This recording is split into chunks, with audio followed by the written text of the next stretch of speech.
Center for Southeast Asian Social Studies, or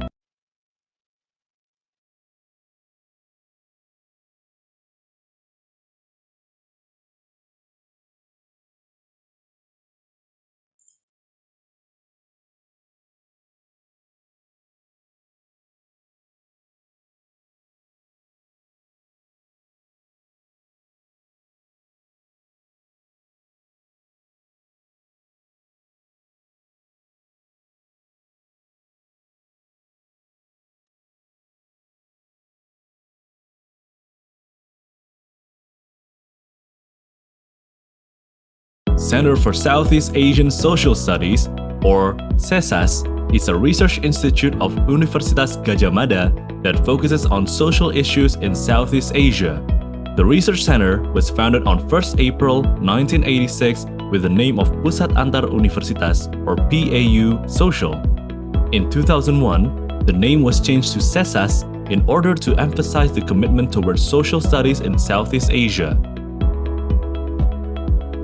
As a research institute under Universitas Gadjah Mada, CESAS has three main working areas that are strictly related to each other: research, education, and community service. These three working areas are addressed by two divisions: the Research and Cooperation Division and the Publication and Training Division. The working programs held by CESAS are aimed to optimize research and education to render a better service to the community. Since 2016, CESAS UGM has been nominated by the Ministry of Research, Technology, and Higher Education of the Republic of Indonesia, known as Kemenristekdikti, as the only center of excellence in the field of social studies. In 2017, CESAS was appointed by Kemenristekdikti to implement the World-Class Professor, or WCP program, with the aim to optimize researchers' capacity to increase publications and cooperation for research at the international level with professors from all over the world. Vision. As the Center of Excellence in Social Research focusing on Southeast Asian studies and works as a bridge between scholars and research institutions to collaborate actively on academic research in Southeast Asia as well as on a global scale. Mission: producing high-quality multidisciplinary research focusing on Southeast Asia, providing basic information for policy recommendation and enhancing awareness of the society towards the studies of Southeast Asia, forging sustainable partnerships with other research centers which focus on Southeast Asian studies from all around the world. CESAS has several programs, such as IKAT, the Indonesian Journal of Southeast Asian Studies, is an academic, open access, and peer-reviewed journal about Southeast Asian societies and cultures. Symposium on Social Science, or SOSS. SOSS is a biennial event organized by CESAS to encourage a more significant role of social science in Indonesia and globally. Southeast Asia Conference on Media, Cinema, and Art, or SEAMCA, is a conference focused on media, cinema, and art. MMAT, or Teaching and Researching in Southeast Asia. Seagate, Chat, Talk, Movie, Internship. CESAS UGM has several partnerships with both domestic and international institutions, such as Pacific Media Center, AUT, New Zealand, Department of Social and Cultural Anthropology, Freiburg University, Germany, University of Oslo, Norway, College of Innovation, Thammasat University, International Relations Department, Universitas Islam Indonesia, Ludwig Maximilians University, Germany, Faculty of Arts, University of Sydney, Australia, University of Colombo, Sri Lanka, Mahidol University, Thailand, Purbanchal University, Nepal, Sogang Institute for East Asian Studies, Sogan University, Republic of Korea, Southeast Asian Studies Program, National University of Singapore, Department of Southeast Asian Studies, Rheinische Friedrich Wilhelm Universität Bonn, Germany, Faculty of Liberal Arts, Thammasat University, Thailand, the American Institute for Indonesian Studies, or IFIS, TDMRC, Universitas Syah Kuala, Aceh, COREM, Universitas Diponegoro, Semarang, the Friedrich Ebert Stiftung, or FES, Indonesia, Language Institute, Nakhon Pathom Ratchaphat University, Thailand, International Indonesian Forum for Asian Studies, or IIFAS, Mission of Japan to ASEAN, 1 Billion Rising Indonesia.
Center for Southeast Asian Social Studies, or CESAS, is a research institute of Universitas Gadjah Mada that focuses on social issues in Southeast Asia.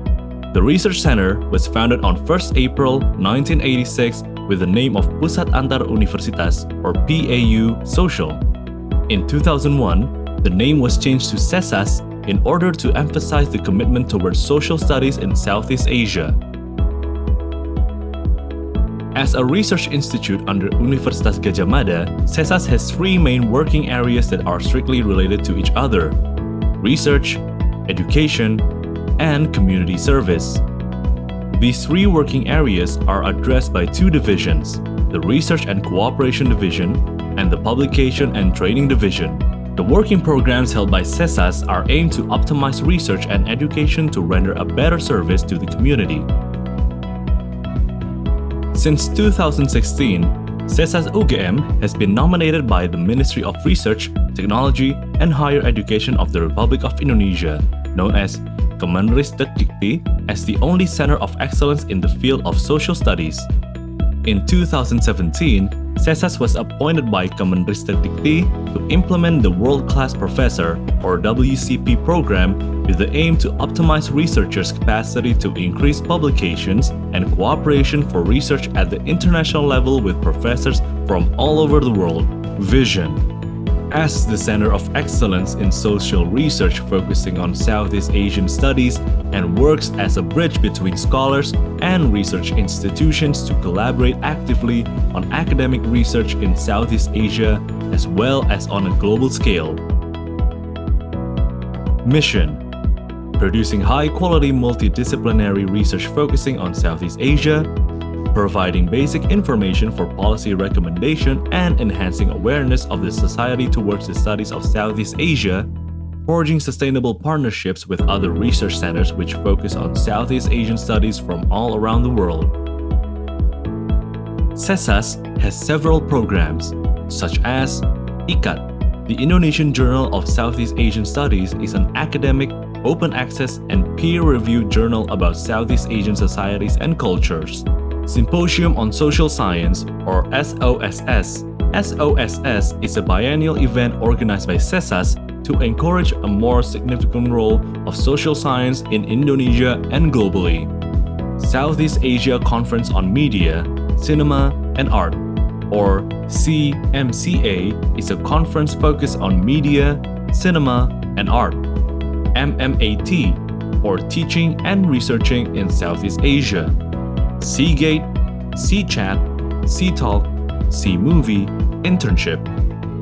CESAS UGM has several partnerships with both domestic and international institutions, such as Pacific Media Center, AUT, New Zealand, Department of Social and Cultural Anthropology, Freiburg University, Germany, University of Oslo, Norway, College of Innovation, Thammasat University, International Relations Department, Universitas Islam Indonesia, Ludwig Maximilians University, Germany, Faculty of Arts, University of Sydney, Australia, University of Colombo, Sri Lanka, Mahidol University, Thailand, Purbanchal University, Nepal, Sogang Institute for East Asian Studies, Sogan University, Republic of Korea, Southeast Asian Studies Program, National University of Singapore, Department of Southeast Asian Studies, Rheinische Friedrich Wilhelm Universität Bonn, Germany, Faculty of Liberal Arts, Thammasat University, Thailand, the American Institute for Indonesian Studies, or IFIS, TDMRC, Universitas Syah Kuala, Aceh, COREM, Universitas Diponegoro, Semarang, the Friedrich Ebert Stiftung, or FES, Indonesia, Language Institute, Nakhon Pathom Ratchaphat University, Thailand, International Indonesian Forum for Asian Studies, or IIFAS, Mission of Japan to ASEAN, 1 Billion Rising Indonesia.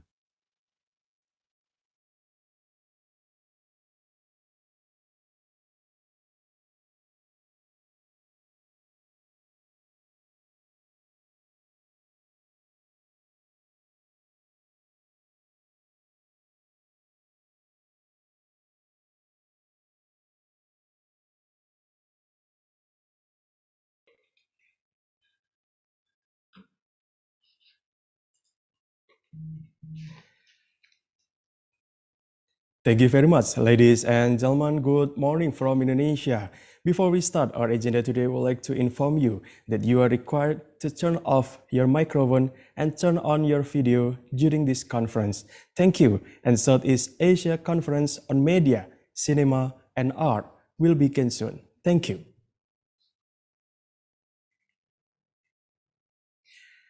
Good morning from Yogyakarta, ladies and gentlemen. Assalamualaikum warahmatullahi wabarakatuh. Your Excellency, Professor Maria Serena Icasiano Diokno from University of the Philippines, Diliman, as a keynote speaker today. Thank you. The Honorable Vice Rector for Research and Community Services, Universitas Gadjah Mada, Director of Center for Southeast Asian Social Studies, Universitas Gadjah Mada, and all of distinguished speakers, moderator, and all of participants today. We wish you a good morning from Universitas Gadjah Mada, Indonesia, and today we have a great honor of welcoming all participants to Southeast Asia Conference on Media, Cinema, and Art, rediscovering Southeast Asia amidst its multi-layered burdens. Southeast Asia Conference on Media, Cinema, and Art, or we can call it SEAMCA, is CISA's UGM First Conference on Southeast Asia Media, Cinema, and Art. SEAMCA is a forum to discuss the dynamic of social and political situation in Southeast Asian region, which experience ups and downs throughout the region that can be seen through expression in the fields of media, cinema, and art. Center for Southeast Asian Social Studies, or CISES, is a research center of Universitas Gadjah Mada that focuses on social issues in Southeast Asian region.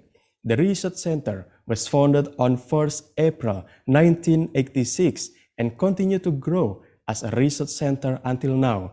Since 2016, CISES UGM was nominated by the Ministry of Research, Technology, and Higher Education of the Republic of Indonesia as the only center of excellence in the field of social studies. In 2017, CISES UGM also appointed by Kemenristek Dikti, Republic of Indonesia, to implement the World-Class Professor or WCP program with the aim to optimize researchers' capacity to increase publication and cooperation for research at international level with professors from all over the world. CMCA will be held in 2 days. On day 1 will consist of 3 panels. The first panel is about the fate of journalism in the region between freedom, security, and responsibility. In this session, we will discuss the said topics from a practical and academic perspective. The second panel is about envisioning new landscape of Southeast Asian cinema. On this session, we will explore and examine new developments as well as challenges of Southeast Asian cinema in the light of the evolving digital technology and current crisis, while carefully taking into account the distinctive socio-political, cultural, and historical context of the region. The third panel is about artists and change on the scene of crisis. This panel explores how art and artists play roles in time of crisis. On the second day, we will have a special parallel with a certain topic. One of the topic is hosting by the Performing Arts and Visual Arts Studies or PSR Graduate School Universitas Gadjah Mada. Limited to only 4 registered participants of the conference, the session will run on day 2 at 8:30 until 10:30 in Jakarta time. This session will discuss an introduction to identity in Indonesia-Malaysia minor history on personal documentary, The Age of Remembrance 2021, and Q&A session about the documentary as well. In the third session, we will send you a registration link for this special parallel session. This conference was made possible because of incredible partnership with Performing Art and Visual Arts Studies Graduate School Universitas Gadjah Mada, Department of Communication Studies Universitas Gadjah Mada, Disruptive Learning Innovation Center of Excellence Universitas Negeri Malang, and also with Javanology for Javanese Tradition Center of Excellence Universitas 11 Maret. Also in collaboration with ICAT, the Indonesian Journal of Southeast Asian Studies, Jurnal Kajian Seni, PSPSR UGM, Jurnal Ilmu Sosial dan Ilmu Politik, Faculty of Social and Political Sciences, Universitas Gadjah Mada, also SPAVA Journal, SEAMCA Regional Center of Archaeology and Fine Arts. We are also grateful for all of our media partner, Sejuta Cita, Ruang Mahasiswa, Bahas Apa, BPPM Balairung Universitas Gadjah Mada, Surat Kabar Mahasiswa Bulak Sumur, also UGM Today. On today's event, in between opening, brief report, welcoming speech from Vice Rector Universitas Gadjah Mada, and continued with a plenary discussion with all of the speakers. Ladies and gentlemen, let us start today's agenda by listening to National Anthem of Indonesia.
Himne Gadjah Mada.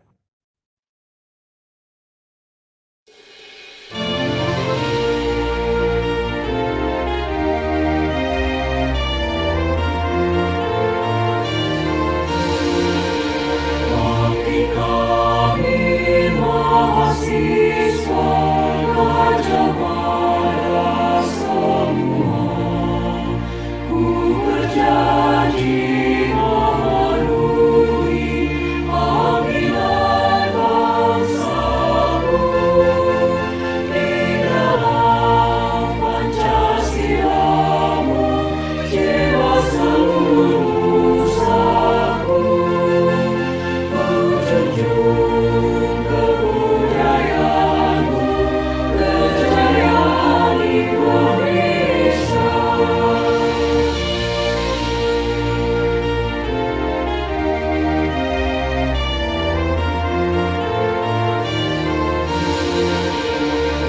di kami alma mater, ku berjanji setia, ku penuhi dharma bakti, untuk Ibu berdiri di dalam persatuanmu, jiwa seluruh bangsaku, ku junjung kebudayaanmu, kejayaan Nusantara.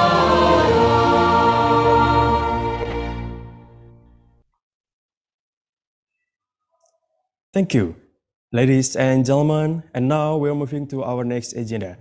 There will be a CMCA brief report. The CMCA brief report will be delivered by the Director of Center for Southeast Asian Social Studies, Universitas Gadjah Mada. We would like to invite Professor Hermin Indawahyuni, please. Thank you, Moderator Mas Aditya, for introducing and give me time and screen to deliver my speech. Bismillahirrahmanirrahim. Very good morning. Assalamualaikum warahmatullahi wabarakatuh. Excellencies, Dr. Ika Dewi Ana, the Vice Rector for Research and Community Service, Universitas Gadjah Mada. Excellencies, Professor Maria Serena Ikasianudiokno from University of Philippine Diliman, our keynote speaker today. Good morning, Professor Maris. Honorable Dr. Anda Nining Setiawati from the Institutional Directorate, Director General of Higher Education, Ministry of Education and Culture of Indonesia. Distinguished plenary and invited speakers, and all co-organizer and institutional partners, we are very proud to have you on CMCA 2021 board. First is Communication Science Department, Faculty of Social and Political Sciences, Universitas Gadjah Mada. Second, Study Program of Performing and Visual Art Studies, Graduate School at Universitas Gadjah Mada. Center of Excellence, Disruptive Learning Innovation, Universitas Negeri Malang. And fourth, Center of Excellence Javanologi, Kajian Tradisi Jawa, Universitas 11 Maret. Dear colleague, professors, member of faculty and staff, let me say hello to Professor Sigit Rianto, the Dean of Faculty of Law, Universitas Gadjah Mada, and hopefully my Dean also, Dr. Wawan Masudi, the Dean of Faculty of Social and Political Sciences, Universitas Gadjah Mada. Students, participants, ladies and gentlemen, on behalf of the CESAS UGM, it is my great honor and great pleasure to welcome all of you to the Southeast Asia Virtual Conference on Media, Cinema, and Art, CMCA 2021. A very special gratitude goes to Dr. Ika Dewi Ana, the Vice Rector for Research and Community Service, Universitas Gadjah Mada, who always continue to support the activities of Research Center. Our warmest welcome and special gratitude also goes to our keynote speaker, Professor Maris Diokno, a very respectful and well-known scholar from Southeast Asia who is willing to be the keynote speaker for this CMCA Conference 2021. Prof. Maris is a familiar name for UGM. I remember it was in 2015, Professor Maris and Professor Bambang Purwanto, former director of CESAS, initiated the program of Southeast Asian Studies Regional Exchange Program, SESREP, in this university. Welcome back, Prof. Maris, to UGM, but this time we make it online with daring. Thank you very much. And also thank you for Professor Maris and Bambang Purwanto, especially for always inspiring the younger Southeast Asia scholar generation to develop collaborative research in this region. Ladies and gentlemen, it is my pleasure to inform you that the organization of the Southeast Asia Conference on Media, Cinema, and Art is the expression of CESAS biggest task as a center of excellence in social science. We are strongly committed to be the hub, to be the bridge for us to understand our society and to continue to be critical for the betterment of our society by the ever-expanding awareness of its people about our regional interconnectedness. In this very special occasion, let me to convey the background of the Southeast Asia MCA Conference 2021. It was around January 2021. The CESAS team discussed how to respond to the latest development in the Southeast Asian region. And we conclude that the socio-economic and political landscape of the region is made more complex than at any time prior to COVID-19 pandemic. My colleague, an expert in international relations, Mr. Muhadi Subiono, good morning, Mas Muhadi. He highlights that Southeast Asia is much less collaborative in combating the global outbreak. Other colleagues from media and communication sciences, Dr. Budi Irawanto, anthropolog Dr. Visya Ita Yulianto, and several young researchers from sociology, historians, also highlight that the pandemic has immediate public health consequences and its economic downstream, and it has been speeding the uptake of digital platform, which in other side significantly facilitate political and social fragmentation. At that time, we come to conclusion, Southeast Asian nations have been compounded by multi-layered burdens, not only from external forces. Then we come to these several important questions as the trigger for the discussion in this conference. How should we respond as such? How to reach all full potential against all odds? How should we rediscover Southeast Asian value? How can Southeast Asia be a suitable ground for regional cooperation at all levels? How the media, cinema, and art may become the catalyst of rediscovering Southeast Asia. In this two-day conference, there are 79 papers from at least 5 countries, Indonesia, Malaysia, Philippines, Hong Kong, and Italy. 4 special parallels from partners and co-organizers, and there are 16 parallel panels in total. For this, we are very happy to learn from all of you. Let me highlight some important sessions more thoroughly to give you general framework to understand better this conference. Panel session 1 represent media issues with title, The Fate of Journalism in the Region, Between Freedom, Security, and Responsibility. We will discuss the phenomenon in which the rapid development of digital technology also brings opportunity and challenge to contemporary journalism in terms of tactical and substance. Journalism and the media are required to take great responsibility in public health crisis through their communication and information construction activity. However, this does not always go smoothly due to several factors related to the external and internal context of the media itself. Currently, journalism in Southeast Asia is in the triangle of freedom, security, and responsibility. This session will discuss this condition from a practical and academic point of view. We are very proud to have Mbak Gilang Desti Parahita from Communication Department, Universitas Gadjah Mada, Mbak Evi Mariani Sofyan, alumni of Communication Department and known as the senior journalist in Jakarta Post, very important newspaper in Indonesia, and also Professor Cherian Jos. Good morning, Professor Cherian, from the Department of Journalism at Hong Kong Baptist University in this panel. My colleague, Mbak Mufti Nur Latifah from Communication Department will moderate this session.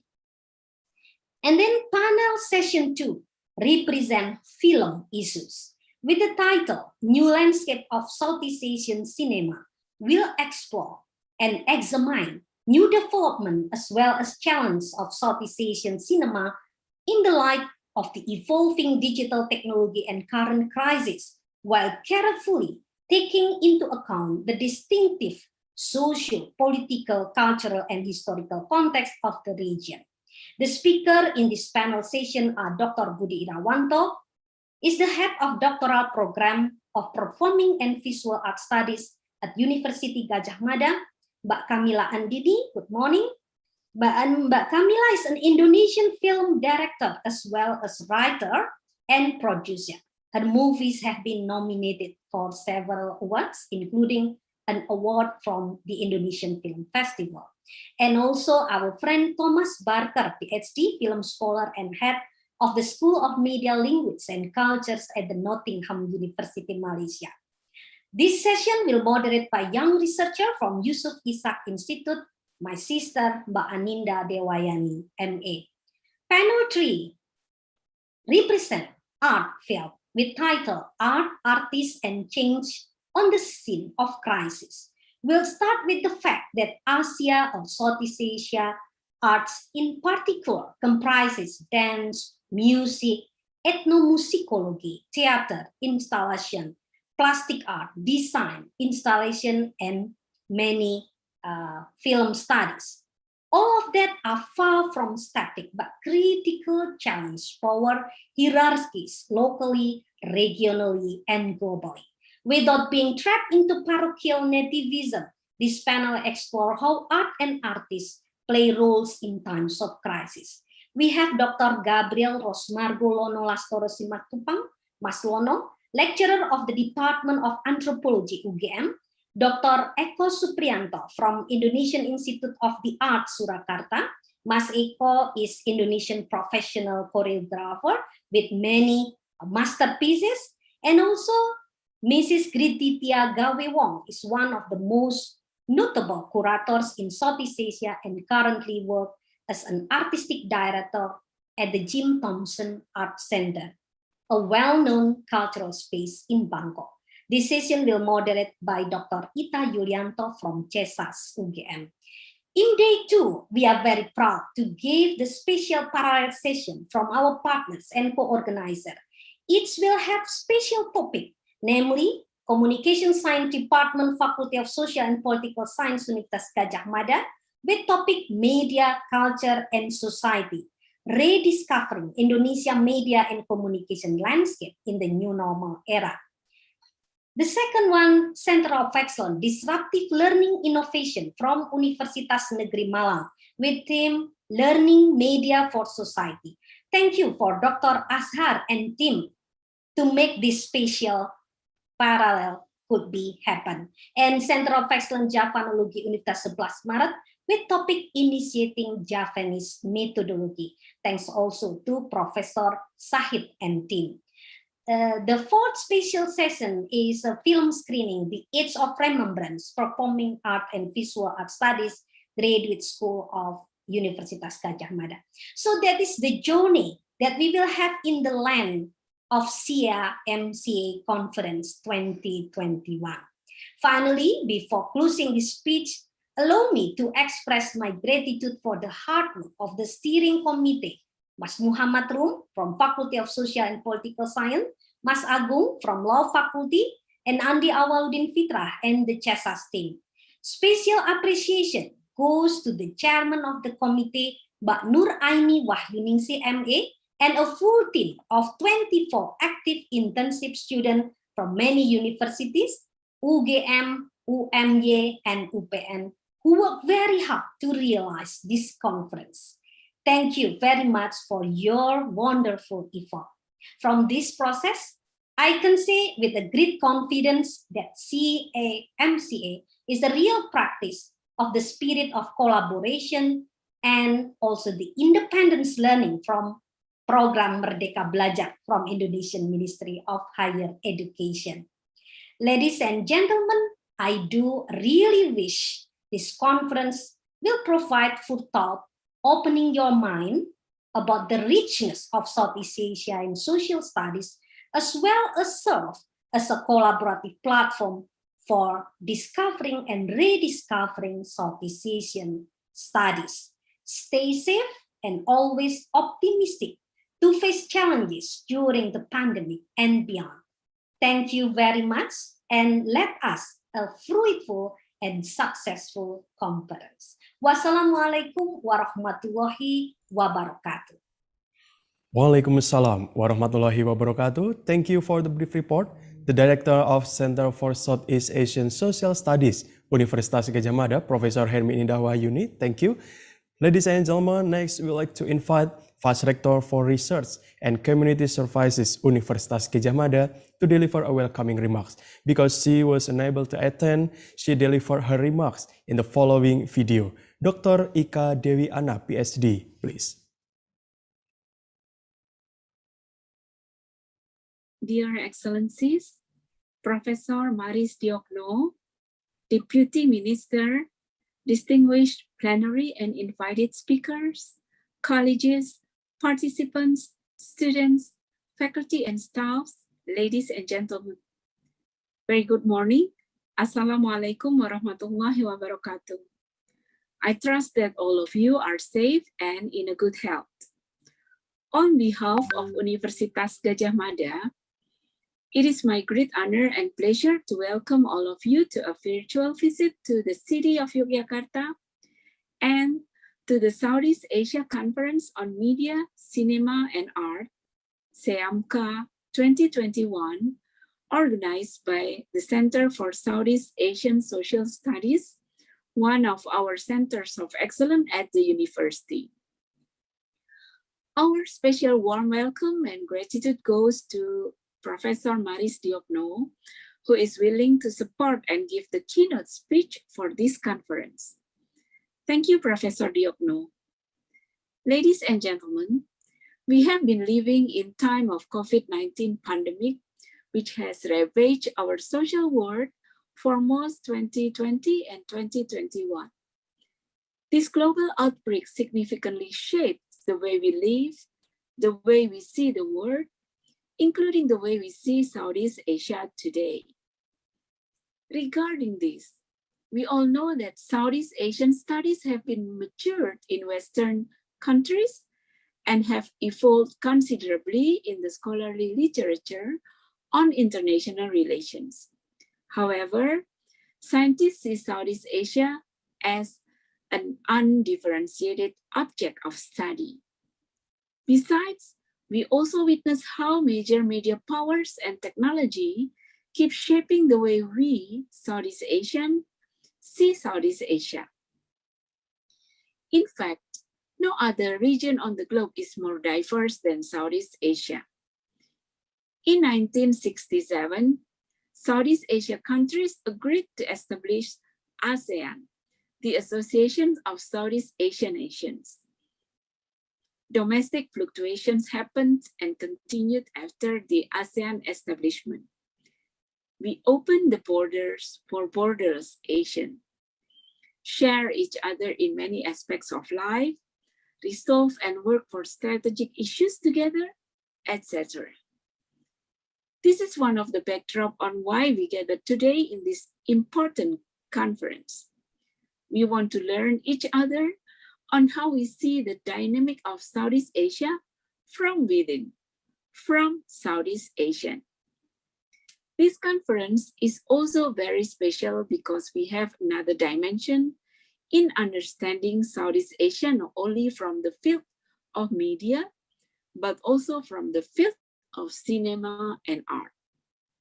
By this, we want to learn the rich dimensions of seeing Southeast Asia as a region from colleges with different backgrounds and perspectives.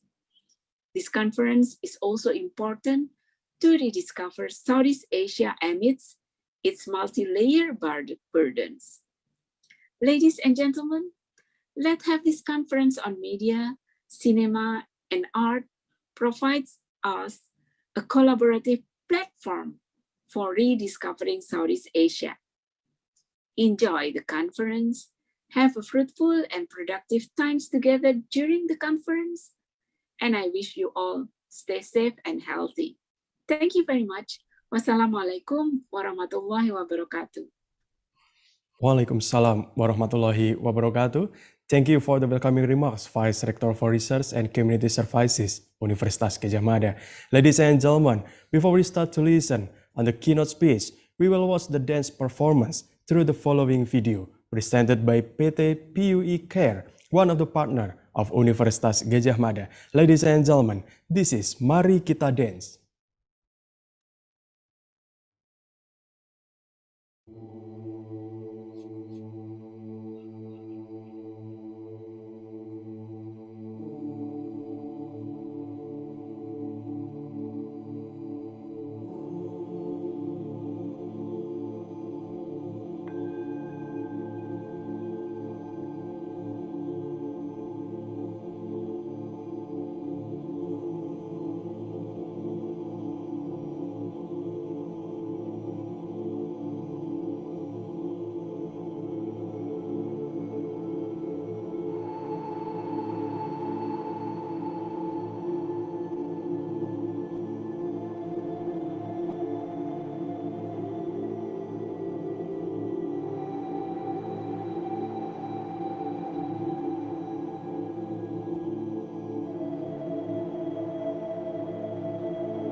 Thank you. And that is Mari Kita Dance from PT PU Care, one of the partner of Universitas Gadjah Mada.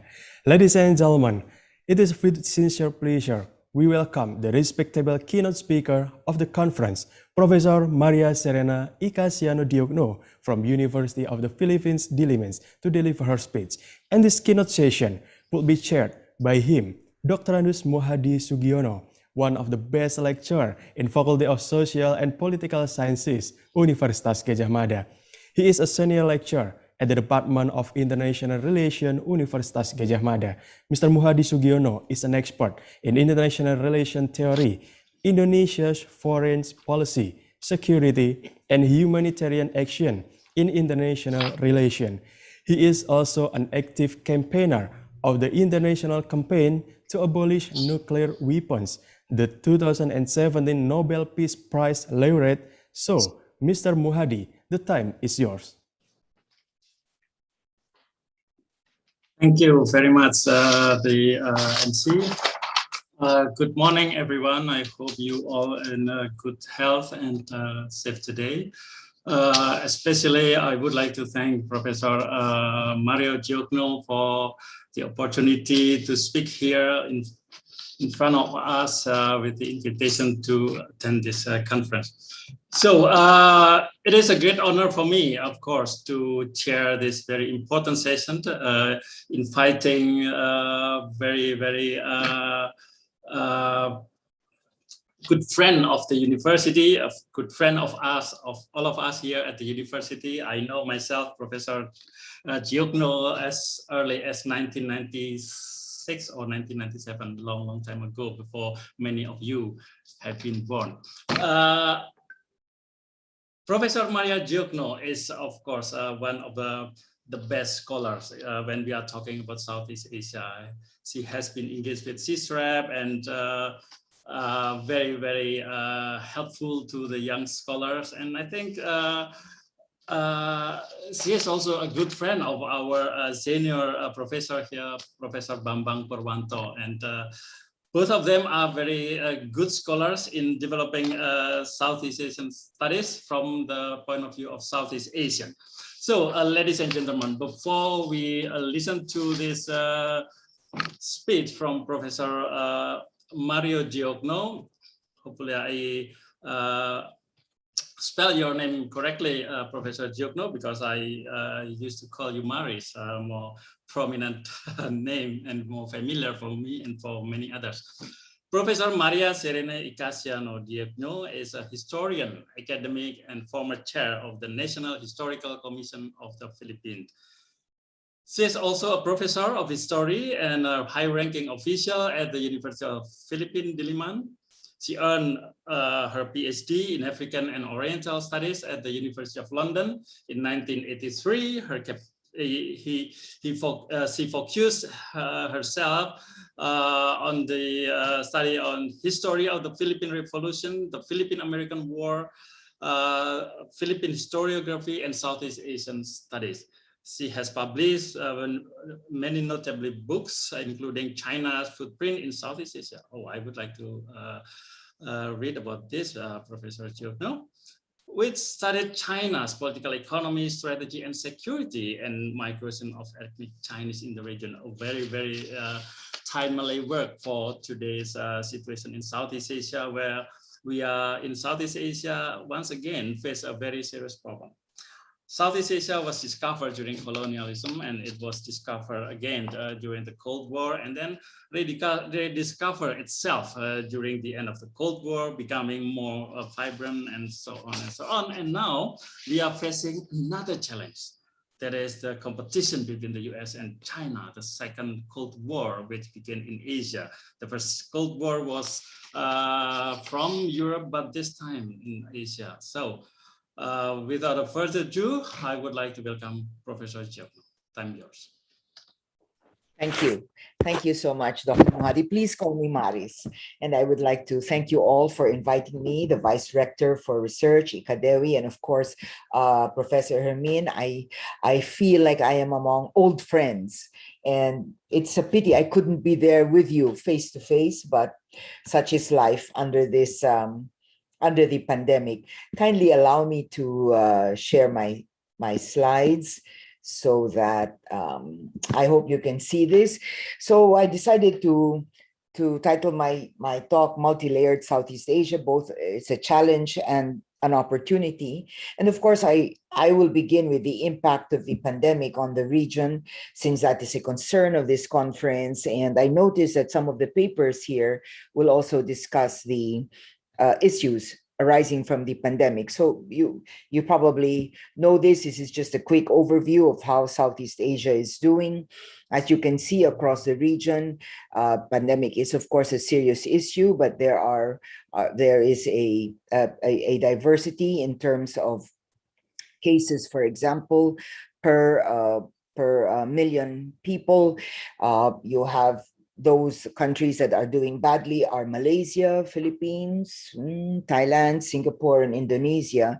This is the data from Johns Hopkins as of September 30.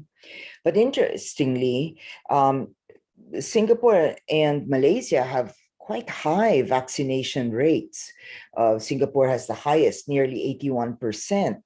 And Malaysia has almost 65% of its population vaccinated. But the number of cases is quite serious. And then if you look at the other extreme of the vaccination spectrum, then you will have Myanmar, which has only 7% of its population vaccinated, and Vietnam, 9%. The mortality rates by country, Malaysia has the highest. Again, this is per 1 million of the population, followed by Indonesia, the Philippines, and Myanmar. If you look at this is from the United Nations policy brief that was published last year. I couldn't find a more recent one for this year, but this was published in July of 2020. They examined the preparedness of countries in the region for this pandemic, and you will see again a diversity in the region ranging from a low level, that would be Cambodia and Philippines in some aspects of our health system, unfortunately, to medium, low, very low to low, which would cover Vietnam and East Timor, Laos, Myanmar. Then, of course, the medium-sized country, medium-level countries, and Singapore, of course, stands out as one of the best with regard to human development, its health system as well. So again, you can see across the region that the degree of preparedness for the pandemic varies, but generally it is medium to low.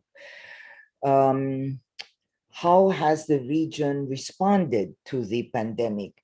Well, I find this graph quite interesting because it shows you the range of responses and how Southeast Asia has tended to adopt the most stringent in terms of travel ban, border closure, social distancing, the closure of schools, work, factories, very, very high in the region.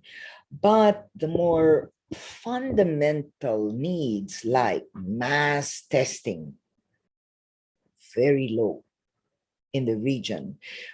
Contact tracing, I was surprised by this figure. It seems quite high in the region. I think I was surprised because in my country, the Philippines, this is not very well implemented. And I don't think it is implemented that highly, but this must be an average across the region. So the next figure looks at what they call the stringency index. Stringency referring to the more rigorous or the stricter measures that have been applied in the region. This is a composite of 9 responses, usually closure of work, closure of schools, travel bans. These are rescaled from 0 to 100, with 100 being the most stringent. And you can see here that the strictest countries have been Philippines and Vietnam, and I think that's Malaysia over there. So again, you see a range in the response. I would like to use, if I may, the Philippines as an example, just to give you an idea of the extent of I don't know, I think I'm being kind if I say ineptness of government response. In the Philippines, we have a mixed system of quarantine. One we call the alphabet soup. MGCQ, GCQ, GCQ with some restriction, GCQ with heightened restriction, MECQ, ECQ, EECQ. And the government keeps changing and adding letters. So people have made jokes about this on social media. The only thing lacking is barbecue and all other crazy things. But generally, GCQ means General Community Quarantine.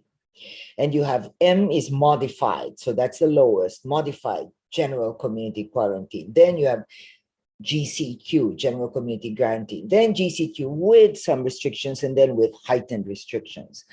ECQ, in contrast, is Enhanced Community Quarantine. And if you have double ECQ, that is extremely or extensively enhanced community quarantine. The National Capital Region where I live, Metro Manila, we have always hovered in the ECQ area.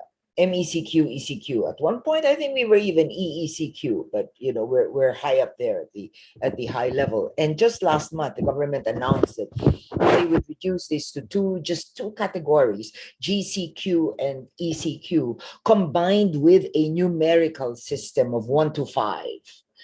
So we have alphabet and letter and numbers, but actually they still use MECQ, GCQ. And of course, I would not be surprised if people are confused. This is the alert level, the numerical system of 1 to 5, 1 being very open, fully operational, and 5 being the most extreme. Under 5, and number 4 as well, persons like myself, I'm a senior citizen, we're not allowed to leave the house unless we, to buy medicines or to purchase grocery or bank or something. And we have a pass. We are given a pass by the local government to leave the house. So I think Manila is still under alert level 4. You will see that government operations are skeletal force in alert level 5, and then only, I think, 20% of the force in alert level 4, and 30% in alert level 3, 50% in alert level 2, and alert level 1, everything is open. Now, in addition to the alphabet and the numbers, government also uses terms like lockdown, and they've used such terms as hard, total, granular. Don't ask me what exactly these mean, because I don't think they themselves know. They just use the term hard, total. The only thing that seems clear here is granular, which applies to a localized lockdown. In other words, an entire city might be declared as a certain ECQ or let's say GCQ, General Community Quarantine, with lower alert level, but certain neighborhoods might be experiencing high cases of COVID. So there would be a granular lockdown in that area. Of course, this system is difficult to implement because here, especially in the National Capital Region, people don't work where they live. So your place where you live might be under granular lockdown, but where you work is not, or vice versa. Now, going back to the region, look at the economic impact of COVID, and you look at I'm just citing these 3 examples. This is from the UN policy brief of Cambodia, Philippines, and Thailand. And in Southeast Asia, the informal sector is, of course, much greater than the formal sector.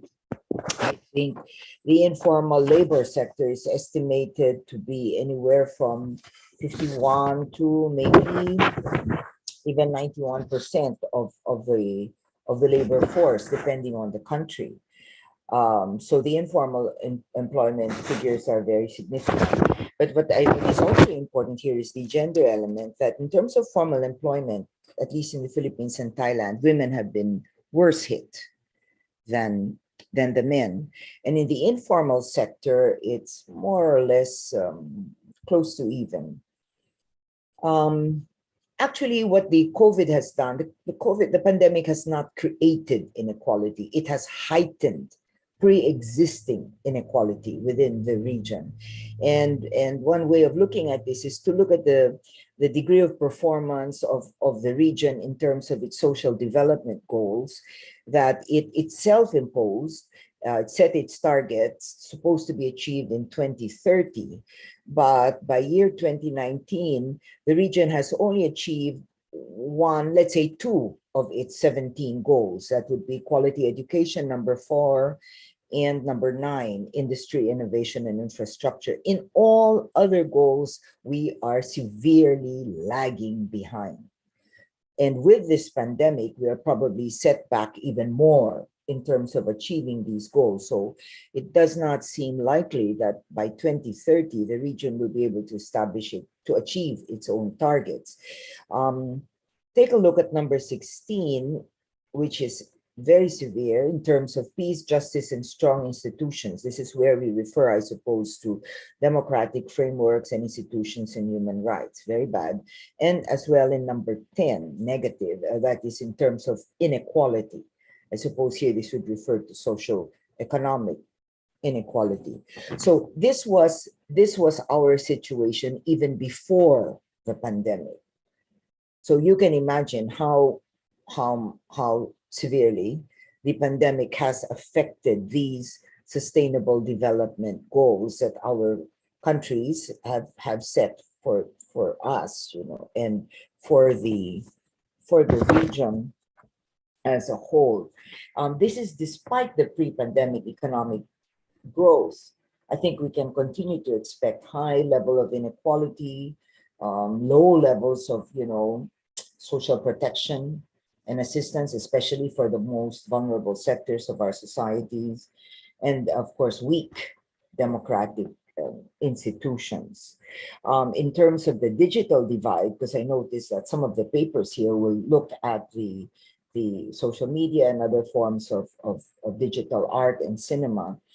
Again, you will see how the region is doing. The top 6 ICT economies would be South Korea, Hong Kong, China, Japan, New Zealand, Australia, and Singapore.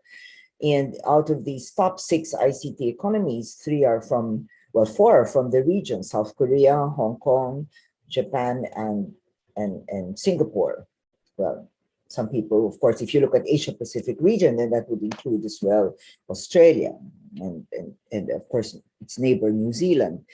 Now they are at the higher than 300 level mark, but look at where we are. I mean, the Philippines is doing really badly at the level of only 14 and 19. 14 in 2014, slight improvement to 19 in 2017. Indonesia is doing better from 19 to 30. Of course, Singapore is way at the top. It's at 676 in 2014 and 954 in 2017. So again, across the region, you will see a tremendous digital divide in the region. And I'm sure if you look at this nationally within our own countries, you will still find large chunks of our countries that do not have access to the internet, which has made, of course, online learning a difficult challenge for the education sector. And then, of course, we face a big problem with regard to our democratic institutions and human rights. I wanted to show you the photo at the bottom on the right was a quote socially distant protest at my university last year. This was because the government was complaining about rallies and all. So this was an attempt to distance while protesting against the Anti-Terrorism Act. Now, there are severe challenges, of course, in certain countries. Myanmar, the coup only recently. You had also a severe democratic problem in Thailand. Of course, in the Philippines, we face a huge and very, very serious problem as well with the human rights situation too. But there are less obvious human rights concerns. Let me see, more opaque maybe, not immediately visible. Recently, I have been reading articles about academic freedom in Singapore and how this has become a concern. There is a joint program of Yale University with the National University of Singapore to put it's a liberal arts program that has been in existence for, I would say, more than a decade now. And that college will be closed. And NUS, National University of Singapore, says it's because, they can now do it on their own, blah, blah, blah. But there are articles I have read that say this is because of the more progressive orientation of liberal arts education in this joint college, and that students in it tend to be more articulate and rather more, how do you say, they voice out their opinions more. There was a course on dissent that was canceled in 2015 because, well, the university, NUS, said it was because the course was not rigorous enough. But what I find interesting is the remark of the then education minister in 2015 in Parliament when he said, and I quote, "Political conscientization is not the taxpayer's idea of what education means," end quote.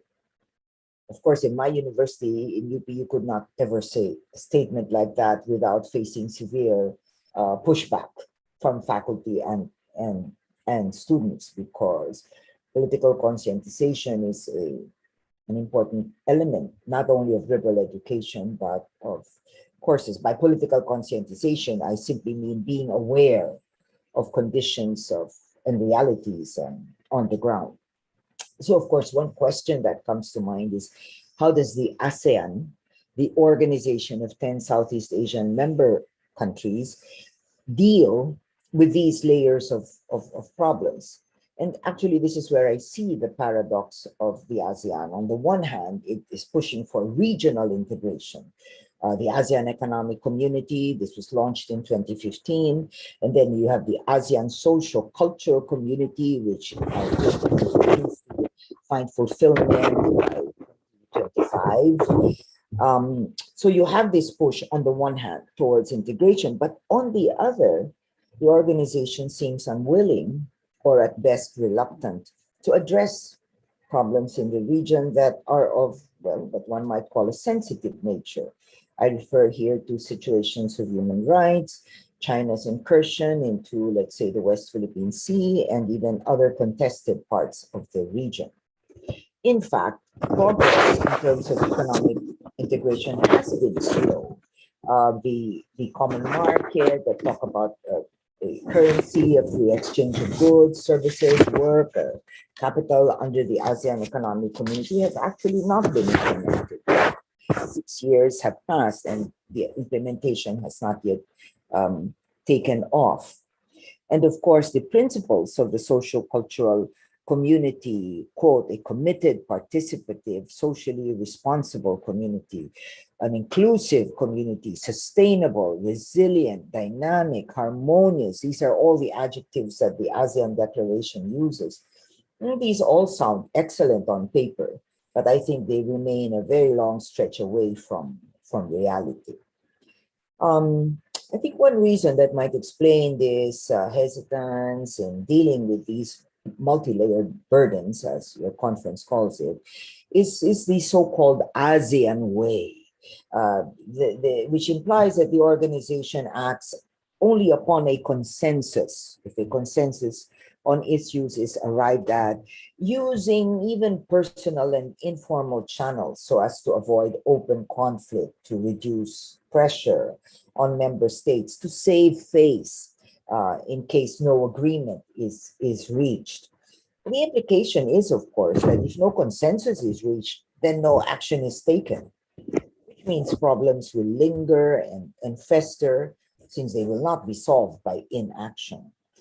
The other facet of the so-called ASEAN way is to abide by a principle of non-interference in internal affairs of ASEAN members. That's fine, okay. But it's one thing not to interfere. It's another thing to remain silent when there are gross violations of universally accepted standards, say of human rights. And there are many challenges of this in the region. I refer not just to the Rohingya crisis in Burma, which has resulted in a large number of deaths and incarcerations and rapes and wholesale migration of communities, but also to other forms of human rights violations. And we see this in Thailand and Myanmar now, and in my own country as well. In other words, the ASEAN way works best when there is no conflict or disagreement, because then member states don't feel threatened or disturbed by sensitive issues, and consensus is easy to reach. But then what's the point of the ASEAN way? I mean, I thought it was created precisely to resolve conflict, or to at least bring parties to an initial common step or decision while a longer term course of action is deliberated upon. This is why, as a Southeast Asianist, I have resisted the now common conflation of the concepts Southeast Asia and ASEAN. The terms are used interchangeably nowadays, and some believe they overlap conceptually. For example, the Mahasarakham University in Thailand has an undergraduate program in, quote, ASEAN languages and cultures, which focuses on Laos, Vietnam, and Cambodia. But I think they actually mean Southeast Asian languages rather than ASEAN, because ASEAN is an organization of nation states, doesn't have languages. Similarly, Ubon Ratchathani University in Thailand has an undergraduate program entitled Languages and Cultures in ASEAN. But I think they mean languages and cultures in Southeast Asia. So the terms are used interchangeably, even in the concepts. ASEAN and Southeast Asia are not the same. The ASEAN is part of Southeast Asia, yes, but the universe, the greater entity, is and must always be Southeast Asia. And there are several reasons. One is a simple fact. The ASEAN is an organization, and it can change, as it indeed has, since its establishment in Bangkok in 1967, for instance, by 5 member countries, Indonesia, Malaysia, Philippines, Singapore, and Thailand. The ASEAN expanded to include Brunei in 1984, Vietnam in 1995, Laos and Myanmar in 1997, and Cambodia in 1999. East Timor doesn't even belong to the ASEAN. So the organization has expanded over time. The direction of the organization has also changed from a predominantly security-oriented entity in its founding to one that now seeks to integrate the region economically and socio-culturally nearly 5 decades later. In contrast, Southeast Asia is, among many others, is a place. You cannot change geography.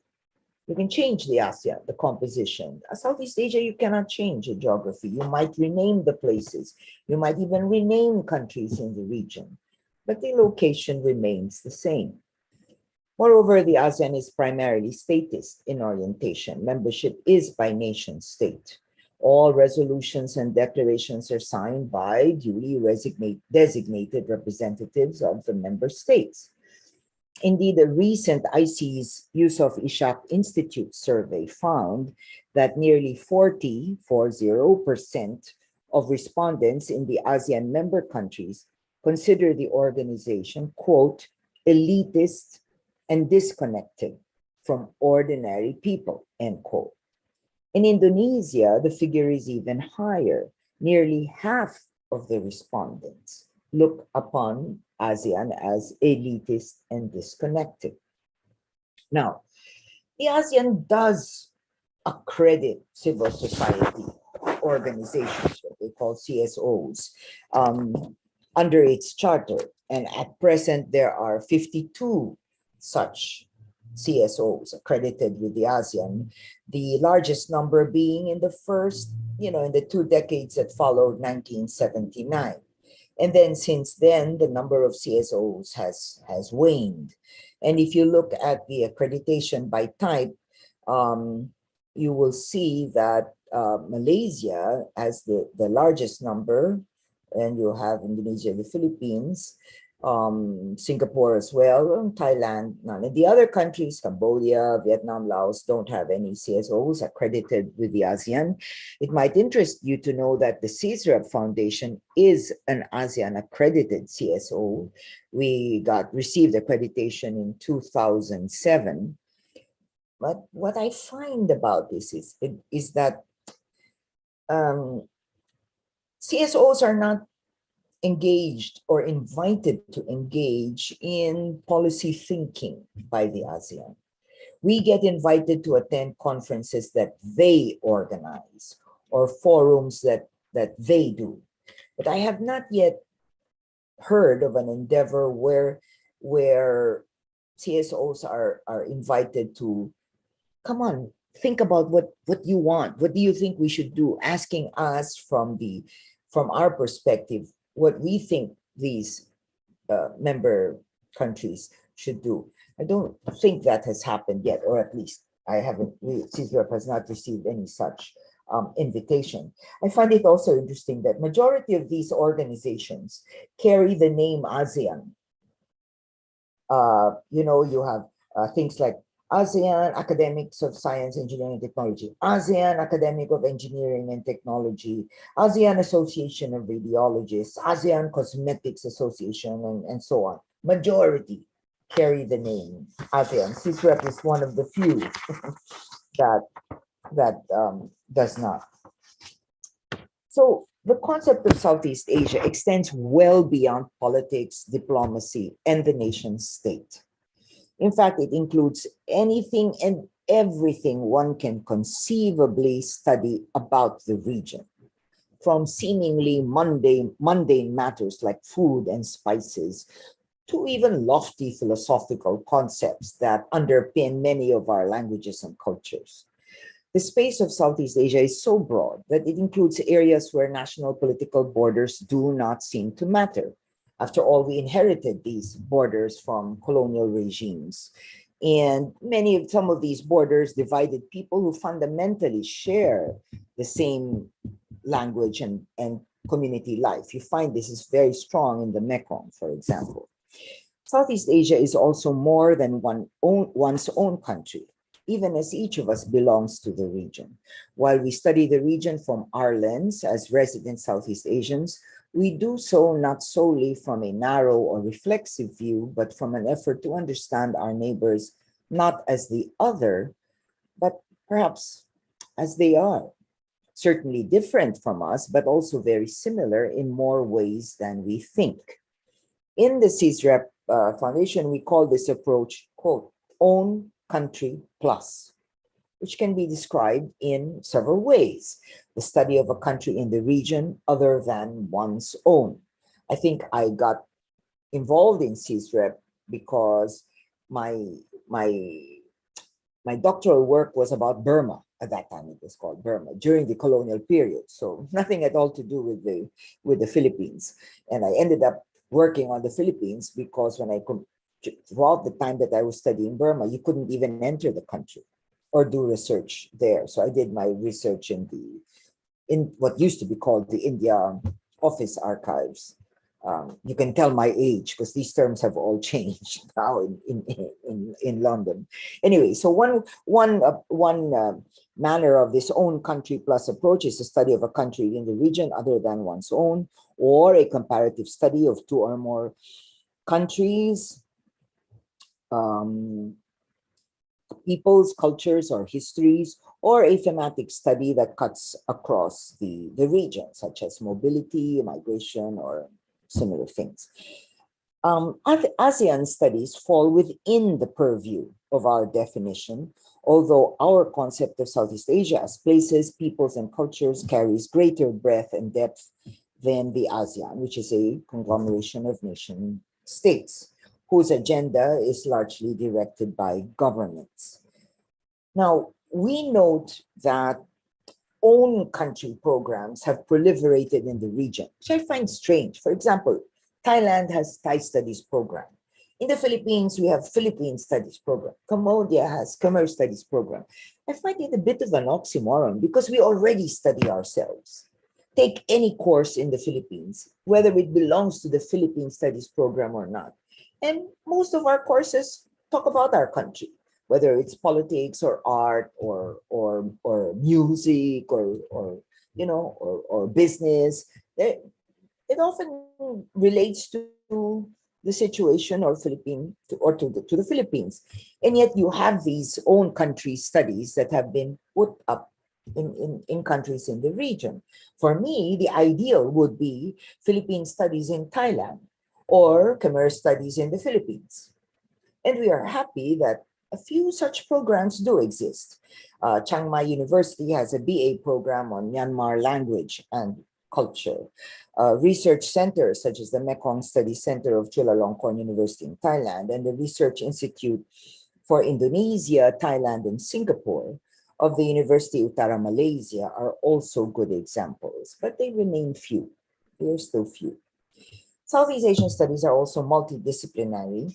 Our definition in CISREP concerns the humanities and social sciences, and studies of nature or science from a social science or humanities perspective. I expect to see a lot of that given the pandemic, looking at the pandemic from a social science or humanities perspective.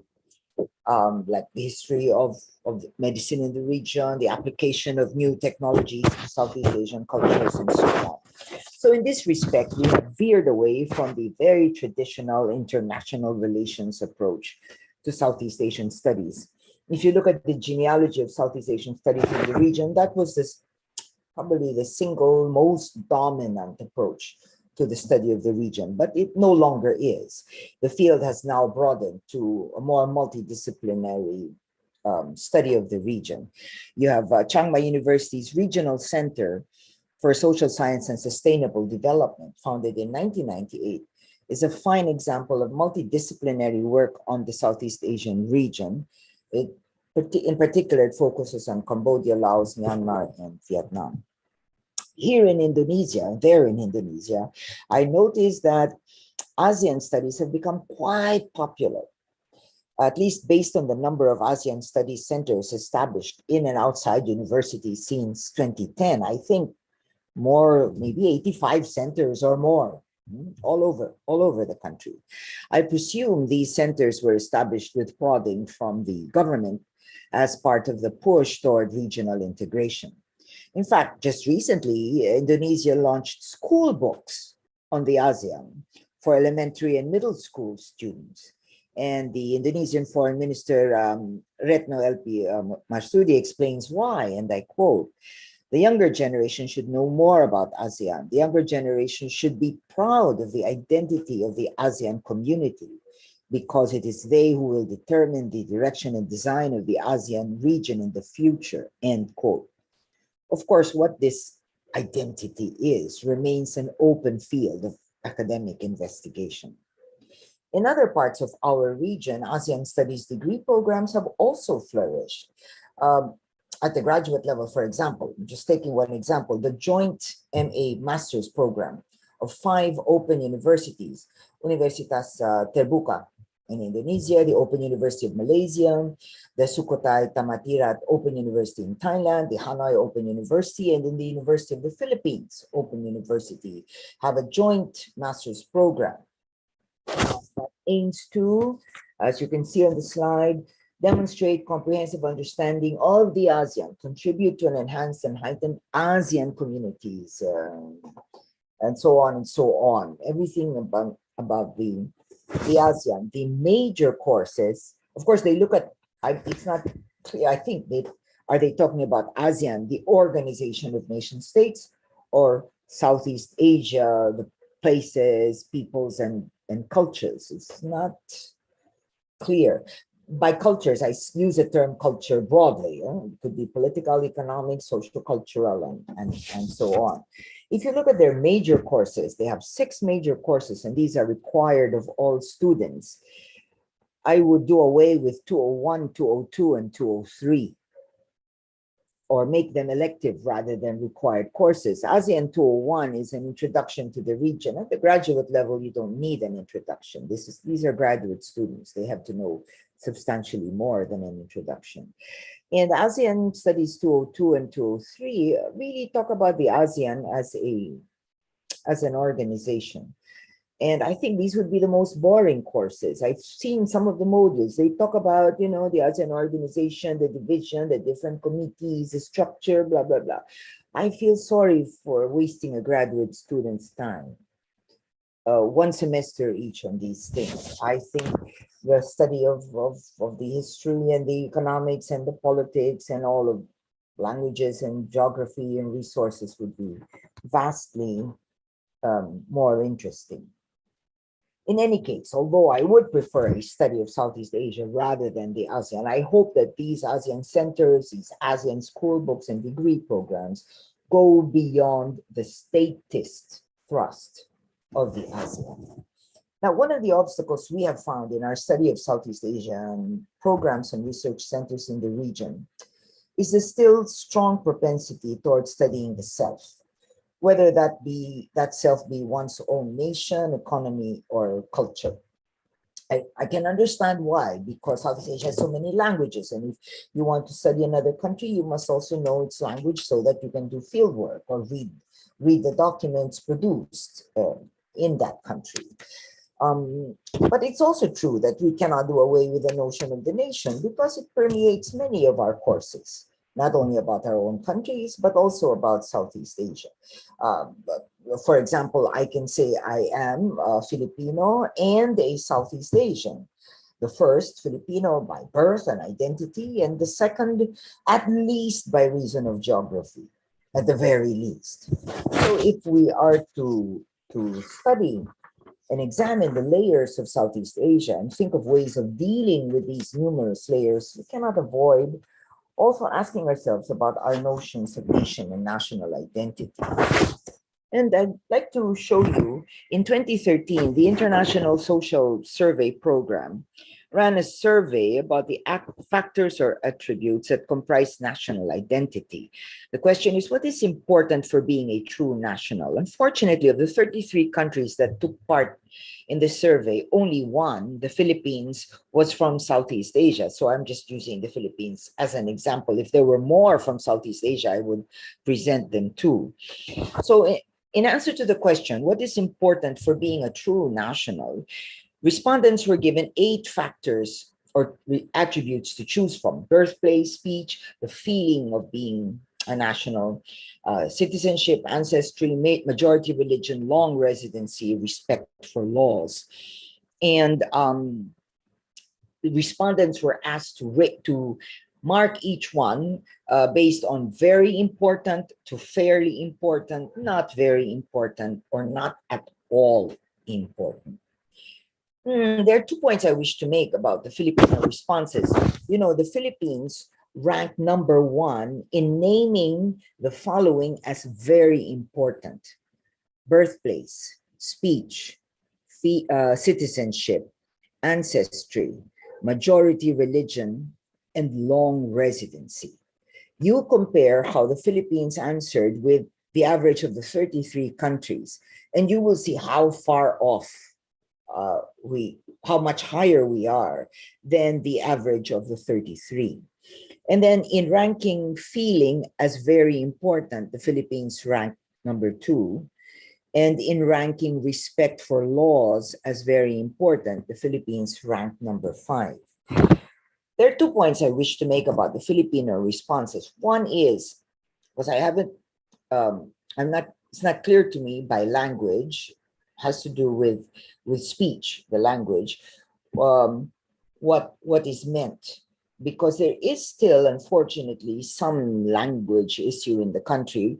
I hope by speech, they do not refer to Tagalog, but to the more inclusive national language of Filipino. Or I hope they even include other languages of the country. I'm also concerned about majority religion. Only 22% on average of the 33 countries rated as very important. And look how high in the Philippines. My concern is that this is an unhealthy attitude because it automatically excludes Muslim Filipinos, who constitute an important segment of Filipino society. And the moment you become exclusive or less inclusive in your thinking of nation, can you imagine how you would look at the region as a whole? If at the level of the nation you have these multiple layers of identity, then it would be much more complex when you look at this in the region. So how might we address these layers or challenges and problems and burdens, as you like to put it? Well, I'm afraid it would take more than one keynote address and one conference to discuss the answers. So I will just have to focus on a very few points, which is my last slide. The first is what the Boston Consulting Group calls, quote, the diversity dividend. This refers to the benefits, including commercial benefits, derived from promoting a more diverse and inclusive workforce. That consultant group has found, for example, that there are companies in Southeast Asia which have above average diversity at the leadership level.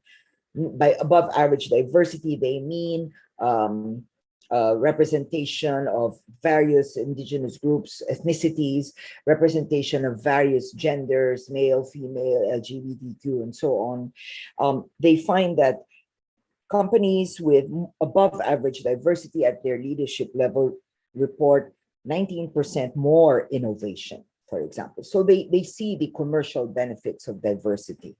I want to borrow the concept, but apply it to an academic perspective. You know, we live in really one of the most diverse regions in the world. We have more than 100 ethnic groups. We have, what, 655 million people who speak more than 1,000 languages. In Indonesia alone is a fine example of that. And by seeing diversity as not as a minus, but as a plus, not as a burden, but an opportunity, we can transform this diversity into a pathway for inclusiveness.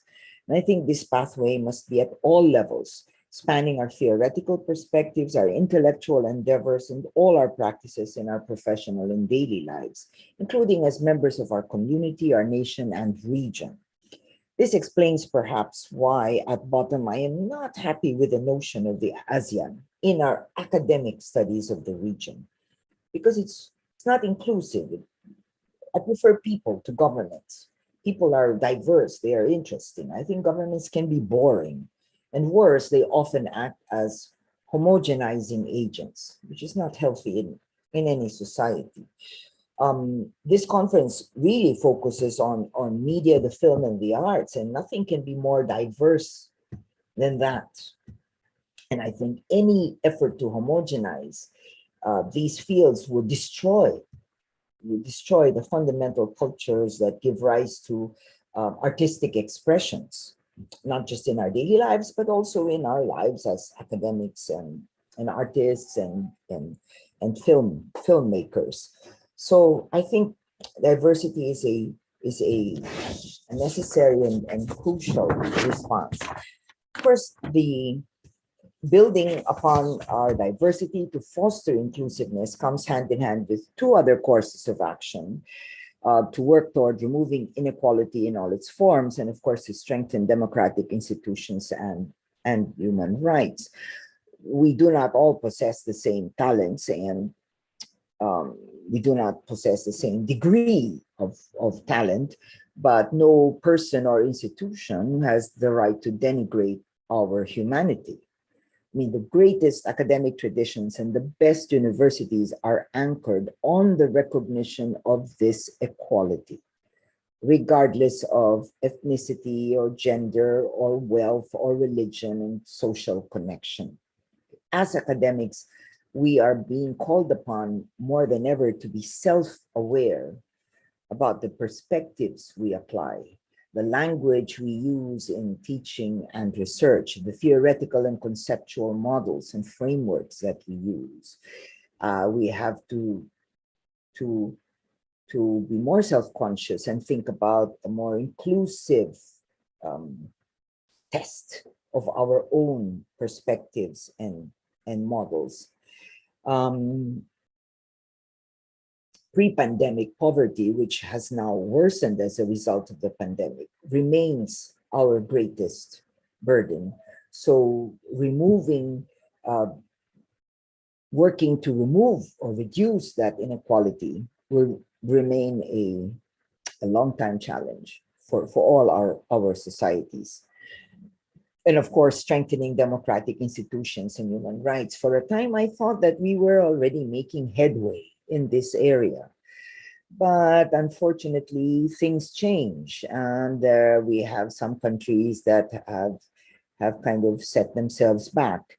In my country, new words have been coined to describe the staggering magnitude of official corruption under the present administration. One such word is, quote, plandemic, coming from a combination of plunder, which means large scale theft or stealing, plunder, and the pandemic. So we call it plandemic.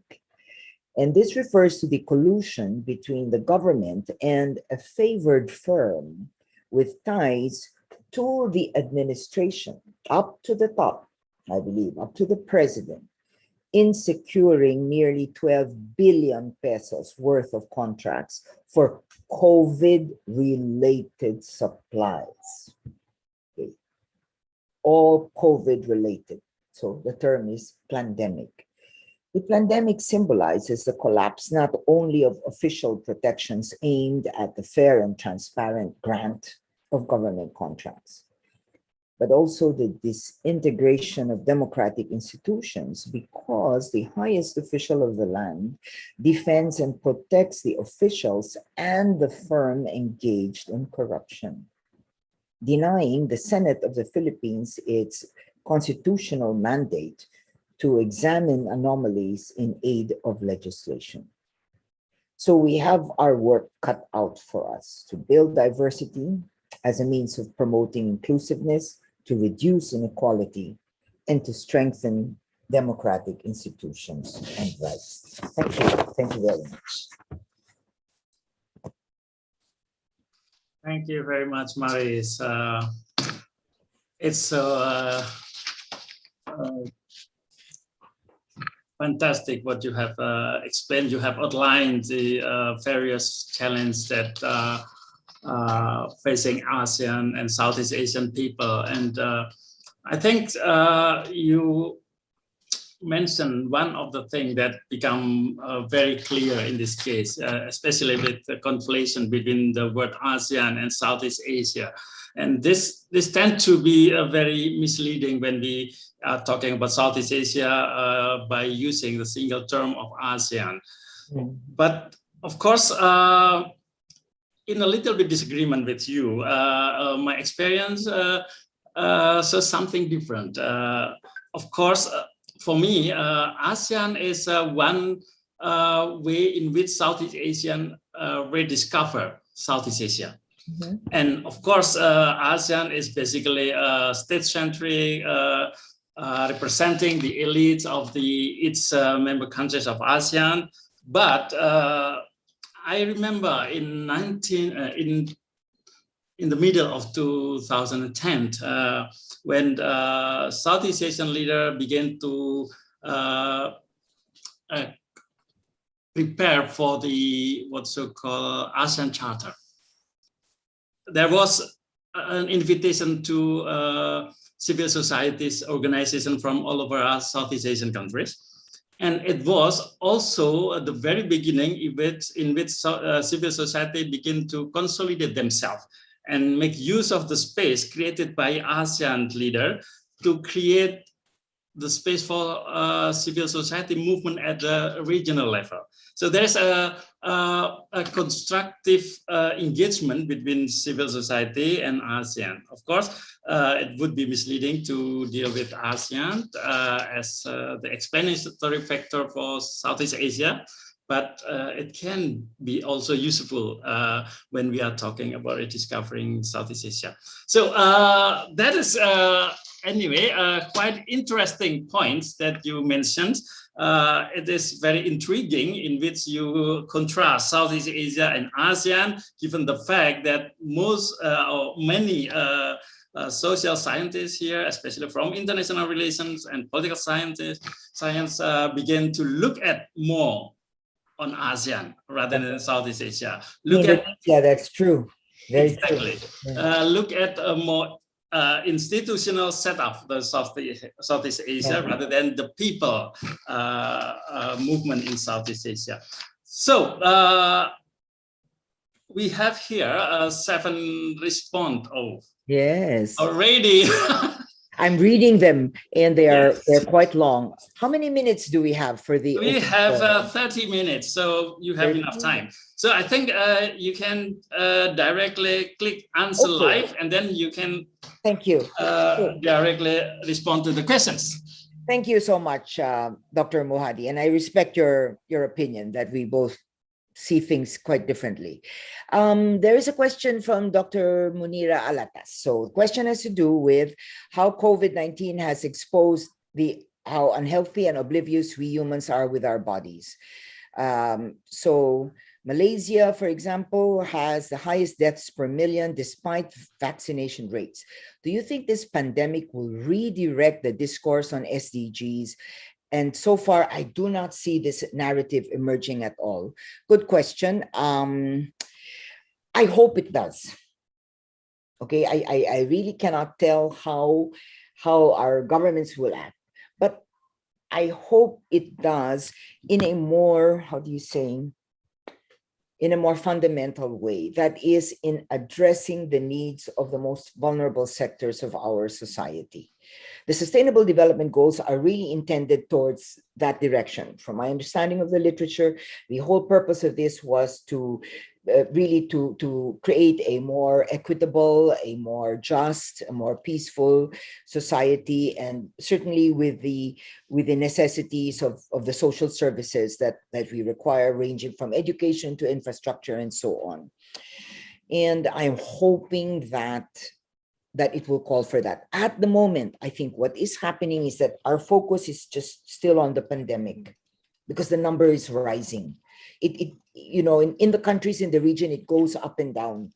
That's why we have to keep, you know, like the data I showed you was as of September 30. It might improve now. I don't know, by the end of this month, because I looked at the data just in the Philippines this morning, and the number seems to have dropped. Okay, from a very high number, we hit about 25,000 new cases one day, and yesterday it was about 14,000. So you see a drop. So I think for now the focus is really towards dealing with the pandemic, but clearly we cannot ignore the larger picture, which involves the impact of this pandemic on all our lives. Hi, Bambang, you are here. Do you agree to the view that ASEAN is still a problem itself in Southeast Asia rather than a solution? Naughty Bambang, it sounds just like you. Actually, what I said is that ASEAN is a part of the universe. It isn't the universe. That's my approach. It cannot explain all of Southeast Asia. It can only explain a dimension of the region. Does it work? Does it not? Well, I think in the most difficult issues where it has been needed, ASEAN has not come up, in my view, to par in terms of China, in terms of maybe human rights, which includes a range of things, you know, Rohingya and all. And the usual fallback is, well, we don't want to interfere in the internal affairs of these states. You know, at one time, thankfully, that debate has died. But at one time, I would say in the 70s or 80s, maybe, there was even a debate that Southeast Asia, that human rights are a Western concept, they're not applicable to us, and this and that. And there were members of the ASEAN that followed that line of thinking, which to me was quite dangerous. So is it helpful? I think it would be on a case-to-case basis, but in the problems I consider big, I would prefer to hope to see more action than inaction. Then again, some might say that's why I'm in the academe and not in diplomacy, because, you know, diplomacy is a more intricate thing. Well, that's probably true. Okay, then there are still questions here. Let me see. I'm trying to put the questions together. I should have put all the pandemic questions together. From Rizky Dwi Wibawa, thank you for your question. There have been real long histories of conflicts and human catastrophes and sufferings in Southeast Asia. The good news is we do not have big human catastrophes in the last 40 years, but to have a kind of unified, homogeneous social norms, it would be almost impossible. We could minimize the disparities through people-centered democracy, people-centered governance, and thank you. This is just my personal reflection from the health sector. Thank you. But I just want to say that it is not our intention to even promote homogeneous social norms. I think that laws are different. Laws are followed by everyone. Yes. And no one must be above the law. Okay. But of course, I also know that certain laws are unjust. My country, my own government just signed an unjust law last year. And we challenged it before the Supreme Court and still no decision. So we are all waiting. When I say we, I mean many people, and we still no decision. But when we talk about norms, norms are not fixed. Norms change over time. The norms during my mother's time are certainly not the same as mine. And my norms, I think, are no longer the same as my students. They do things that I have to confess I don't completely understand. And I have to ask the young ones in my family, can you explain this term to me? Can you explain this practice to me? And so on. So I accept that norms do change. There's a question here on digital transformation. With regard to digital transformation, this is from Sarwoto at Sutarno. With regard to the issue of digital transformation across the region, how about a coordinated study starting from the roots, social economy and culture, the impact of digitalization in the villages of ASEAN region? That would be fascinating. I wish we could do something like that. I wish we could do something like that. You know, I think in many of our countries, we had to teach shift to online learning during at least in the last year of the pandemic. But that was a big challenge because many don't have access to online. So in the Philippines, for example, in the public school system, I'm talking about basic, middle, and high school, yeah? You know how it was taught not online, because even teachers have a problem with internet access. By distance learning, they meant the delivery of printed modules. The children walk to the school, pick up the printed module and study it at home, hopefully with the guidance of an elder, a guardian, or a parent. So yes, I think it would be a fascinating study if we could do that, because the impact is not just on education, but in many other ways. For example, how rural areas have access to health advisories and to health remedies without any access to internet. This would be a difficult problem. There's a question here. What is your take on Maharlika? Maharlika, I'm not sure if do you mean the name Maharlika? Because at one time, during the time of President Marcos, he wanted to change the name of the Philippines to Maharlika. It didn't work. It didn't work. But because he said that Maharlika is more indigenous, more, you know, it comes from our culture. Because of course, Philippines comes from the name Felipe, the Spanish king, no? Very colonial, the orientation. But it didn't fly. And you ask, why does the president continue to win the support of the majority? I wish I knew the answer. That is the most baffling question. Many of us in the social sciences and in the humanities and even in the sciences and the health sector, because of the catastrophic way the government has dealt with the pandemic, you know, so many are asking that. And one reason could be that the government still controls most of the institutions.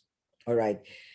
People were afraid to speak out because he just comes out on TV and he names you by name and he denounces you down to your even most personal physical features, totally irrelevant to to the issue, but he has done that.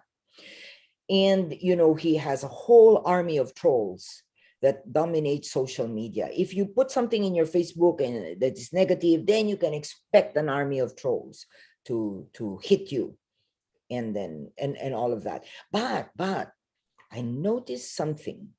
Since the public investigation of this big time corruption case, which is shown on television or on the internet, and people hear it on radio, more and more people are speaking out. And I don't mean by people academic, ordinary folks, because they know what's going, and they are appalled that in a time when people are hungry, so many have died, people have lost their jobs, hospitals are full, they cannot take in more COVID cases, they cannot even take in other kinds of medical cases because they are full, that given this time that so much stealing would go on is unfathomable. I mean, it's just unconscionable. It's just out of this world, and people are angry about it. I notice that more and more are speaking out. So this support, I don't know, our elections are coming up next year, and I cannot imagine how it will work because you cannot go out. How do you campaign? If you campaign via social media, I would say easily 40% maybe of the population still do not use or have no access to the internet. So that's still a large chunk of Filipinos who cannot engage in that way. So I think I have answered questions. Oh, the concept of Southeast Asia, isn't that a colonial construct? This is from Munira Alatas, south of China and east of India. In a sense, yes, because if you look at the earliest studies of Southeast Asia, it was a Western colonial concept. In fact, it was in Europe. It was really initiated by civil servants who were assigned to the region, Dutch who were assigned, and British assigned to Malaysia and Burma and blah blah.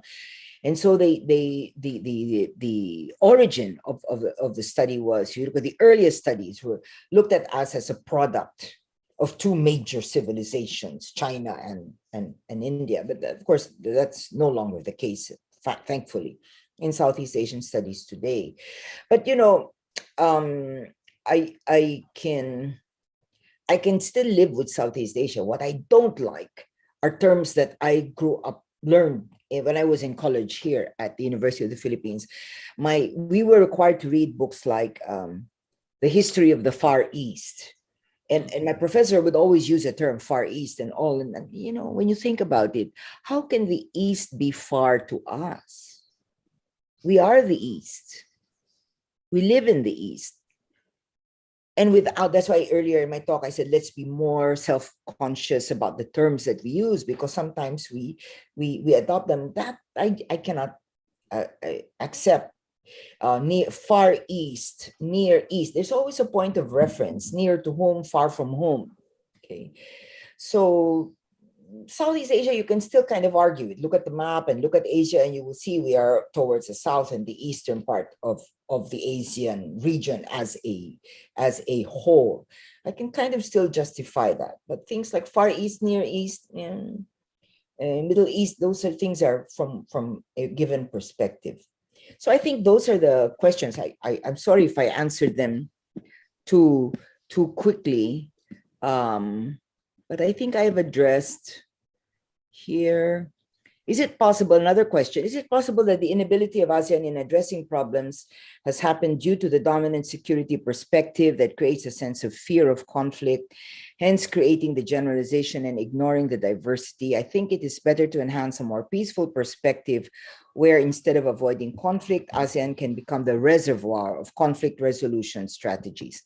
Actually, if you read the documents, the declarations and resolutions of ASEAN, it is full of language that talks about peace and harmony in the region while respecting diverse cultures. That is written on paper. And it's not, as far as the documentation is concerned, that's very clear. I think what we are talking about really would be the capacity. I think a greater need for capacity building in terms of the ability to respond to a myriad of issues and problems in the region. It's not easy. I understand the difficulty of the problem. Let me give you something that probably appears less serious, but it affects our universities. Years ago, when the ASEAN started to do the, what do you call the for universities, what do you call the ASEAN quality assurance? They have Q&A, ASEAN Q&A, which is a set of parameters by which universities in the region are measured. And when that was originally started or conceptualized in 2000 something, I used to attend the meetings to represent the University of the Philippines, because at that time, I'm now retired, but at that time, in 2000, whatever, I was the vice president for academic affairs. So I used to attend the meetings. And of course, we were all there from the countries. And it was not easy because, in the region, the quality of universities ranges from very good to not so good. And if you set a standard too high, nobody reaches it except for a handful. If you set the standard too low, then you defy the purpose of a standard. Why have it? Everybody qualifies, so no point in having a standard. So how could you arrive at a standard that would not be too offensive to some who needed to move up and get there, but at the same time would not appear to downgrade the quality so much that say, oh, it's so easy to get ASEAN qualification, anybody can do it, even a poor university, and so on. And that went on for how many meetings and so on and so on. And it's a problem. It's a problem trying to arrive at a standard that by which we can measure our own academic performance. I'm just talking from the point of view of academic performance, because certainly there would be countries where many of its universities would not qualify if you follow stricter standards. The fact that the ASEAN even thought of creating its own kind of implied that with regard to global standards, we were rating maybe considerably lower, except for a few of our universities. The majority of the universities in our countries would probably not meet that global standard. So I think they're thinking, okay, let's have one in Southeast Asia. And I didn't feel very comfortable in some of the meetings, because I kind of felt that sometimes we were sacrificing standard for the sake of saving face, because we didn't want some countries or universities to kind of feel they were, so we have a term in Tagalog, in Filipino we call kawawa. So like pitiful because they're not doing so well, or something like that. It's always a battle to balance. But I think that's an easy problem. I think the more difficult problems are the problems that I mentioned, problems that deal with inequity, with social inequity, problems that deal with gross violations of human rights, or failure of democratic institutions. Those are far more serious problems than the one I mentioned. I don't know if there are 3 new questions. No more, I think. So I don't know if I have been able to answer your questions to your satisfaction, but are there any more, maybe, Mohadi? There are 2 more questions here. Okay. That you haven't answered yet. Okay. Which one is that? Sisardi Kemal Shah. Do you think, from Sisadi Kemal Shah, do you think that this pandemic and its multi-layered problem prove that the existence of ASEAN is getting more irrelevant with the current situation? Personally, I do agree with this statement, but I believe that ASEAN should be reformed, and this is very possible due to the ability of ASEAN in creating norms, but the current condition where most of the process of policymaking is conducted behind closed doors, being too normative and highly dominated with gerontocracy way of thinking, irritates some scholars and especially the young people. Good question. I think your question also points to the reason, to the survey that I mentioned earlier, that people, a considerable chunk of people, find it irrelevant or disconnected from their daily lives. I think the age might certainly be a factor. I certainly believe the ASEAN can be reformed. In fact, it has changed. When it started, it was purely, I would say, almost predominantly a security-oriented organization.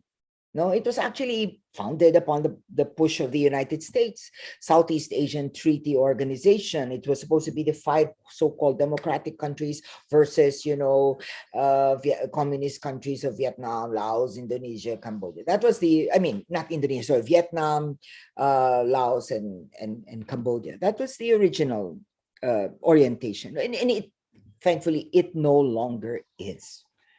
It certainly is not. In fact, I think the ASEAN has taken a very strong stance on the economy, on looking at economies, infrastructure, trying to link the Southeast Asian economies together. What I wish is that the people part would come in and maybe more, not just dealing with federations of employers and capitalists and business owners in Southeast Asia, but also maybe looking at labor unions, women's organizations, people who work on the ground, farmers and peasant organizations whose lives are directly affected by policies enacted by the ASEAN. So I think it will move there, but the ASEAN is a difficult organization to move quickly. It takes time. Just as an aside, the one and only time that the CSREP tried to apply for a grant from the ASEAN Foundation, of course, we were denied. It was not accepted. And the reason was we wanted to discuss something with Islam in the region, and they found the subject sensitive. I said, how can that be sensitive when millions and millions of Southeast Asians are Muslim? I mean, not just in Indonesia and Malaysia, but Indonesia, for example, but even in the Philippines, even in southern Thailand. I mean, you find this in many parts. And I had to go, the time the headquarters was in Jakarta, and I had to go there, I do not know how many times, and then so many emails and all. And in the end, they typical ASEAN way, they couldn't outright say no. That was one time when I wish they just said no. But what about these? That. So in the end, after more than a year, I said, give up. These were, and we were not looking at it as a religion. We were looking at it as a societal factor in the region, not in a single country. We were not, zeroing in on any one country. So after that, even in the CSREP, council, the members of the board found that if we cannot rely on the ASEAN Foundation to support investigations of the region that we academics, including our students, would like to investigate. Because the things that we like to investigate might lead to some maybe sensitive conclusions. I don't know. I mean, there was not even any conclusion because no studies, didn't push through.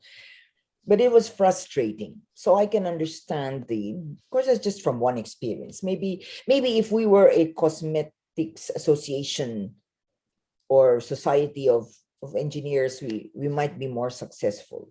But, CISREP thinks about things outside the box and is not afraid to consider topics that affect the region. I mean, we looked at the Mekong and from a perspective of borderless society, so not from the perspective of the nation state.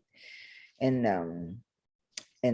so I'm hoping that it will have improved now, because truthfully, we haven't tried since.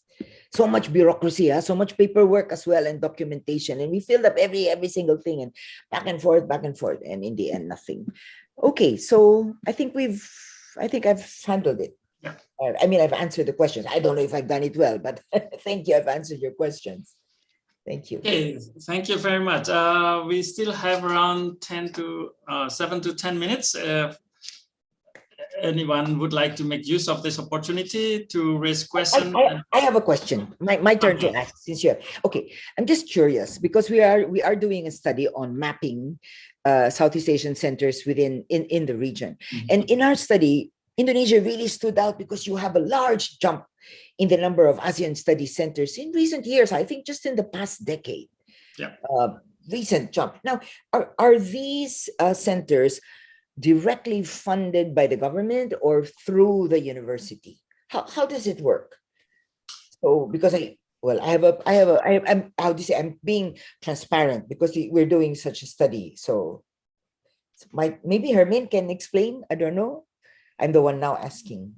I think Muhadi is the Oh, Mahadi, okay, person please. to- Then I'm partnered with the perfect yeah. person. Thank you. Muhadi. Thank you very much, Erwin.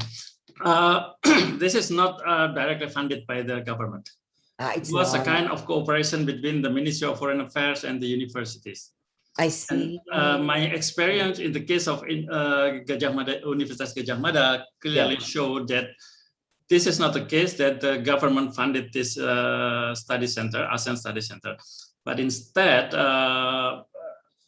the Ministry of Foreign Affairs official came to Gajah Mada University with the question of the possibility of establishing ASEAN Study Center. And I think your ministry approached many other universities. Yes, they approached many other universities, and that was to my disappointment. We had already a Center for Southeast Asian Social Studies. That's it. I was going to ask, how does the exactly that's to my relate disappointment. to your center? For Yeah, we were never been consulted. Oh, yeah, because when we are mapping the centers and we look at the case of Indonesia, this is what we find. Like we look at UGM, and you have CSIS, Center for South Asian Studies, then you have ASEAN Studies. So of course our question is, how do the two link up? So anyway, I will not take up much of your time, but that is exactly why it is very interesting that you brought up this issue again in your keynote speech, because this is quite interesting how we should bring ASEAN studies and Southeast Asian studies together. And you are the right person to talk about this, because you are a historian, but in fact your speech clearly reflected your knowledge on the contemporary Southeast Asian issue, including ASEAN issues, is very, very wide. So I will say this now. I'm going to set up a Zoom meeting with you, Dr. Mohadi, and you, Dr. Min, to discuss this, and maybe we can invite a few others, because I need to understand this from, for our project, and I want to be able to reflect the situation accurately. Yep. And the best is to hear it from you yourselves. So thank you so much for allowing me to ask you a question. Okay, any more question? 3 minutes left. Otherwise, I will leave it to give the time back to the MC. But I just have one more point. One more point that maybe you might be interested in studying. A few years ago, the UNESCO Center in Bangkok had a project to create these textbooks on Southeast Asian studies as a multicultural place, blah, blah, blah, blah. And in fact, they produced the textbooks. In all the meetings, there were Indonesians and all the other countries would attend and would present their modules. And it's interesting because the textbooks are for elementary or middle level grades. In fact, I just received a copy of the textbooks a year or so ago. And then I read about your ASEAN school books or middle. So I was wondering if you, if as a research project might want to compare the content and orientation and approach of the ASEAN school books and these Southeast Asia Yeah. type of school books, just as a suggestion, because of course that would interest everyone if you could do that. Anyway, thank you so much. So Maris, you brought the big issue of focused by Southeast Asian Social Studies, Center for Southeast Asian Social Studies to the fore. That is the issue is how to look at ASEAN in the Southeast Asian studies. So the idea of constructing and reconstructing Southeast Asia is basically come from this idea, the fact that Southeast Asian tend to be reduced by ASEAN studies. And this is a big mistake, and that we have to put back into the right direction. So I think that is what we can learn from you a lot today. And of course, I know as many great keynote speeches will not give any answer to this question, but provoke more questions to be answered. And this will be also means another opportunity to invite you. Thank you very much, Maris, and thank you very much, everybody, for the lively discussion. Thank you so much. I will give time back to the MC, Riandita. Thank you very much, Pak Muhadi. That was an amazing discussion. Thank you for moderator for share this keynote session. And thank you to Professor Maria Serena Icasiano Diokno for the speech. Thank you very much. And before we continue to our next agenda, maybe we would like to take a picture together before we continue to our panel discussion. Yeah, the photo session will be taken for twice. So everyone, please turn on your video and we will take a picture together. For the first session, 1, 2, 3. For the second session, 1, 2, 3. Thank you very much. Ladies and gentlemen, after all of the keynote speech, and before we continue to our panel discussion, here we show you a video about the Department of Communication Science, or in UGM, known as DCOM. Yeah, Department of Communication Science, or DCOM, is established since 1950. Now, Dr. Rajiem is the head of Department of Communication Studies, Faculty of Political Science, Universitas Gadjah Mada.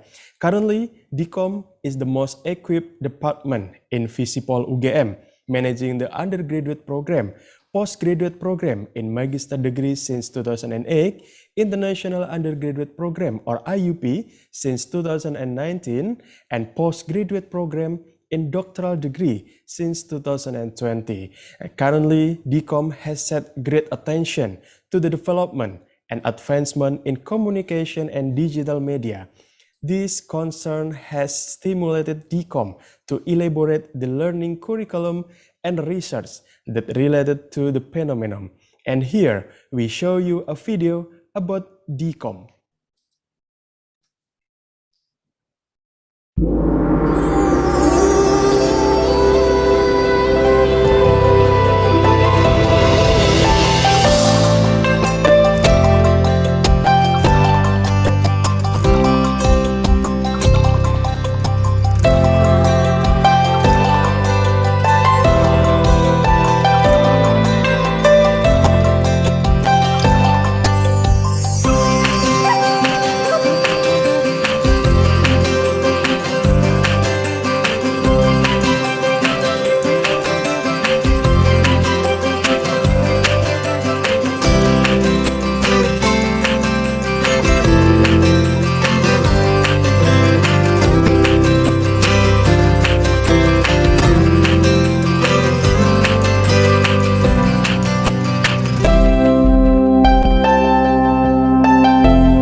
Yeah, ladies and gentlemen, that's a video about DCOM.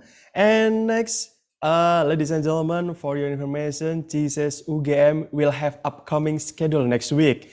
MMAT, or Mengajar dan Meneliti Asia Tenggara, a comprehensive program gathering for experts, academicians, and scholars in social and Southeast Asian studies through teaching and researching Southeast Asia, or MMAT. This year, this workshop will run virtual for 6 weeks. MMAT 2021 Summer Course Program Reconstructing Southeast Asia is now open for applicants. Register now at pssat.ugm.ac.id/MMAT 2021. Once again, you can register at pssat.ugm.ac.id/MMAT 2021. Here, we show you the complete information about MMAT.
Okay, yeah, that's a program from TCS UGM that will have upcoming schedule next week. MMAT, Mengajar dan Meneliti Asia Tenggara, a comprehensive program gathering for experts, academicians, and scholars in social and Southeast Asian studies through teaching and researching Southeast Asia. And this year, this workshop once again will run virtual for 6 weeks.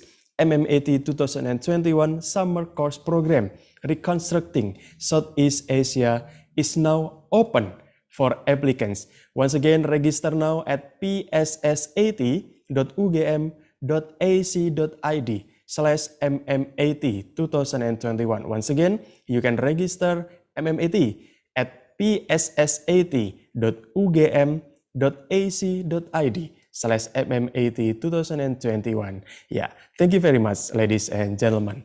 And now we have informed you on the second day we will have a special parallel. Yeah, as Professor Hermin said on her brief report, on day 2 we have 4 special parallel with certain topic. One of the topic is hosting by the Performing Arts and Visual Arts Studies, or PSPSR, Graduate School, Universitas Gadjah Mada, limited to only 4 registered participants of the conference. The session will run on day 2 at 8:30 until 10:30 in Jakarta time.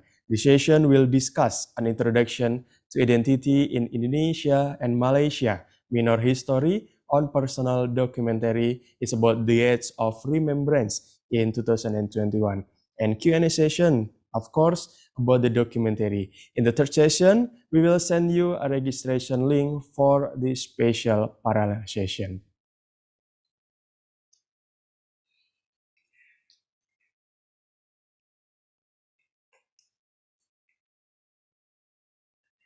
Okay, and for your information again, TSS UGM will have an upcoming schedule next week.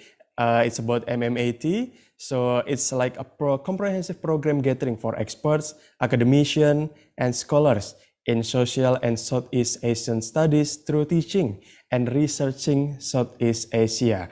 And this year, this workshop will run virtual for 6 weeks. So ladies and gentlemen, you can register now because the summer course program for MMAT 2021 is now open for applicants. So you can register now at pssat.ugm.ac.id/MMAT 2021. Once again, you can click on pssat.ugm.ac.id/MMAT 2021. Thank you very much, ladies and gentlemen. Before we continue to our next panel discussion, here we show you a video about the program on today, about the SEAMCA.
Thank you, ladies and gentlemen, for your information. We will have a panel discussion for the first session at 11 in Jakarta time. So everyone, please waiting for the time, at least 15 minutes from now, we will start the panel discussion for the first session.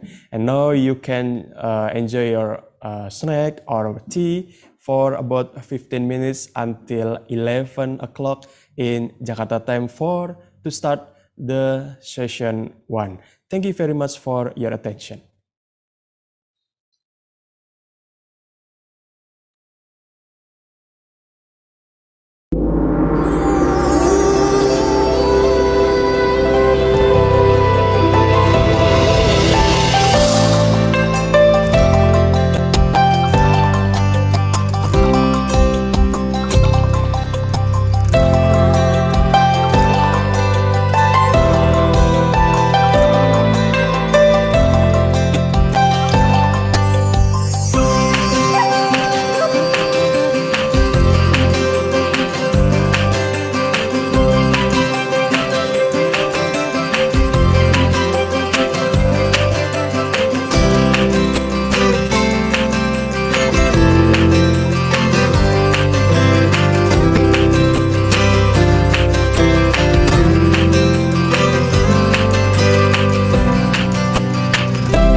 Center for Southeast Asian Social Studies, or CESAS, is a research institute of Universitas Gadjah Mada that focuses on social issues in Southeast Asia. The research center was founded on 1st April 1986 with the name of Pusat Antar Universitas, or PAU Social. In 2001, the name was changed to CESAS in order to emphasize the commitment towards social studies in Southeast Asia. As a research institute under Universitas Gadjah Mada, CESAS has three main working areas that are strictly related to each other: research, education, and community service. These three working areas are addressed by two divisions, the Research and Cooperation Division and the Publication and Training Division. The working programs held by CESAS are aimed to optimize research and education to render a better service to the community. Since 2016, CESAS UGM has been nominated by the Ministry of Research, Technology, and Higher Education of the Republic of Indonesia, known as Kemenristekdikti, as the only center of excellence in the field of social studies. In 2017, CESAS was appointed by Kemenristekdikti to implement the World-Class Professor, or WCP program, with the aim to optimize researchers' capacity to increase publications and cooperation for research at the international level with professors from all over the world. Vision. As the center of excellence in social research focusing on Southeast Asian studies and works as a bridge between scholars and research institutions to collaborate actively on academic research in Southeast Asia as well as on a global scale. Mission: producing high-quality multidisciplinary research focusing on Southeast Asia, providing basic information for policy recommendation and enhancing awareness of the society towards the studies of Southeast Asia, forging sustainable partnerships with other research centers which focus on Southeast Asian studies from all around the world. CESAS has several programs, such as ICAT, the Indonesian Journal of Southeast Asian Studies is an academic, open access, and peer-reviewed journal about Southeast Asian societies and cultures. Symposium on Social Science, or SOSS. SOSS is a biennial event organized by CESAS to encourage a more significant role of social science in Indonesia and globally. Southeast Asia Conference on Media, Cinema, and Art, or SEAMCA, is a conference focused on media, cinema, and art. MMAT, or Teaching and Researching in Southeast Asia. Seagate, C-Chat, C-Talk, C-Movie, Internship. CESAS UGM has several partnerships with both domestic and international institutions, such as Pacific Media Center, AUT, New Zealand, Department of Social and Cultural Anthropology, Freiburg University, Germany, University of Oslo, Norway, College of Innovation, Thammasat University, International Relations Department, Universitas Islam Indonesia, Ludwig Maximilians University, Germany, Faculty of Arts, University of Sydney, Australia, University of Colombo, Sri Lanka, Mahidol University, Thailand, Purbanchal University, Nepal, Sogang Institute for East Asian Studies, Sogan University, Republic of Korea, Southeast Asian Studies Program, National University of Singapore, Department of Southeast Asian Studies, Rheinische Friedrich Wilhelm Universität Bonn,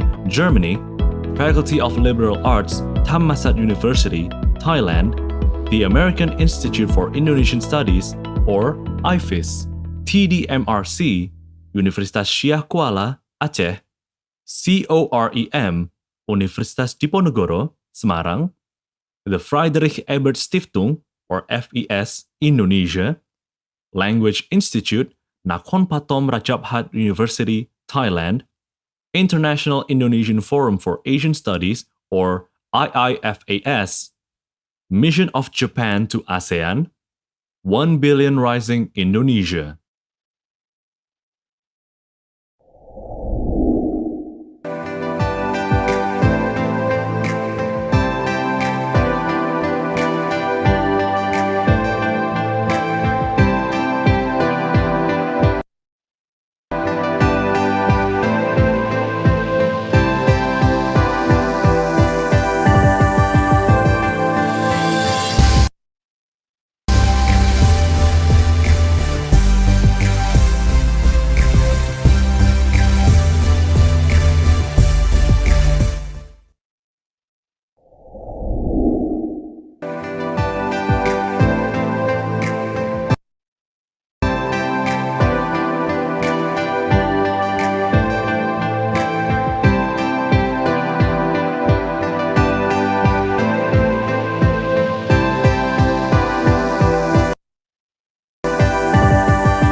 Thank you, ladies and gentlemen. Welcome again to SEAMCA 2021.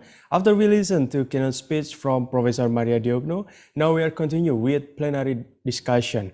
For the first plenary session, we will discuss about the fate of journalism in the region between freedom, security, and responsibility.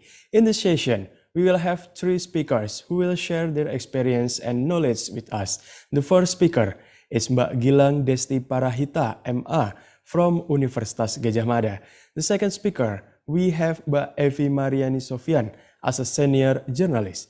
And the third speaker, we have Professor Cherian George from Hong Kong Baptist University School. On this first session, will be chaired by a moderator. She is Mbak Mufti Nur Latifah MA. Let me to introduce Mbak Mufti first. Mbak Mufti got her bachelor and master degree in Universitas Gadjah Mada in 2009 and 2011.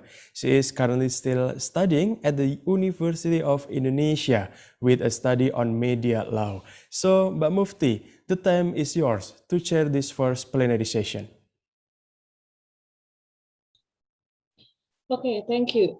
Good afternoon, everyone. I would, for the first time, I would like to say thank you to the SEAMCA committee and the Center for Southeast Asian Social Studies for allowing me to moderate our panel today. And I would like to welcome all the speakers. I think all the speakers have joined with us. Today. I hope wherever you are at this time, you are in a good health, even though we are still in the midst of the pandemics. Hopefully later, after the pandemic is over, we can gather and have a more beautiful discussion directly. And as stated at by the Center of Southeast Asian Director at the opening, Professor Henmin Indah Wahyuni, the SEAMCA, the conference is divided into three focus, the media, the cinema, and the art. And now we are in the first panel. In this panel, we will discuss the first part about the theme about the media, and the title of the panel is the fate of journalism in the region between freedom, security, and responsibility. On our forum today, we want to see how the freedom, security, and responsibility of journalism take place, especially in Southeast Asia and in the current pandemic condition. We know that Southeast Asia is a fairly dynamic region. Southeast Asia has demonstrated the development of media and journalism, which is essential and interesting to understand and to explain. The various conditions facing by the countries in this region will determine the role of media and journalism, not only because each country have different background of socio-political condition, but also challenged by the state and the market nowadays, I think, including the rapid development of digital technology, which brings opportunities and the challenge for the media and journalism in terms of technical and substance. Therefore, the practice of journalism and media in this region threatening the quality of journalism and public sphere. And I think the COVID-19 pandemic then present a more severe threat the quality of journalism, press freedom, and the democratic climate. Instability prevails in almost every country in this region. Journalism and the media are required to take great responsibility in public health. At one side, the media should inform the public about this pandemic, but at the same time, media and also journalists also facing the challenge to fight about the pandemic in terms of healthy and safety. So this does not always smoothly due to several factors to the external internal context of the media itself. I think nowadays journalism in Southeast Asia is in the triangle. So this is our focus in this panel, the triangle of freedom, security, and responsibility. And we will discuss this condition from the practical and academical point of view. And as stated before, we have three speakers in this panel. to address this issue. Let me introduce our speaker. We have Mbak Gilang Desti Parahita, or commonly call her Mbak Gilang. And the second one, we have Mbak Evi Mariana Sofian. Okay, maybe I use the dialect of Jakarta. We use call the sister as Mbak. And the third one, we have Prof. Cherian George. Okay. Before we start, I will read the rules of our panel. This forum will be divided into two parts, and the first time, the presentation of the panelists, I will let the panelists present their materials, and the second one of the second part of this discussion, we can go to the discussion. Each panelist deliver the material for 20 minutes. I hope it's enough time to present every material. For those of who want to ask question or respond to the topic of the panel, you can address your question through the Q&A column. Please write your name, your affiliation, to whom the question is addressed, and of course, your question. What's the main of the question? With the processing, let's just get start our panel. The first, we will listen to the presentation of our first speaker, Mbak Gilang Desti Parahita. Let me read her biography first. Mbak Gilang Desti Parahita, or we also call her Mbak Gilang, is assistant professor of the Communication Science Department of Universitas Gajah Mada. She has completed her bachelor and master degree from UGM. Her research interests include communication for sustainable development, digital disinformation and literacy, new media, gender, and marginalized communities. Mbak Gilang also practical skills lie in journalism and public speaking. She has published numerous journal and book, and I think the last publication that was just published last month about the pandemic and resilience of journalists. Maybe who knows, Mbak Gilang will share with us about these topics. And Mbak Gilang has been involved in the Asian Media Information and Communication Center since 2014. Okay, Mbak Gilang, you have 20 minutes to present your materials. Time is yours. Thank you, Mbak Mufti. I miss you, Mbak Mufti. I miss you too, Prof. Hermin. I miss you too, Mbak Gilang. Yeah, I feel I'm back home only without local dishes. Well, thank you for the time. I should wait my presentation to be shared by the operator, I think. Well, yes. Okay, thank you. It is an honor for me to deliver my presentation in the topic taking freedom of the press for granted, from liberalizing the press industry to illiberalism. Well, next, slide 2, please. Yeah, slide 2, previous slide. Okay, thank you. Well, as we all know, freedom of the press is a bedrock principle of our democratic system of government. It substantially differs democratic governments from the authoritarian ones. Well, here we expect that reporters and news organizations in democratic country must be free and unrestrained in their efforts to report events and uncover the truth. A free press does not mean that everyone in the media reports the same events in the same way. Rather, a free press allows competing ideas and conflicting viewpoints to be freely expressed without censorship, so people can make their own minds based on what they see, hear, and read. Yeah. One of the role of the press is to voice and listen to the voiceless as well. Therefore, inequality in the society can be diminished as voice provides the powerless with power. Well, slide 3, next, please. Formally, the press freedom in Indonesia can be defined by the existence of the press law, recognition of 3 types of broadcasting media, influential press council, code of ethics that must be adhered to, and the development of journalists and press companies associations. Those mechanisms have been settled since Suharto stepped down in 1998.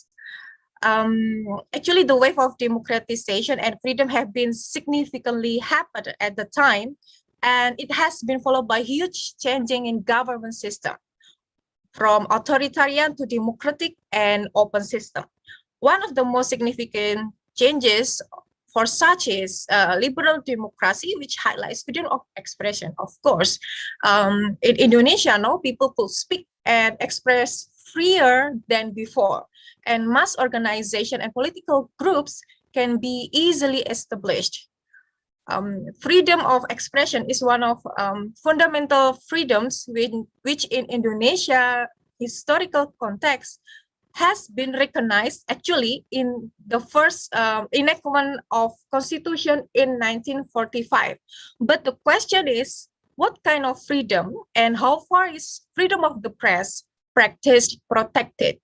Yeah, so slide, next slide, slide 4, I think, yeah. 2 decades later, some problems still occur, yeah. Freedom of the press and expression is not really well implemented, as journalists are still in a weak position due to weak protection. Freedom of the press is enjoyed, I think, yeah, by the media companies, as media industry is more liberalized and urban-based, and privately run mass media dominate the public sphere and discourse of the country.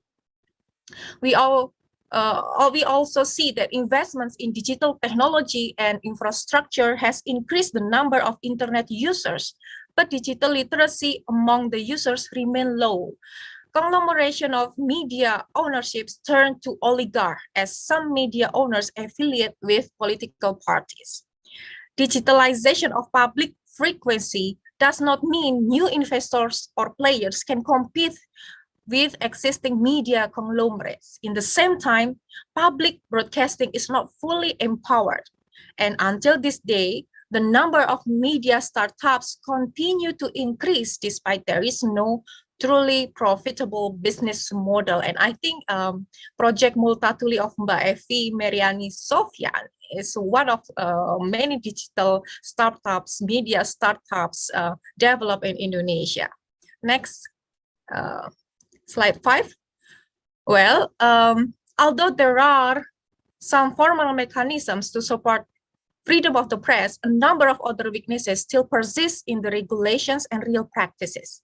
Some loopholes in the press, for example, unclear meaning of the legal body of press organization, weak protection, and no real prosecution for parties that violate journalist safety and well-being. No protection against or editorial autonomy to prevent owners' interferences, and no paragraph that regulates online media. And I think making a workers' organization in press companies still hampered by threat of termination of employment. This is the picture of Mbak Luviana. She was a former journalist of Metro TV, and she was terminated because she tried to develop a trade association in Metro TV. In addition, the parliament enacted 2 laws in 2008, which are related to information, law about public information openness, and law number 11, 2008, I think, concerning information transaction and electronic, or ITE law. Interestingly, ITE law adopts a cyber defamation, which could charge anyone by 6 years imprisonment. This law has been potentially used to attack freedom of expression, as we have seen in the case of Omni International Hospital against Prita Mulyasari and many other victims, including journalists in subsequent years. In reality, journalists still face a lot of threats until this now, like doxing, intimidation, harassment, sue, and termination of employment. Next slide. While freedom of the press is limitedly and formally guaranteed by the press law, public trust or confidence in journalists and media is well formed, and some journalist community has its own mechanisms to maintain their quality and ethical journalism. Not some journalists, I mean, overall, journalist community has its own mechanism, yeah, to maintain the ethical journalism and quality practice. Yes, there are some journalists who receive bribes, especially journalists in the regions, but this tradition is preconditioned by the low wages and local media dependencies on advertising revenues from local governments, as the big advertisers give their money to the pockets of media oligarchs in Jakarta. Journalist certification intends to guarantee the competence of the journalist, but it might be not correlated with increasing security and well-being of the journalists. We have also mechanism like verification of the press companies by the press council, intending to prevent confusing the press with hoax or disinformation creators, but the number of verified press companies might be much smaller than unverified ones. We also see that some journalists conduct collaborative fact-checking. Some press companies conducted collaborative fact-checking as a way to combat digital disinformation, but its sustainability must be supported by many parties. Next. Well, reformation, in my opinion, does not mean transforming the political system into more democratic and strong law enforcement to form equality and justice in the society. This is because the new order's political pattern still strong enough and rooted in bureaucracy system, which has corruptive system and easily uses violence approach. We can see from the culture of impunity continues to develop and normalize all forms of violence against journalists. The state has shown rhetoric human rights program without progressive strategy how the states should avoid violence and prevent discrimination practice. Because we forget or ignore one of the bloodiest crime against humanity in Indonesia's socio-political history, which is 1965 massacre, we tend to view violence and cover up facts as something acceptable. Government is used to cover up facts for the sake of sovereignty and a good name in the eyes of the international community. The uneasiness and restrictions for local and especially foreign journalists to cover issues in Papua, for example, are the litmus tests for the government to fully practice freedom of the press and journalist safety. However, the process of applying for a foreign journalist visa in Indonesia is very complicated and takes more than a month. Even when they have obtained work visas and received all permits to cover, these foreign journalists will still be accompanied by the apparatus in the reporting process, so that they are not free to report. And we see that the stigma of separatism or separatists present discrimination. Yeah, it is labeled to local Papuan journalists. Yeah, this is discrimination in the form of unfair treatment. For example, if there is a shooting case, it will be very difficult for Papuan journalists to get information from the authorities regarding the case. Yeah, it is different if journalists from outside Papua cover the incident. Not to mention, there is limitation of writing about certain news. An example is corruption. Yeah, the president Indonesia, Joko Widodo, on 9 May 2015 once said that the Indonesian government would open the widest possible access to the media to cover Papua. Now, after almost 6 years, has Jokowi's message been implemented? I don't think so. Yeah, next, slide 8. Yeah, freedom of the press apparently is understood as a freedom for the media owners to dominate the business and public discourses. violence against freedom of the press has been more complicated lately as the major media outlets in Indonesia have become media oligarchy. Media oligarchy means the ownerships of many platforms, thus the power it generates are exercised by small and privileged group of conglomerates for selfish and political purposes. Oligarchy basically fuses political authority and private wealth. Given the tight control of mainstream media by a few powerful politicians, opposing political elites need to find alternative means to communicate with their constituents in this digital era. Conservative Muslim politicians and their parties and movements are able to spread their religious visions and agendas because they have expanded access to traditional institutions and state bureaucracies. This political maneuvering of conservative Muslim politicians has further curtailed freedom of expression and freedom of the press while weakening regulatory functions of the state apparatus and threatening the broader interests of the Muslim community. Events over the last decade, particularly from the run-up to the 2017 Jakarta gubernatorial election, have suggested that Indonesian democracy has taken a more pronounced illiberal turn.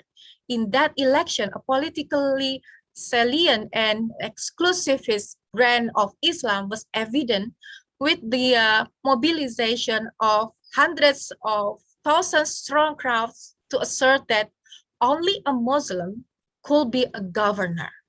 The highly effective social media propaganda that had preceded the mass mobilization intensified during the protests and was accompanied by Islamist grassroots activism and the use of mosques to spread the anti-Ahok message.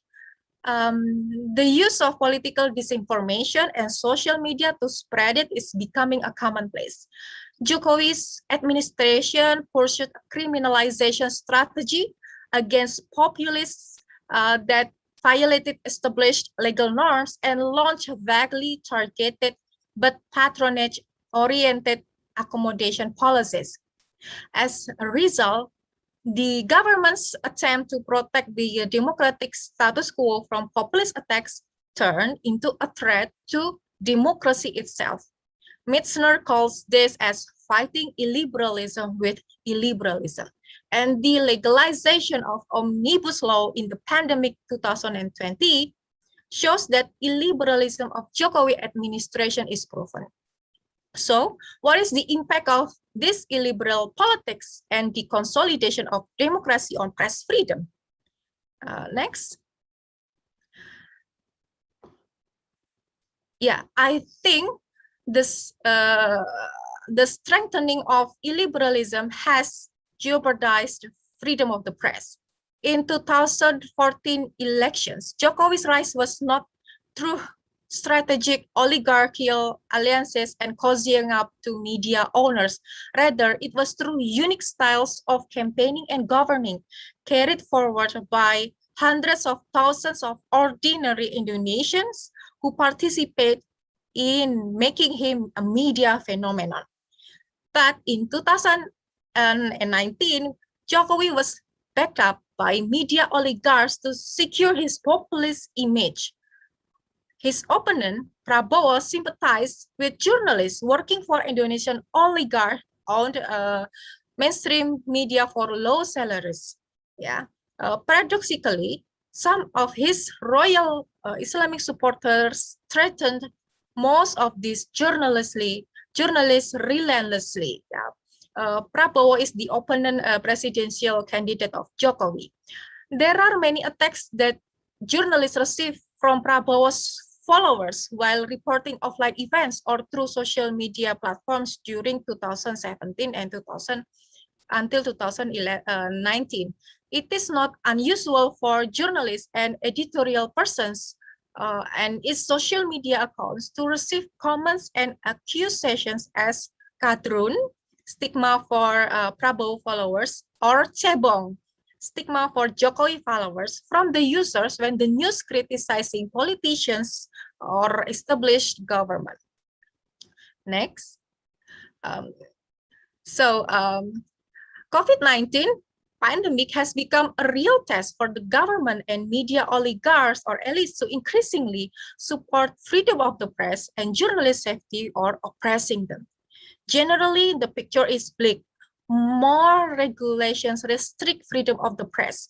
Besides ITE law, there are more policies prevent freedom of the press, such as job creation law, Supreme Court regulation on trial protocol and security in court environment, and so on and so on. In the meantime, there are government policies of COVID-19, data transparency and openness must be watched by the media. Public officials often stated confusing and unscientific claims and tend to be defensive from criticisms and opinion. For example, the Minister of Communication and Informatics said that if the government says it is a hoax, then it is a hoax, when the public found dissimilarities in the draft of job creation law. While the public needs of quality information increased during the pandemic COVID-19, the pandemic COVID-19 does not decrease challenges against freedom of the press and journalism as industry itself. Not only journalists' health and safety are threatened, some of them even experienced layoffs and salary cuts. Many journalists are, meanwhile, also concerned that the ruling coalition could take advantage of the coronavirus lockdown to get Parliament to approve a package of amendments to the criminal code, some of which will endanger press freedom in Indonesia, especially Articles 219 and 241, which criminalize criticism of the government and the president. The proposed amendments were submitted to Parliament in 2019, but had to be shelved after a major wave of protests organized by civil society because of the threats to press freedom. Last slide. Yeah. Well, in conclusion, freedom of the press has been the foundation of the state since the beginning. It is expected to be more flourished in the post-authoritarian Suharto. However, many events, as I have shown, indicate that Indonesian public has never fully enjoyed freedom of the press, as the elites take the most advantage of the free press by liberalizing the press and media industry and providing law support to journalist safety and editorial autonomy, not to mention letting the media oligarchy to develop.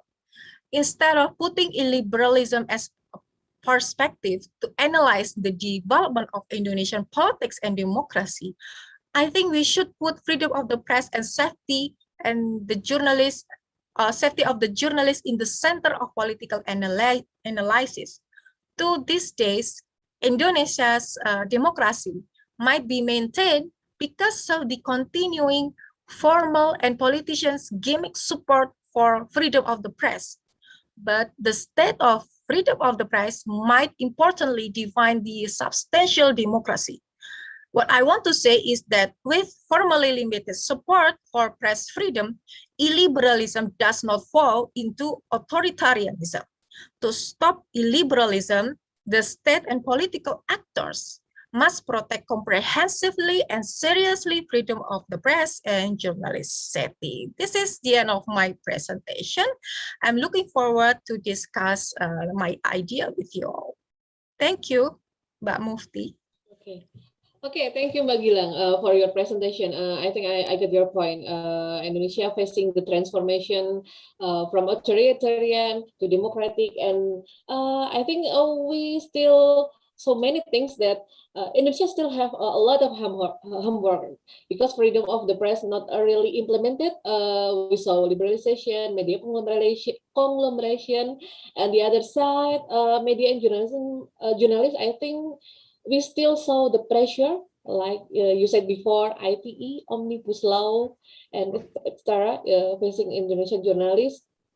maybe we ever heard about Jokowi message, but it's like what can I call it? Empty promise for Indonesian journalists and Indonesian media. I think it will be wide discussion for our panel today. And from Mbak Gilang, we have heard from the perspective of researchers and academician. I think it will be more interesting in this panel if we listen to from the perspective of from the practitioners who have directly have the field of the practice of the journalism. For now, we have for the second speaker, we have Mbak Evi Mariani Sofyan. Mbak Evi, good afternoon, Mbak Evi. Let me read her biography. Mbak Evi Mariani is the Executive Director of Project Multatuli, a public service journalism initiative that serves the underreported to hold power and accountable based in Indonesia. From 2002 to 2021, she worked at the Jakarta Post, and her last position was a managing editor for digital news. Mbak Evi finished her bachelor degree from the Communication Science Department Universitas Gadjah Mada, and continued her study in urban studies at the University of Amsterdam. Evi is 2011 until 2012 Hubbard Humphrey Fellow, a professional program run by U.S. State Department. In 2020, she was among a group of collaborative journalists that received the Excellent in Public Service Journalism Award from the Society of Publishers in Asia, or SOPA, for their work to unveil sexual abuse in universities across Indonesia. Okay, Mbak Evi, you have 20 minutes to present your materials. Time is yours. Thank you, Mbak Mufti. Can you hear me clearly? Yes, we can hear you. Thank you. Halo Mbak Gilang, halo Mbak Hermin, halo Pak Cerian, and Mas Budi Rawanto, and thank you for having me here. It's an honor. It's like going back home after 25 years, maybe. Okay, I'll share my own presentation. Mbak Gilang has already touched a lot on what I'm going to talk about, so I hope there's not much overlapping. Okay. Oh, good. Sorry, this is not the first. Okay, this is the first slide. Okay, I'm going to talk of freedom, security, and responsibility of journalism in Indonesia. I'm going to talk about after digital disruption and how legacy media floundered to compensate the steady and accelerating decline of their advertising revenues, because the digital disruption disrupted the business model of a lot of legacy media, from ads on print, like print pound, to digital ads, digital dime. So it's really different. But on the other hand, as I think Mbak Gilang also already mentioned, digitalization made way for entrepreneurs like myself with limited capital to open new media outlets. Thousands of digital news outlets had appeared, including Project Multatuli, which we launched in May 2021.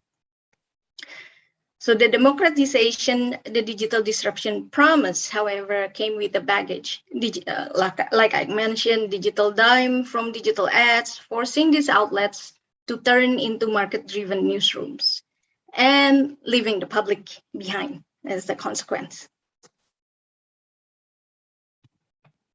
Okay, wait. Okay.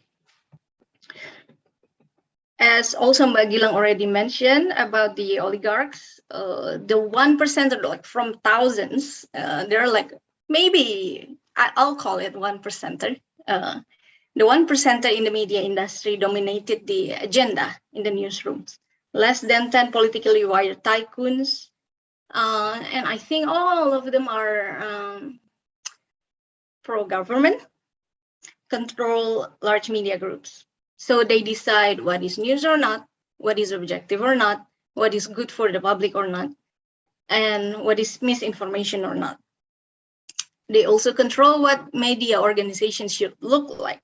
And this is shown by the way Indonesian Press Council verify press organizations, calling them perusahaan pers, making it difficult for non-profit press organizations or small newsrooms to get verified. So it's like the logic is, if you want to get verified in Indonesia as a media outlet, you need to be like to be a company, preferably a PT, like perusahaan terbatas. Like if you're yayasan or cooperative, koperasi, it will be very difficult to get verified. Digital disruption also brought trolls, political influencers known as buzzers in Indonesia. They hijack our public deliberation. They are paid by invisible yet powerful people. Okay. Now I'm going to talk about how the pandemic kind of like make media industry even weaker after the digital disruption, like hitting them even further. Some has to shut down their operations, like Suara Pembaruan. Others had to shrink their operations and cut workforce, like my former employer, the Jakarta Post, like Pikiran Rakyat, Jawa Post also have to cut a lot of their workforce. More and more journalists switch careers, mostly to other side or to communications, usually for corporations or NGOs. Others who become freelance journalists struggle to make ends meet. It is increasingly hard to remain a journalist in Indonesia. And I think this impact not only the welfare of journalists, but also it lowered the capacity of Indonesian press to maintain their role as their fourth estate. In general, less and less investigative and in-depth reports coming from press organizations because they no longer have the money and the resources to do so. First, when the digital disruption came, a lot of newsrooms, I think globally, and also in the region, in Southeast Asia, have to cut costs. And usually the first cut happened in the investigative or the slow journalism unit. So that's why I think this shrinking industry and that the number of journalists is lower is also lowering the capacity, in general, lowering the capacity of the whole Indonesian press to monitor democracy and to hold power accountable. Okay. Now I'm going to talk a little bit about misinformation. Early this year, the Jakarta Globe reported that Indonesia arguably had the biggest number of fact checkers, like 6,000 journalists. Well, fact checking has given some new source of revenues for several media organizations. It has become a big business. So if Magilang asked whether is it sustainable, I think in the point of view of whether there will be revenue from fact checking, yes. I think Facebook, Google give a lot of money to press organizations to run fact checking units. But is it sustainable in another aspect? I don't know, because the high number of journalists working to check fact could not compete with the widespread information. The information spread quicker, farther, and wider than the facts. So political polarization, also Magilang already mentioned, gives a fertile ground to this misinformation. People would believe what they want to believe, no matter how educated they are. So COVID-19 also significantly increased the circulation of misinformation. Some people call it infodemic. Okay, now I'm going to talk about attacks on press freedom. Well, the heading says police beat journalists, smash cell phone when he covers rally. This happened during 2019 big rally on Reformasi di Korupsi. It is a civil society movement led by university students protesting the revision to law on Corruption Eradication Commission and the Criminal Code. I have to say that this kind of like police beating journalists happened again lately under Jokowi administration. Before, during the new order, a lot of restrictions from the authority, like from the government, and then after reformasi, it's like there's some kind of like a relative freedom. But lately, in the few years, it's attacks on press freedom is on the rise again. One of them is like that, not just physical, but also digital. And this is produced by the police themselves. So in July,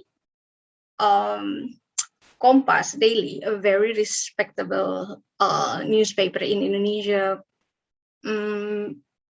ran a story on Jogja about dozens die following oxygen shortage in Yogyakarta's biggest hospital. The police say it's a hoax. Later, they changed their mind. They deleted the post, but some already like circulating really widely. And not long after this hoax stem was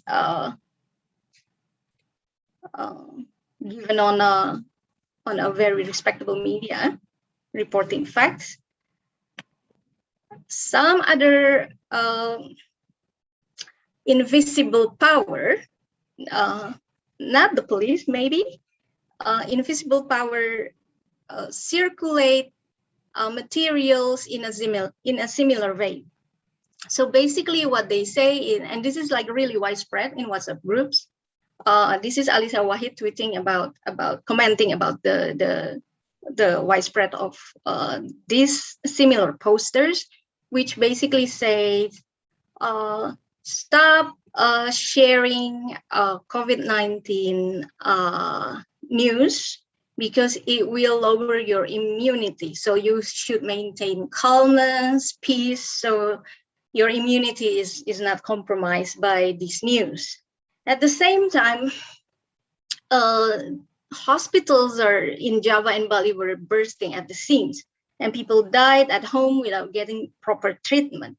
So at the time, a lot of media outlets report about the situation, and this invisible authority spread these posters everywhere in small cities. If you notice, like Sumenep, and then Probolinggo, and other small cities, to say that don't read those news because they will only make you like meresahkan, like make you not calm to face COVID. So I call this attacks on press freedom. Could you please later? Okay, I'm talking. Sorry, I'm really sorry. I'm sorry. Yes. Okay. Next, also Mbak Gilang already mentioned about this, the dreaded ITE law. This is a screen cap of, you should check, semua bisa kena.jaring.id. This is a great catalog of ITE victims. Semua bisa kena, meaning no one is immune. So far they gather data like 768 cases, and even journalists can also get a lawsuit using this electronic defamation law. So no one is immune, semua bisa kena. But journalists, especially journalists working in the regions for small local media, they are like especially more vulnerable to this law. They call the rubber law, meaning the way it can stretch accordingly to how the powerful want it to stretch. Hundreds of people have been reported to the police using the electronic libel law. Lately, even consumers of skin cream could get jail time for complaining about the reaction of the skin cream to your skin. So Jokowi already ordered a revision, but pro-democracy organizations are kind of like worried, not really sure about the way the revision is going. Okay, now next is talk about declining public trust.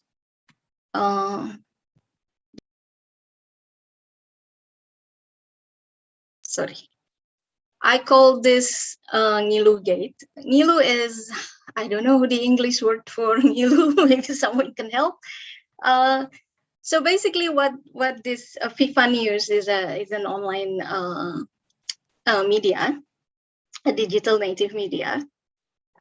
During the Olympics, one of the reporters write a lot of articles about female athletes, women athletes, and commenting on, instead of their sportsmanship, he commented on the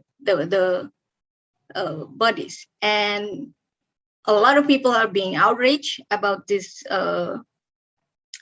kind of news.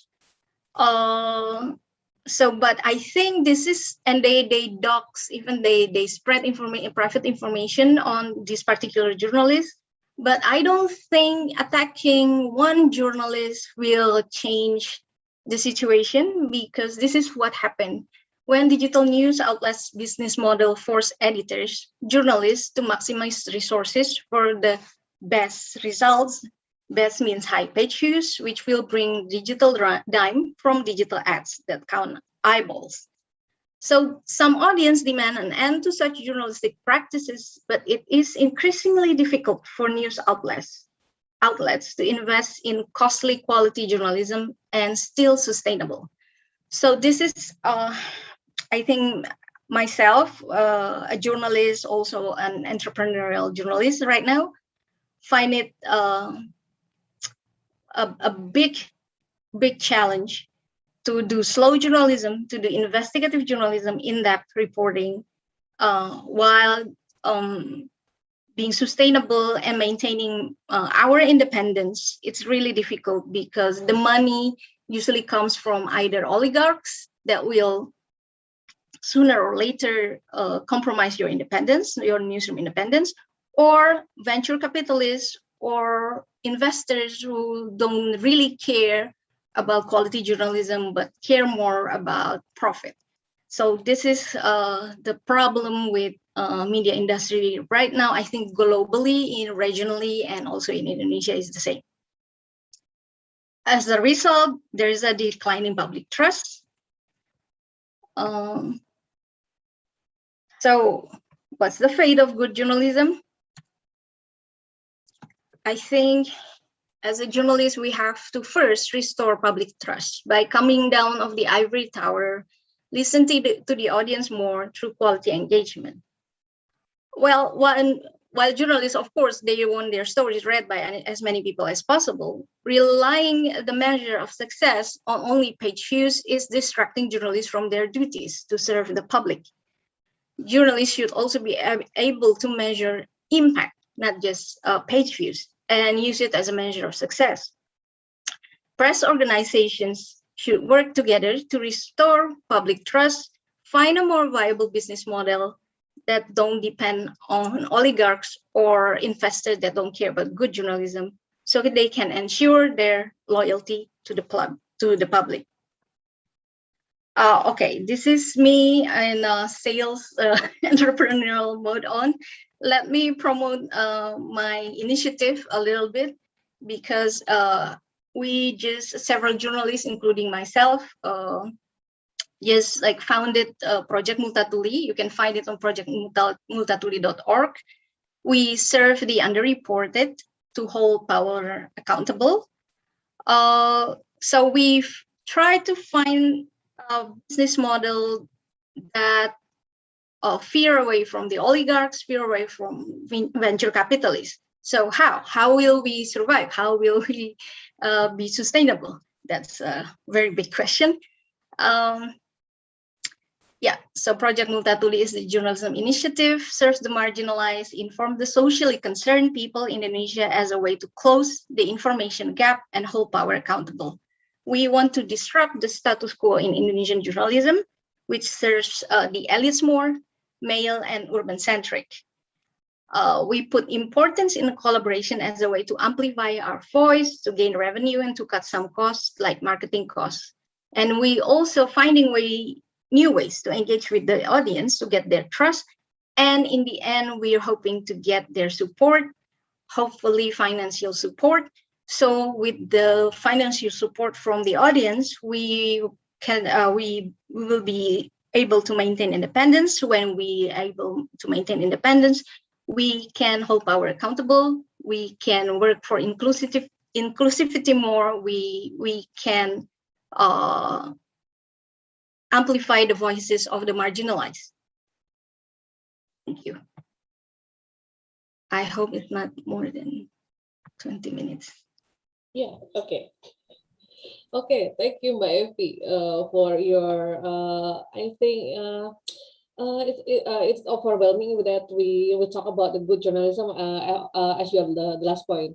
I note some interesting point from your presentation.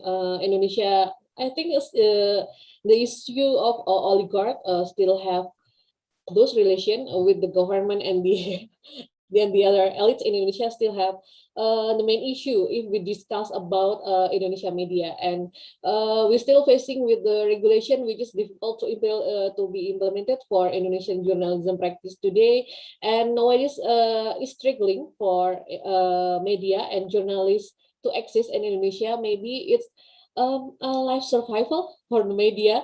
Many digital news outlets force their journalists and their management to do the best, and it is still become the homework for our public sphere, especially for the media and for the journalists, and for everyone for which join in this forum. You can look forward for Project Multatuli, what Mbak Evi have been did for the good to implement the good journalism, and you can support this platform. Before I continue, I'll remind you, all the participants, you can respond our speaker or the topic that we discussed today through the Q&A response. And don't forget to write your name, your affiliation, and to whom the question is addressed. Okay, the last speaker in this panel, the first panel. I think to make our discussion is more comprehensive, after we have heard two perspectives from Indonesia, we want to hear more perspective to discuss about media and journalism, especially in Southeast Asia. So we have one more speaker, Prof. Cherian George. Let me read his biography.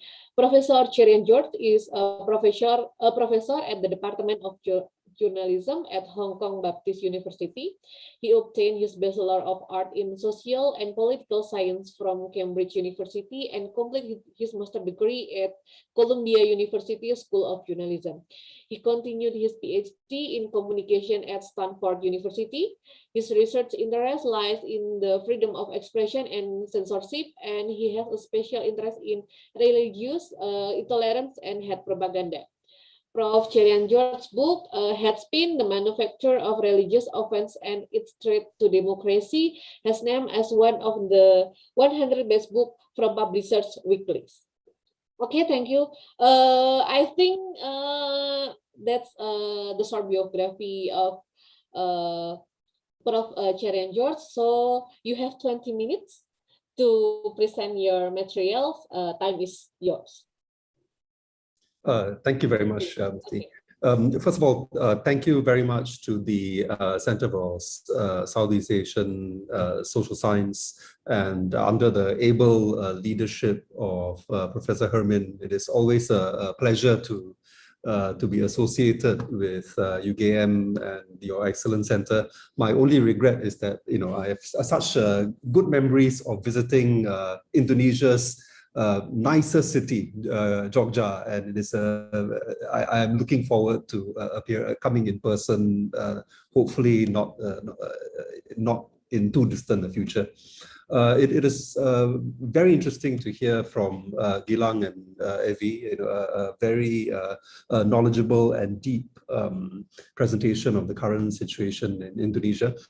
First of all, congratulations to both of you. Gilang, I understand you're starting your PhD study, so congrats for that. And Evie, your project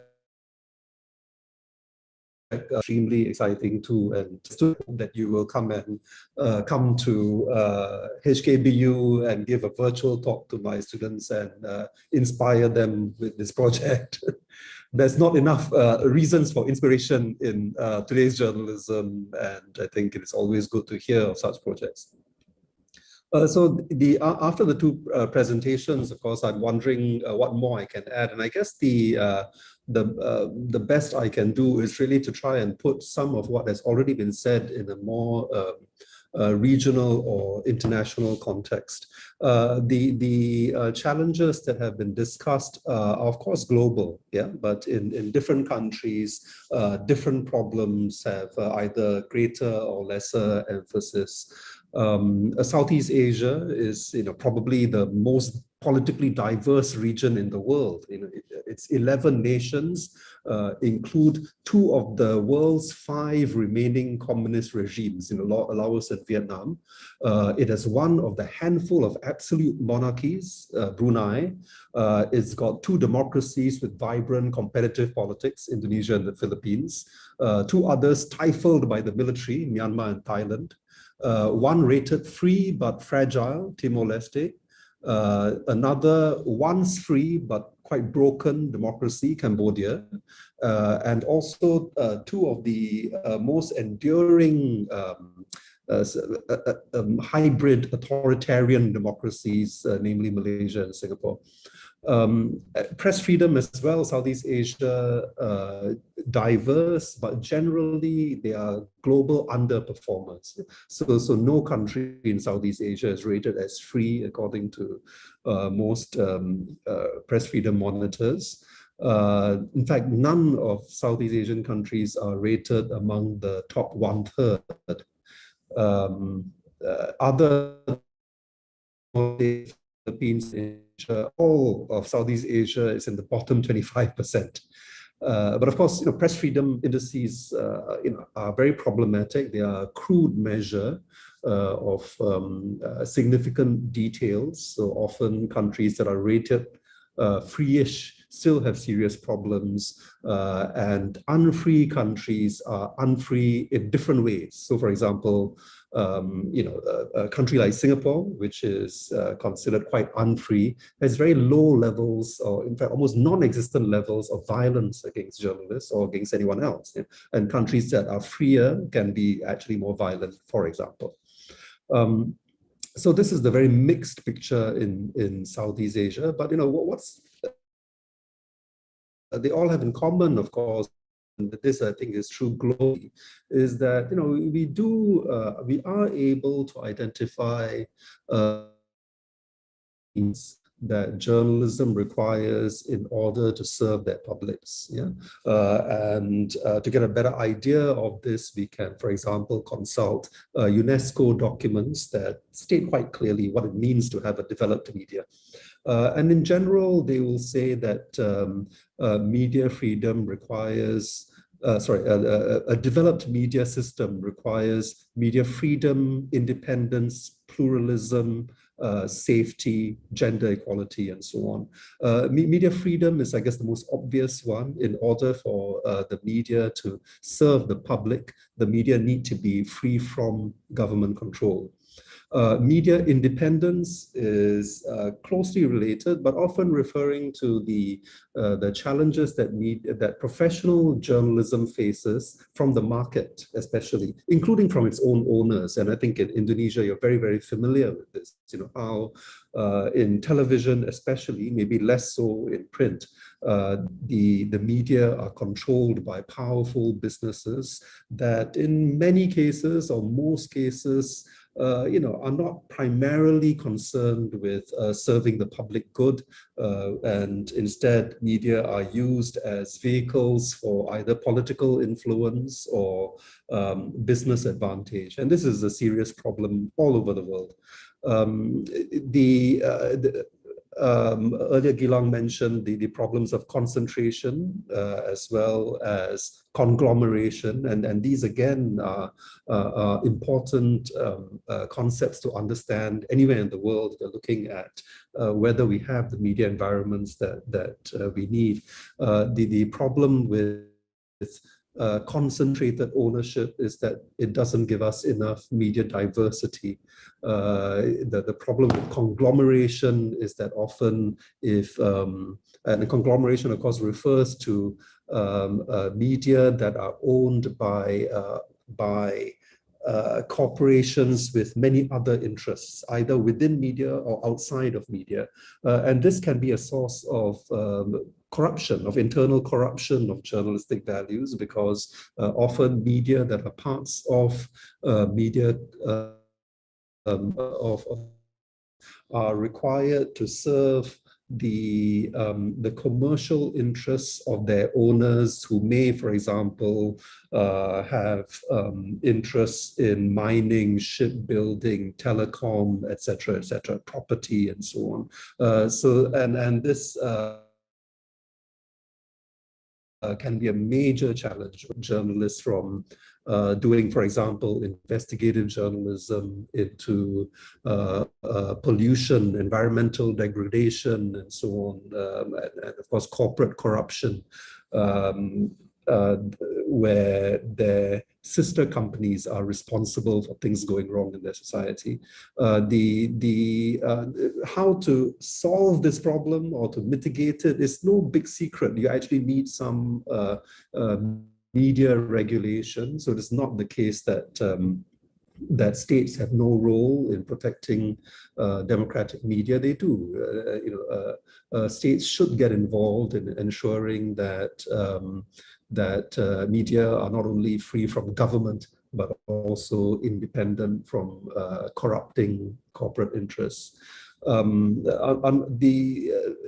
In Southeast Asia, like the rest of the world, whether you're looking at freer media systems or unfree media systems, financial pressures are becoming often the most serious problem, because what it does is that it reduces the bargaining power of even principal journalists and the editors and producers against advertisers, against the marketing departments of their news organizations, and so on. Increasingly, big media companies consider the editorial departments as a cost center. They don't actually make money, they just spend money. And when you have that kind of thinking, increasingly you find the editorial departments being pressured to compromise their values, pressured to pander or satisfy advertisers rather than serving their publics. So this, the most common manifestation of this is that media have become more consumer-oriented, emphasizing lifestyle and entertainment at the expense of news and information that is required for democratic health. And so again, this is a universal problem. The issue of media pluralism, which is another important term that UNESCO emphasizes for proper media development, it's a mixed picture, because on the one hand, you find that the internet has, of course, enabled a great degree of media diversity. And by and large, this seems to be positive. But again, we shouldn't be too quick to feel that to be relaxed about this, because it depends, how we define pluralism. So if we think about pluralism in terms of whether different groups or different communities have access to media as producers and consumers, yes, in general, the picture is quite good. There's more and more media pluralism in Southeast Asia. So even minority groups, unpopular minorities, including different subcultures, say the LGBTQ community in different countries and so on, are able to express themselves, are able to have their own spaces online in a way that was not possible in the past. But that's not the, access to media by a community is not the only measure of pluralism. We also want to measure pluralism by the range of relevant voices that are heard by the general public. So how plural is the public sphere? And here the picture is still not very healthy, because we find that the public sphere, the general conversation, still tends to be dominated by either majoritarian interests, or sort of mainstream values, shutting out, excluding unpopular minorities, unpopular ethnic, religious, sexual minorities from this part of this, from being part of this general conversation. In media development thinking, that the best solution to ensuring a very diverse and inclusive public conversation is strong public service media. Unfortunately, in Asia, we do not have a very strong tradition in doing this. So the best models are really in Western Europe, in Canada, in Australia, and so on, where you have public funded media with a very clear mandate that they are supposed to encourage conversations among diverse communities. And this is an official role of theirs. We don't really have that practice in Asia. I've not been keeping up with TVRI. I understand that that there was an expectation that TVRI transformed from being just a mouthpiece of the government to an independent public service a broadcaster. So I'm not sure how advanced that discussion is, but from what I understand, it is nowhere close to being, arriving at the level of, say, the BBC. One thing that I think has not been discussed very much in the previous, so far in this panel, is the role of the public. And I think this is important to focus on too. We often assume that big government and big business are the main threats to journalism. But what we see around the world, and certainly in Southeast Asia, is that the people themselves can be a threat. We used to equate democratization with any shift of power from the rulers to the people. And in the past, of course, this was true. When we think of the term people power, it has positive connotations. So people power in Asia was always associated with more freedom, freedom from tyranny. So obviously the term is most closely associated with the Philippines, which had, of course, a very, very powerful, inspiring people power movement that got rid of the Marcos dictatorship. There's also been this positive people power movements in South Korea, Taiwan, and of course in Indonesia. People power had a major role in bringing down the New Order regime. But I think since then, we have discovered the hard way that, once the people have more power, it is not guaranteed that they will want to share that power, that freedom, with communities that they don't like. So instead, what we often find, not just in Asia, but in the West and in all parts of the world, is that empowered peoples are jealous with their power. They want to keep freedom of speech in order to silence communities that they don't like.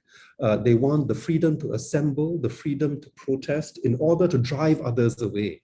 And this, of course, is something profoundly undemocratic. These are extremely undemocratic tendencies, because rights should be enjoyed by all, not just by the people that we agree with. And of course, in Indonesia, you are no stranger to this. In fact, although the terms like intolerant populism and the dark side of people power and so on. Now the whole world is talking about it because of what has happened in the US and Donald Trump and Brexit and the rise of the far right in Europe. And these are quite recent trends, but the first time that I actually spoke to any audience anywhere in the world about the dark side of people power and intolerant populism was in Jakarta. And I was referring to Indonesia, and this was in 2010, so that was quite long ago. So I know you are actually quite familiar with these trends long before it became an apparent problem in Europe and the US. And of course, as you know better than I do, in Indonesia, what happened soon after the democratization post the New Order regime is that intolerant groups were suddenly released and could in fact start spreading very exclusive and intolerant ideologies. The same thing in a way has happened in Myanmar with far deadlier effects, yes. So no sooner had Myanmar turned the corner towards democracy about 10 years ago, that the Buddhist Burman majority promoted a nationalism that has basically resulted in this century's first genocide. In India, this sort of people power is expressed as Hindu nationalism, and so we see it all over. One of the most alarming trends, which again, unfortunately, I first saw in Indonesia, but it has become, it is in fact quite widespread, is the open glorification of even physical violence. This year, of course, is the 10th anniversary of the deadly attack on a small Ahmadi community in Banten in Western Java. And what was most shocking about this attack to me, I mean, I'd never seen anything like this before, was, just Googling this online and finding YouTube videos of these men being beaten and presumably killed. And what was shocking was that these videos were not surveillance footage. They were not shot by the police. The attackers themselves were filming their friends doing the attacking. So to me, it was mind-blowing, because you would normally think that when people are committing a crime, they don't want the world to see. It is done in darkness. But here instead, you find individuals wanting their social circles to see what they're doing.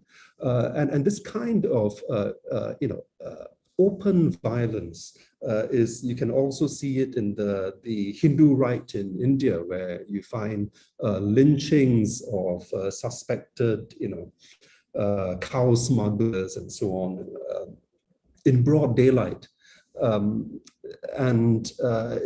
this kind of mob violence that where they film themselves in acts of violence, presumably because it gets them more social capital.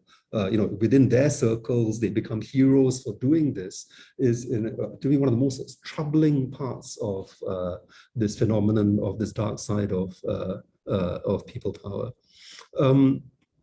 The media's role in all this is quite mixed. On the one hand, unfortunately, we find media who are complicit or actually incite or encourage hatred. There are also, fortunately, there are media that are more professional and who are trying to spread tolerance, who are trying to call out these intolerant practices on the ground, but it is difficult, and I think journalists need to think more seriously about why it is so difficult. And I think it boils down to the fact that journalists have traditionally equated their democratic role with standing on the side of the people, right? As journalists, that the public is always right, and it is our job to give voice to public opinion. But what we need to understand, in fact, is we've needed to understand this for 2 decades at least, is that no, the people are not always right. The public opinion could be actually quite damaging to democracy and civilization as we know it. That the majority is not always right, and the media need to fully grasp the fact that democracy isn't only about majority rule, right? It is also about minority rights. And this second pillar is often neglected by journalists. It is easier for journalists to adopt this mission of standing with the people, because of course the people at one level are also the market. So it can be commercially a good idea to represent and to champion the people. It is often commercially not such a good idea to stand up for unpopular minorities against the majority, including against your own audience. Yeah, and this I think is a moral challenge that many media find difficult to cope with. So on that note, let me return the time to the moderator, and I hope we can have a discussion. Thank you. Okay, thank you, Prof. Shirian George, for your presentation. Okay, I think that's all the speakers today have elaborated their point for our topic about journalism and media, and we still have maybe 45 minutes for this panel. So I think its speaker have 15 minutes to respond. And for the first time, I think the question is for Mbak Gilang. Mbak Gilang, there is a question from Rifani Bustami. Can you share your views about the moral phenomena? Sorry. How does Indonesian omnibus law affect freedom of the press and the media institution and the general public? Can you share your views about the moral phenomena? And then you have a question about journalists as media labor take the advantage of algorithm which at the same time threaten freedom of the press. What do you think? And I think that's all. You can answer directly. Okay, thank you for the question. For the omnibus law question, if the draft, if the omnibus law that I read is correct, yeah, I think it's correct. Well, it contains revisions to the broadcasting law with new provisions that are not in line with the spirit of democratization in the arena of broadcasting, because it is giving more power to the government and media oligarch. For example, the omnibus law will allow the broadcasting world to broadcast nationally, something that is considered a violation by older law, law number 32 on broadcasting, year 2002. In fact, the ban on national broadcasting is actually to encourage the spirit of democratization of broadcasting in the previous law, to give space to culture and economy locally developed and flourished. And omnibus law gives the government great authority to regulate broadcasting, because one of the article regulates the role of broadcasting commission licensing the process removed. This removal of the article also eliminates the time limit provisions broadcasting license, which is 10 years for television and 5 years for radio, and also prohibition of broadcasting licenses. Other important provisions that changed by the omnibus law is to give full digital migration authority to the government. even though digital migration is not only technology transfer, but also changes in broadcasting governance that should be regulated by the state at the low level, but not in government regulations. Private TV industry, yeah, especially those that have large groups and are members of ATVSI, benefit from this government regulations because it provides certain privileges in digital migrations. So the MUX or multiplexer organizers, the one who have license, yeah, to share the frequency, the new digital frequency, are only limited to public broadcasting institutions and private broadcasting institutions. So the community broadcasting institutions are left behind. Even though mastery of technology multiplexing is not only controlled by the broadcasting industry, but can be done too by the telecommunications industry. So actually it would be ideal if telecommunications industry that are not in the broadcasting industry right now can compete to manage the multiplexing frequency, but it is not accommodated in this new law. Yeah, it is about it is more about, the new law is more about accommodating the old power to grabs new power in digital frequency. So nothing has changed much, yeah, in this kind of situation. So the media oligarchs stay there, yeah, and even the power of broadcasting commission is diminishing, and the power of the government is growing up, yeah. And then about the mural phenomenon. This is very interesting.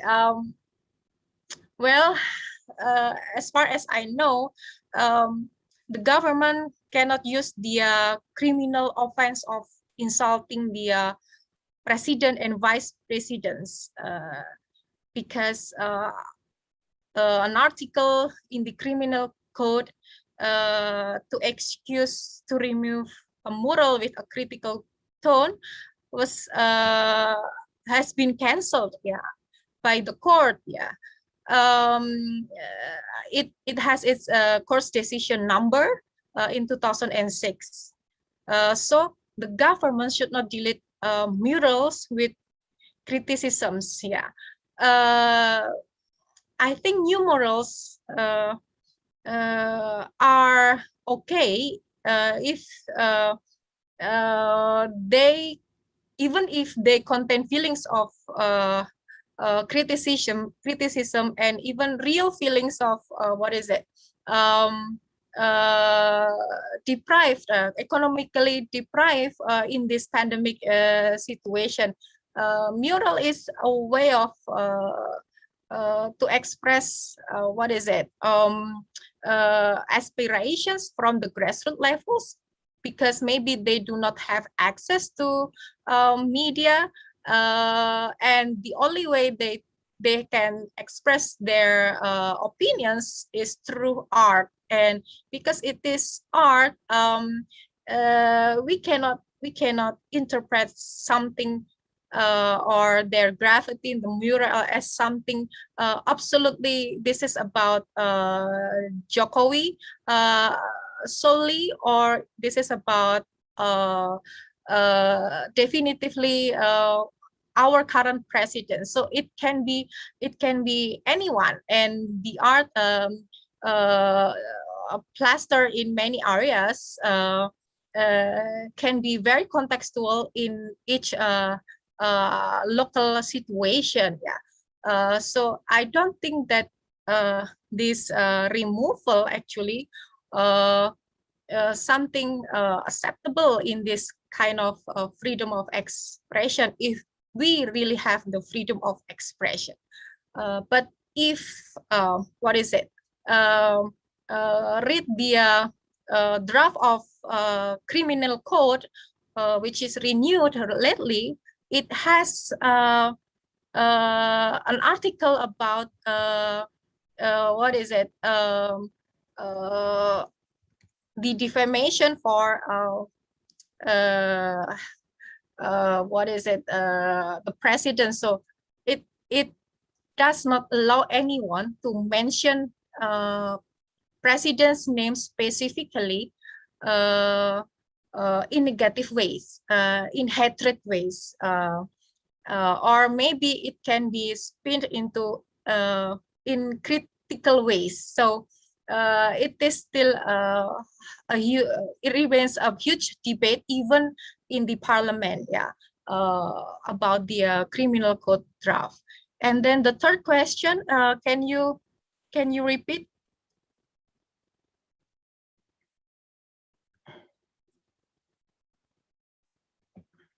And the third question is about the journalists. The third question is, journalists as media labor take advantage of algorithm? So well, yeah, if I'm not mistakenly understanding the question, well, the algorithm is created by over-the-top companies like Google, Facebook, and other media giant companies. Yeah, and this algorithm does not give advantage to our local media and journalists because it is changing all the time, and actually most of the advantages in terms of profits go to their pockets, and in other areas, especially in the public discourse, yeah, the algorithm may share only or may prioritize content that containing something that is more profitable, and maybe it can contain something that is not really accurate. So it is very possible that something that we read in the top list of Google search is not representing the real reality, if there is a real reality, accurate reality, because the algorithm is designed to design to only provide advantage for the creators itself, which is Google and Facebook. And even if we as users, when we search information with certain keywords, we are trapped in our own bubble. So maybe Google do not provide other competing views. It only provides views that we already, or in line with the idea already have before. So we have to be aware as users that maybe what we read, hear, and watch on Google is not giving us full reality. And for the journalists, they can put their readers in the bubble trap if they follow the trending keyword trends on Google. Yeah, this is a trick that usually the journalists conduct in their newsroom. They will see what kind of trending keywords on Google trend, and then they will use the keywords to the article in order to make the articles to be in the top search list for the users. And sometimes it can be really harmful if the keywords containing labeling, yes, stigmatization, using negative words to certain groups in society. So in the long run, it can divide or segregate our society even sharply. Yeah, I think that's my response. Okay, thank you, Mbak Gilang. Okay, in the second opportunity, I give to Mbak Evi. I think a lot of question about Multatuli and a lot of question to Mbak Evi, but I will summarize. Majority of the question is about Multatuli project. I think the participant of this forum want to know more about what kind of Multatuli project as a media, how Multatuli survive in this battlefield media, and the first thing is there is one participant in this forum ever saw your media and talk about Yogyakarta. I think it's also invisible power also because the relationship between media and government. Then the challenge of local media in Yogyakarta is more difficult because government didn't use through election. And how Multatuli survive, how Multatuli gain a lot of click, gain a lot of view from the audience. Time is yours, Mbak Evi. Thank you. Before I answer the question, I would like to comment a little bit on Pak Cherian's note about hatred coming from people.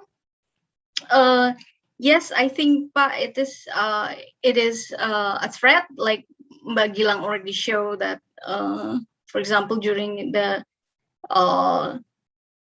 we call 212, like Islamic populism, the rise of Islamic populism, they usually don't like journalists, and they sometimes are threat journalists not to come to them, not to interview them. But I would like to sort of like my own pondering as a journalist. Is it because they have been disenfranchised for so long? Like in the US, for example, white people, but from lower income bracket, has been feel disenfranchised by a lot of large media in the US. I think it's the same. I don't think Islamic populists in Indonesia read Kompas or Tempo or the Jakarta Post. Some of them probably read the TIC or CNN, but I think most of them read their news or exchange information from their own network of social media. That will probably arrive with misinformation, of course, because they're like the source of those information are not really coming from verified sources, right? So that's a big problem for journalists like myself, how to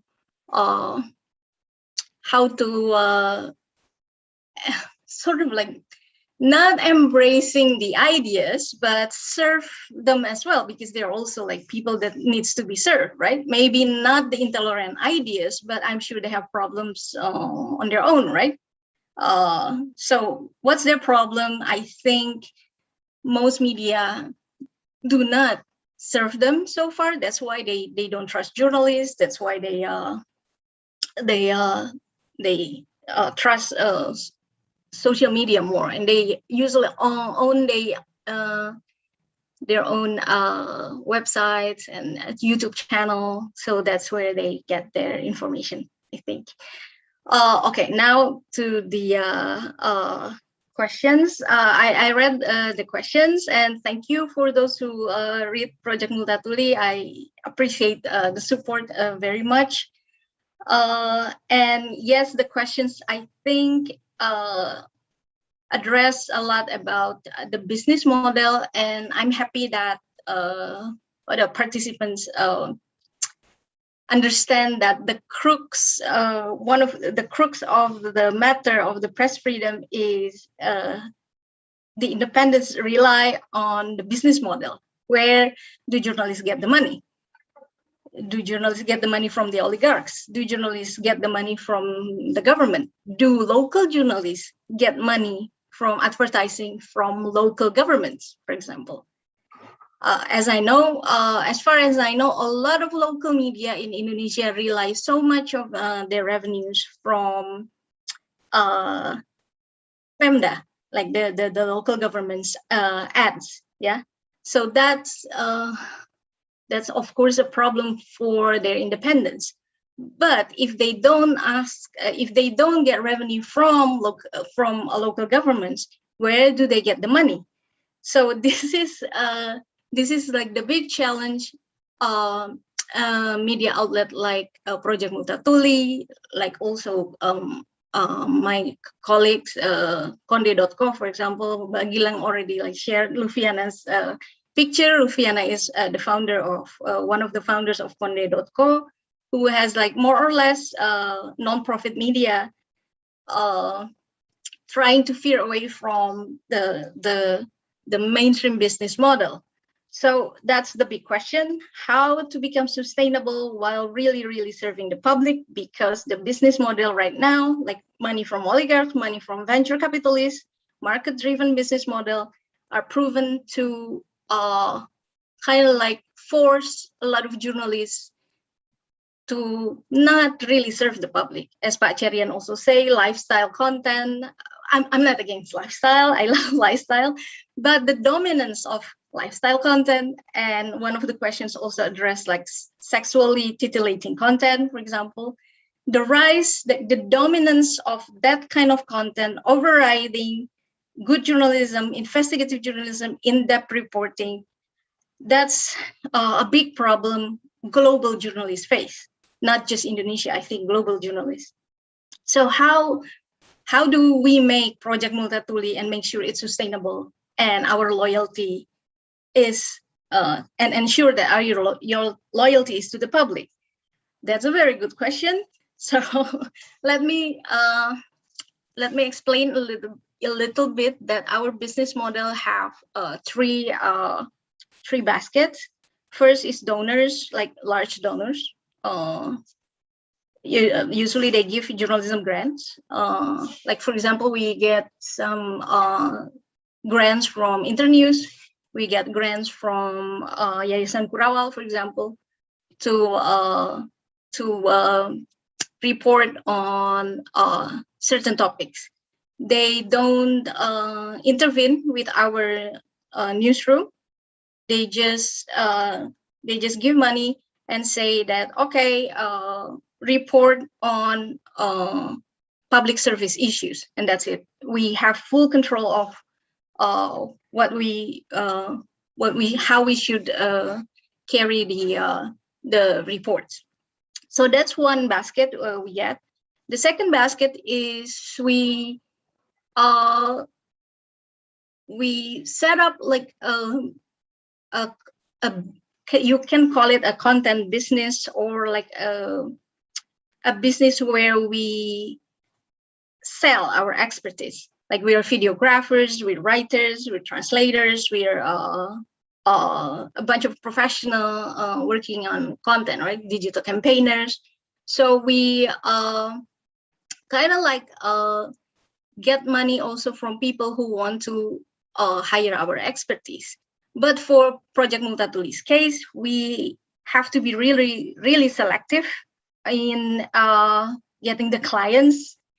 So we make sure that what the clients want is in line with our mission, which is we serve the marginalized and hold power accountable. So those are the two to our value proposition. So this is the most important basket. Is the third basket is we are hoping some financial support from the audience, from the public, from socially concerned individuals. So we're launching a membership program in this month. I think we're preparing to launch it in the end of this October or early November. So we want to get money from the audience, but not through subscription because we don't erect a paywall, but through membership in which members feel that they agree, they in line with our cause, and together we achieve that mission. Like we call us a mission-driven, member-focused press organization. So what we want to do is to close the informational gap, to fill in the news desert. And apparently, after I quit the Jakarta Post and found Project Multatuli, our team find out that, oh wow, so many communities were underreported. Not only the usual ones I know when I work at the Jakarta Post is usually the religious minority, LGBT, but not just those communities, but lots and lots of them are like very, very underreported, especially communities outside Java. It's the gap is really yawning, and we kind of like, oh, okay, we have to report this and report that and this and that, and so many topics that we have to address to close the informational gap. So we are hoping that to maintain our independence, we get support, not just financial, but also any support, just even doa, like prayers we receive, doa from our readers as well, to like, please support us so we can become sustainable, we can remain independent, so we can really, really, truly serve the public and not the interest of commercial interest or the interest of some rich people with that is politically wired with the power. So that's I think the business model we want to we're planning to do. I think there's also one question about, and then do you pay your journalists? Yes, we do. We do pay our journalists, but right now, because our financial situation is okay, but not that great, but okay. We can pay 10 full-time staff, digital campaigners, journalists, executive director, membership officer, and we pay a lot of journalists like photographers, local journalists with a freelance scheme, which is not really ideal for local journalists because they're already struggling a lot to make ends meet there. And like I told you that a lot of local media rely so much on advertising from local governments, or if they're a mining city, the local media usually will rely so much on that particular mining company, or the large company that gives a lot of revenue to that region. Yeah, so that's really hard for local media and local journalists to have the freedom to write independently. So I think that can answer most of the questions, I hope. Thank you. Okay, thank you, Mbak Evi, to respond all the maybe most of the question respond to you. And then the last one, the last opportunity I will give to Prof. Cherry and George. I think there is two questions. The first one is, in the field of journalism, what is the ideal definition of objectivity? Maybe it's general, but you can explain your perspective about this.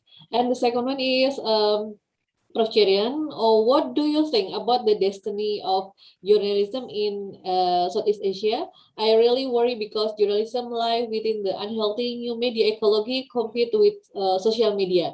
Do you think the strategy from Singapore to make private newspaper become the public one is the best solution as the systemic intervention for help and make better condition for journalism? I think that's two questions for you.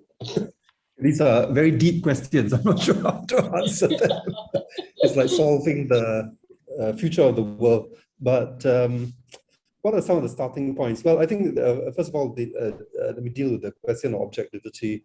Yeah, this is something that, whole books are written about this very question. So it is a very profound one, right? And I think there are, at its best, what does the principle of objectivity tell journalists? It tells journalists that as a writer or as an editor, you are not the center of the universe, which is a good thing, right? We should not think of journalism the way we think of art or self-expression. It is not about us. We're doing it for the public, and that requires us to kind of decenter the practice of journalism away from ourselves, away from our egos, and so on, right?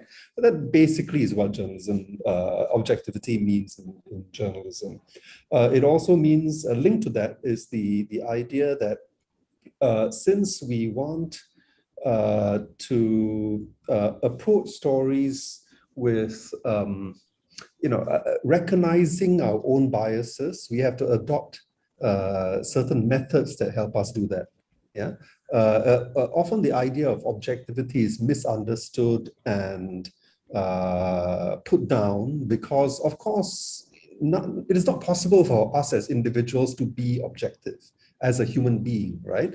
But objective journalism is not about making the individual journalist objective. No, it is actually the opposite. It is acknowledging that as individuals, we can never be objective. There's no such thing. And so we use methods that are objective. And these are collective methods. It's not about the individual person transforming themselves and becoming an objective AI or robot. No, it is because we know that we have biases. We try to use methods that account for these biases. And the most obvious one is that, we don't simply spread our opinions as if just because we feel them, it must be right. No, we look for evidence, we look for verification. And we don't trust our own individual instincts. We have the humility to let colleagues, peers, editors also look at what we produce and see if they are convinced. Yeah, and it also means, of course, we admit that no matter how much time we take on one individual story, we probably haven't got it right. So it's a process. We try today, someone points out that, hey, you have missed out an important detail.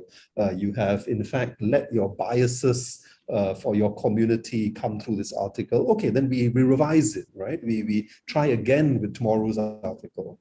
So it's a struggle, it's a process. And that is where objectivity is at its best, when we see this as a team effort, as a long-term process. But of course, this process has its critics, because sometimes when you treat objectivity as just a formula, as a ritual, right? And we say that, oh, okay, there's a debate going on. So the way to be objective is I quote A and then I quote B and then I'm balanced. This approach is very convenient, it is very lazy, and it can be very misleading. Yeah, because sometimes the correct answer is neither A nor B. It could be C. Sometimes A is correct, B is wrong, and it's not correct to say that, oh, here's answers A and B, you choose. No, we have to try and find out who is right. And so there are issues like false balance, or moral equivalence, where journalists fail to take a stand even though they should take a stand. And taking a stand for what is right, say against racism, against genocide, against violence, this is not being biased. It is just being humane. Yeah. So this is a very important conversation to have. How do we develop the right kind of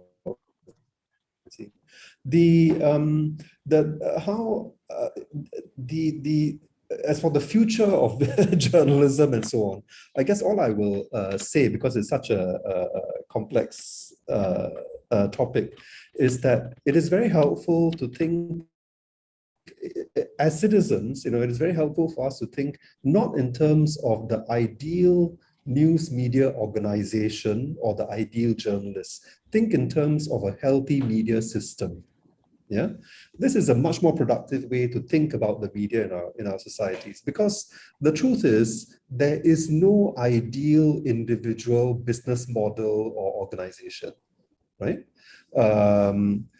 So for example, Evie's organization is very strong in certain ways, yeah, because it is professionally run. It is harder for both political and business interests to capture the organization. That is a great strength.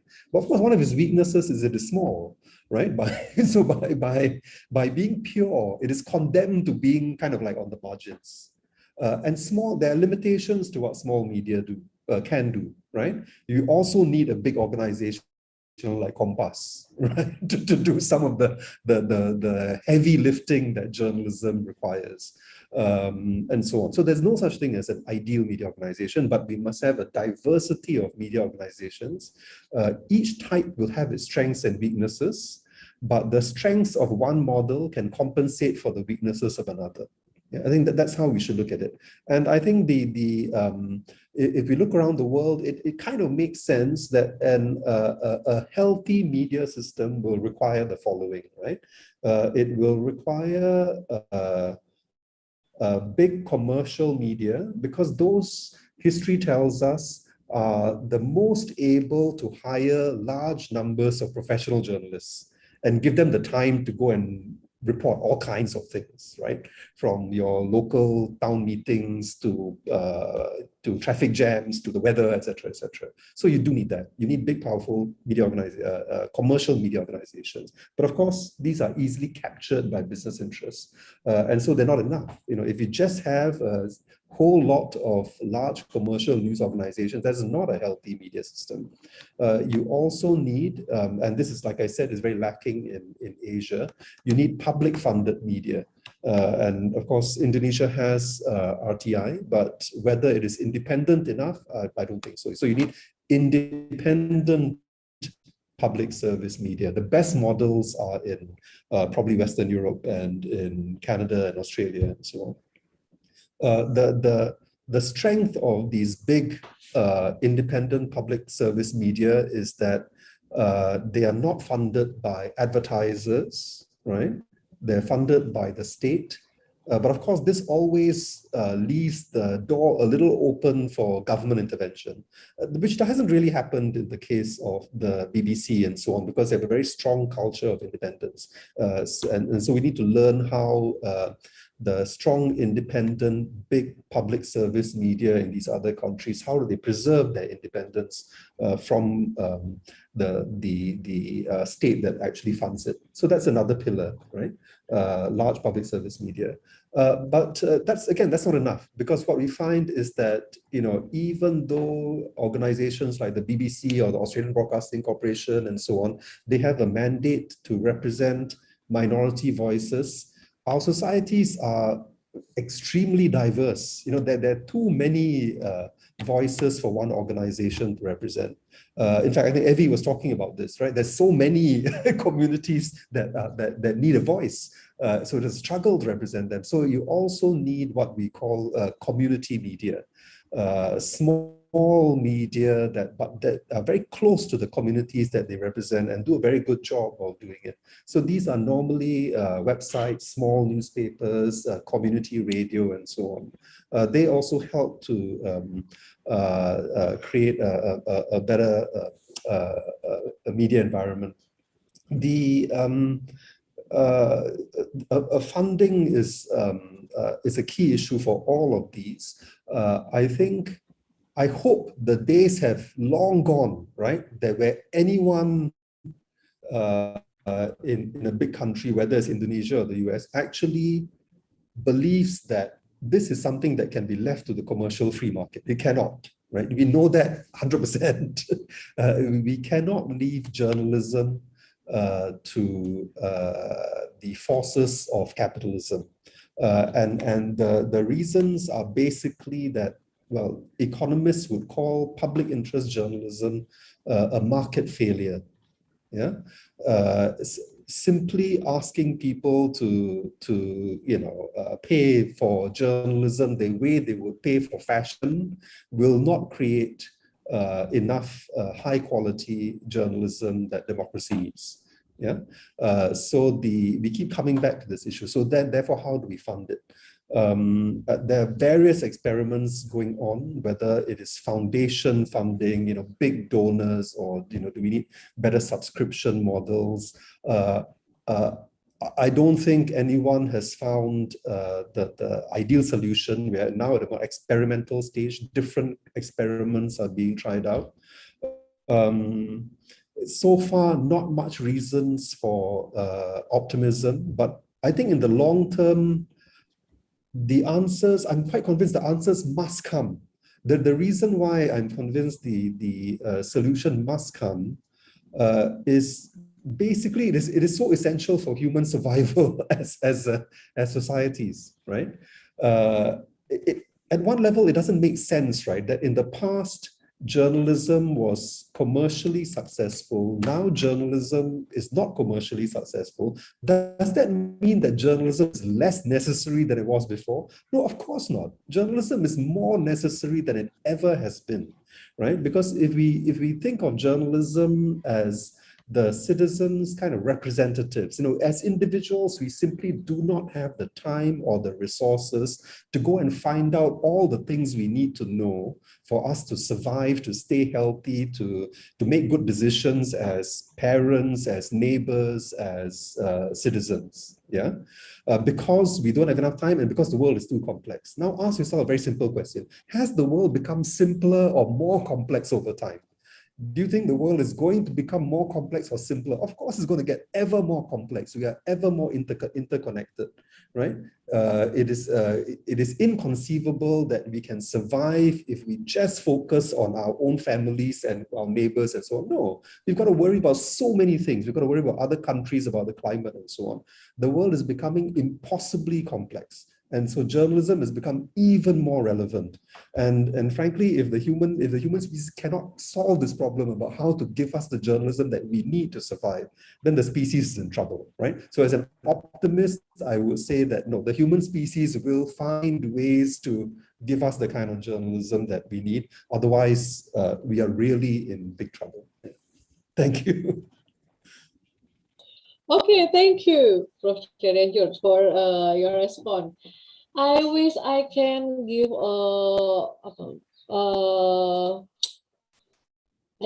the opportunity to for all questions, but the time is limited. So I will summarize some points of our panel today. From our panel today, I think from Indonesian perspective, generally in Southeast Asia, we still have a lot of homework to implement press freedom and to balance with the security and the responsibility. We know from our discussion today that the regulation are still loose and have not been implemented. The safety of journalists has not really implemented, and the local media and marginal media still have to fight again to gain the fit place. I think not only in Indonesia but generally in Southeast Asia. From this point, I think every media and journalists are facing their own problem in their own country because every country have different condition. But we should still optimize that in this battlefield of journalism, in this battlefield of socio-political problem, there are some journalists, there are some media which try to sustain good journalism and try to create the good media ecosystem for our good society. I think that's summarized for our first panel. And before I close the panel today, let me ask you, please open your camera. I want to see all of your face. We will taking a picture together 2 times. Okay, 2 times. Open your camera first. Okay, the first picture. I will count. 1, 2, 3. Okay, the second picture. 1, 2, 3. Okay. Okay, thank you everyone. Thank you for joining our panel. Please be healthy and be safety. I hope we will meet soon and in a better condition. I think I should turn the forum to the MC. Thank you everyone for today. Good afternoon. Thank Thank you, you. Thank speakers. you. Thank you. Halo, Thank Prof. you, Cerian. Mbak Bye-bye. Mufti. Yeah. Yes. Nice to And meet Thank you, you, also, Mbak Prof. Mufti, Cerian. Nice to Mbak meet Gilang, you. Prof. Mbak Cerian. Evi, Nice to Mbak meet you Halo Bang all. Erwin, Gilang. halo apa kabar? Mas Budi, Makasih Evi halo ya. Mas. Makasih Apa kabar Mas? presentasinya menarik. yes. Thank you Yes. semuanya. Interesting Yes. presentation. And Thank also you. Terima Thank you, kasih. Mbak Gilang. Mufti. 4 Gilang. years ago. Ya, keep in touch ya semua sehat-sehat. What Gilang, are Yes, you thank having you, for Mbak lunch? Mufti. And also thank You you have to for make me jealous. What are you having for lunch? Mbak Evi, and also thank you, Professor Cherian George from Hong Kong Baptist University School. Thank you very much. That was a great discussion in the first session. Yeah, thank you very much. Ladies and gentlemen, on this occasion, we will follow together the soft launching of the book with the title Contemporary Landscape of Indonesian Documentary Film. This book was written by one of the speakers in session 2. His name is Mas Budi Irawanto, PhD. Mas Budi Irawanto is the head of doctoral program of Performing and Visual Art Studies, Universitas Gadjah Mada. His field of work around the topic of film and cultural studies, media and communication, and also Southeast Asian studies. Besides his academic work, he actively participates in film festival as a judge and even as a president of the Jogja Netpark Asian Film Festival or GAFF. Congratulations, Mas Budi. The book will be available at the nearest bookstore in a few days, so keep it updated. Once again, congratulations, Mas Budi, for the book. Ladies and gentlemen, yeah.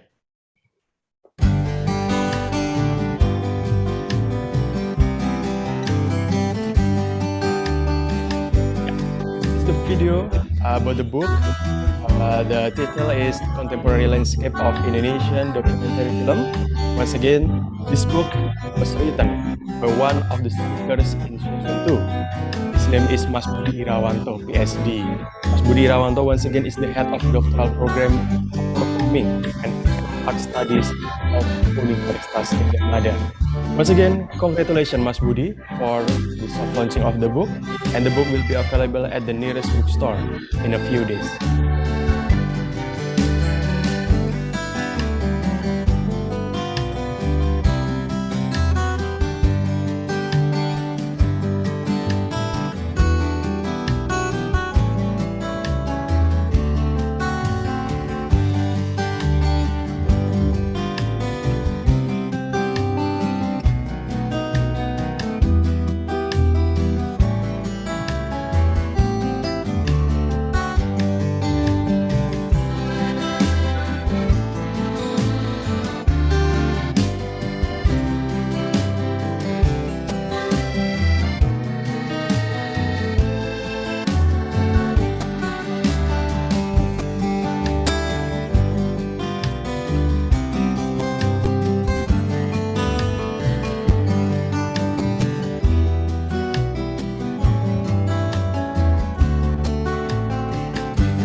Yes, thank you very much. That's Thank the you, book with. Adit.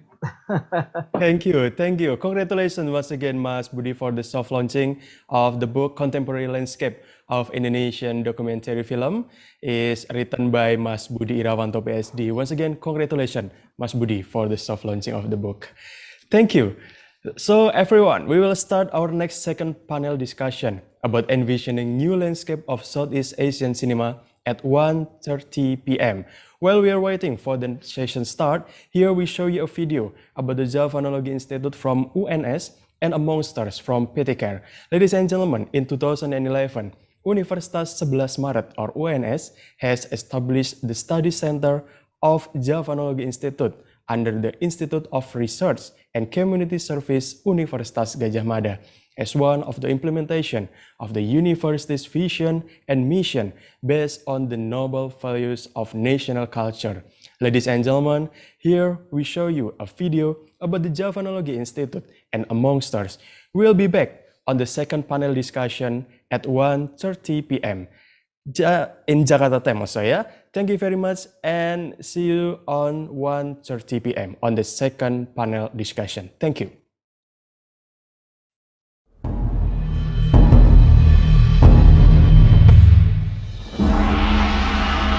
University Center of Excellence, Javanology for Javanese Tradition.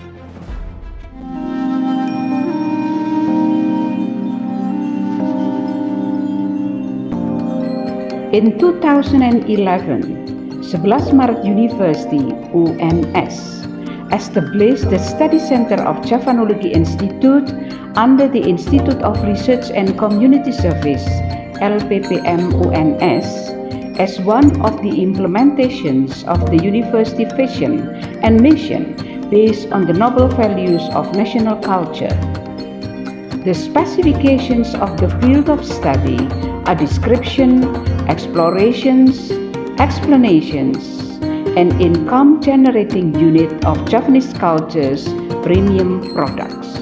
The vision of UNS as the Center for the Development of Science based on the noble values of national culture and also the existential responsibility for its existence in the center of the Javanese culture, then Study Center of Javanology Institute was upgraded to the University Center of Excellence, Javanology for Javanese Traditions in 2020.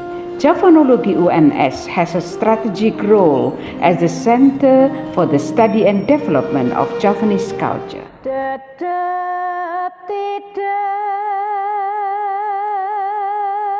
Our vision is to become the center of excellence in science, technology, and art based on the noble values of national culture. Our missions are developing cultural thought and practices based on the noble value of national culture, improving the result of studies and works of Javanese intellectual culture in international standard, and organizing various training to increase knowledge and skill, and strengthening Javanese cultural values to the community.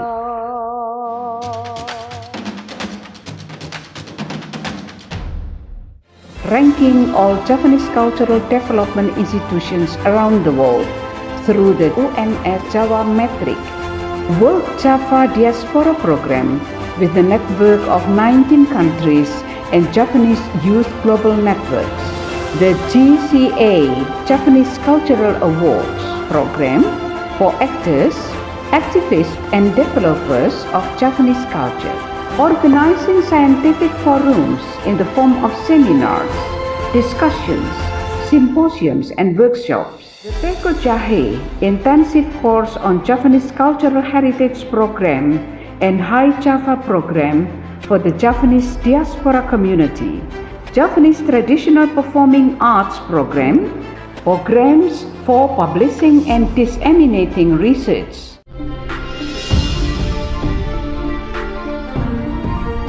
Consulting on Javanese culture offline and online, counseling for prospective diaspora students, providing the Keris Pusaka or Javanese Dagger certification, translating old Javanese manuscript, documentary video production on Javanese culture, service for using Pendapa Ageng or Javanese traditional hall, Javanese wedding organizer, and Javanese culture learning services through various trainings and cultural courses such as Sanggar Wirasa for the UNS academic community and the public, both domestic and foreign, Pambiwara School Master of Ceremony in Japanese, Reading and Writing Japanese Script, and Ludruk Performance School.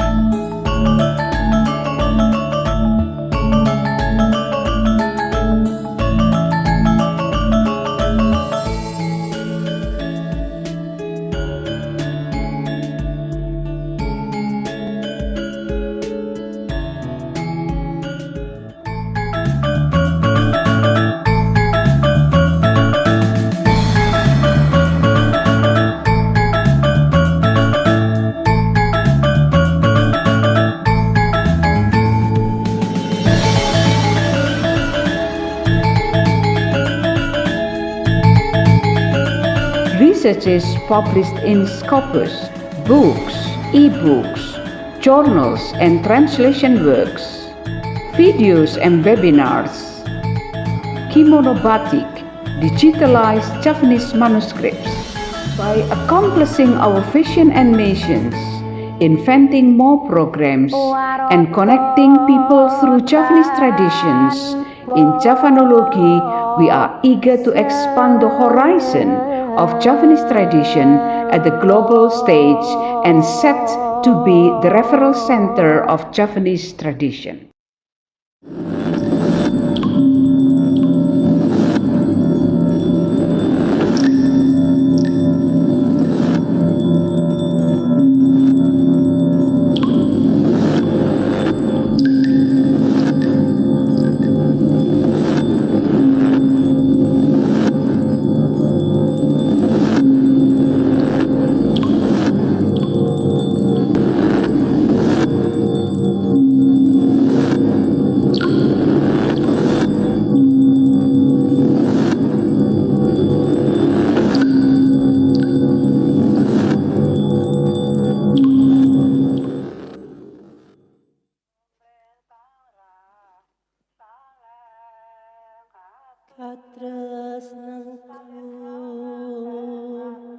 Kang tulus nyawiji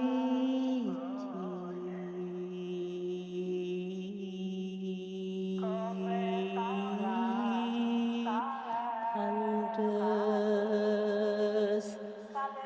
mandes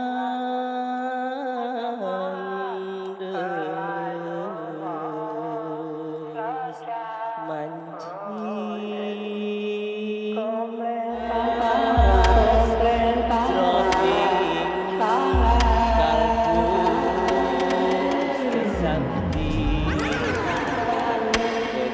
gara-gara kebiri-biri kerjat walu jangan balik para matri para bupati kulkun kul kadang pelirong tapi yang paling tanggungan gara-gara kebiri-biri kerjat walu jangan balik para matri para bupati gara-gara kebiri-biri kerjat walu jangan balik para matri para bupati gara-gara kebiri-biri kerjat walu jangan balik para matri para bupati gara-gara kebiri-biri kerjat walu jangan matri para bupati kulkun kul kadang pelirong tapi yang paling tanggungan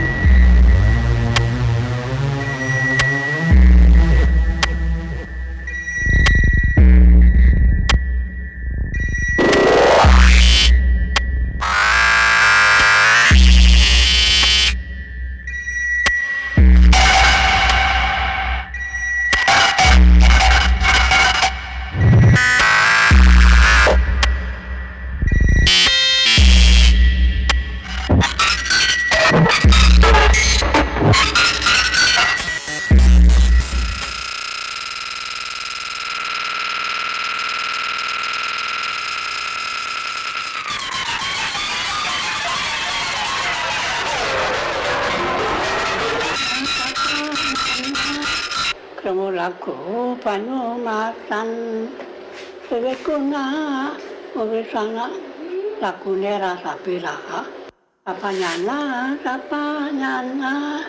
kramo lagu panumatan sewekuna ubisana lagu nera sapiraha Apanya na.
Maring sumber wungu aku sileman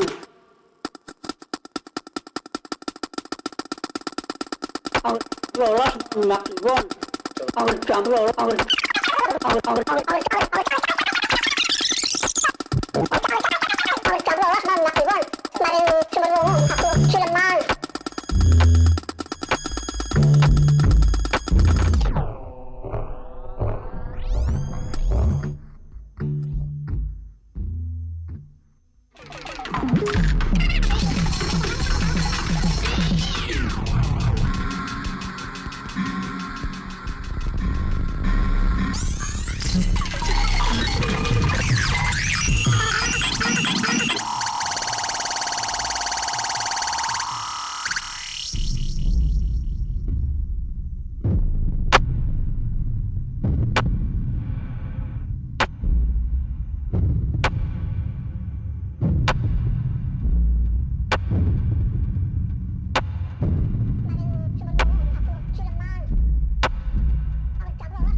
tahu jadi patu kan.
Center for Southeast Asian Social Studies, or CESAS, is a research institute of Universitas Gadjah Mada that focuses on social issues in Southeast Asia. The research center was founded on 1st April 1986 with the name of Pusat Antar Universitas, or PAU Social. In 2001, the name was changed to CESAS in order to emphasize the commitment towards social studies in Southeast Asia. As a research institute under Universitas Gadjah Mada, CESAS has three main working areas that are strictly related to each other: research, education, and community service. These three working areas are addressed by two divisions, the Research and Cooperation Division and the Publication and Training Division. The working programs held by CESAS are aimed to optimize research and education to render a better service to the community. Since 2016, CESAS UGM has been nominated by the Ministry of Research, Technology, and Higher Education of the Republic of Indonesia, known as Kemenristekdikti, as the only center of excellence in the field of social studies. In 2017, CESAS was appointed by Kemenristekdikti to implement the World-Class Professor, or WCP program, with the aim to optimize researchers' capacity to increase publications and cooperation for research at the international level with professors from all over the world. Vision. As the Center of Excellence in Social Research focusing on Southeast Asian studies and works as a bridge between scholars and research institutions to collaborate actively on academic research in Southeast Asia as well as on a global scale. Mission: producing high-quality multidisciplinary research focusing on Southeast Asia, providing basic information for policy recommendation and enhancing awareness of the society towards the studies of Southeast Asia, forging sustainable partnerships with other research centers which focus on Southeast Asian studies from all around the world. CESAS has several programs, such as ICAT, the Indonesian Journal of Southeast Asian Studies is an academic, open access, and peer-reviewed journal about Southeast Asian societies and cultures. Symposium on Social Science, or SOSS. SOSS is a biennial event organized by CESAS to encourage a more significant role of social science in Indonesia and globally. Southeast Asia Conference on Media, Cinema, and Art, or SEAMCA, is a conference focused on media, cinema, and art. MMAT, or Teaching and Researching in Southeast Asia. Seagate, C-Chat, C-Talk, C-Movie, Internship. CESAS UGM has several partnerships with both domestic and international institutions, such as Pacific Media Center, AUT, New Zealand, Department of Social and Cultural Anthropology, Freiburg University, Germany, University of Oslo, Norway, College of Innovation, Thammasat University, International Relations Department, Universitas Islam Indonesia, Ludwig Maximilians University, Germany, Faculty of Arts, University of Sydney, Australia, University of Colombo, Sri Lanka, Mahidol University, Thailand, Purbanchal University, Nepal, Sogang Institute for East Asian Studies, Sogan University, Republic of Korea, Southeast Asian Studies Program, National University of Singapore, Department of Southeast Asian Studies, Rheinische Friedrich Wilhelm Universität Bonn, Germany, Faculty of Liberal Arts, Thammasat University, Thailand, the American Institute for Indonesian Studies, or IFIS, TDMRC, Universitas Syah Kuala, Aceh, COREM, Universitas Diponegoro, Semarang, the Friedrich Ebert Stiftung, or FES, Indonesia, Language Institute, Nakhon Pathom Ratchaphat University, Thailand, International Indonesian Forum for Asian Studies, or IIFAS, Mission of Japan to ASEAN, 1 Billion Rising Indonesia.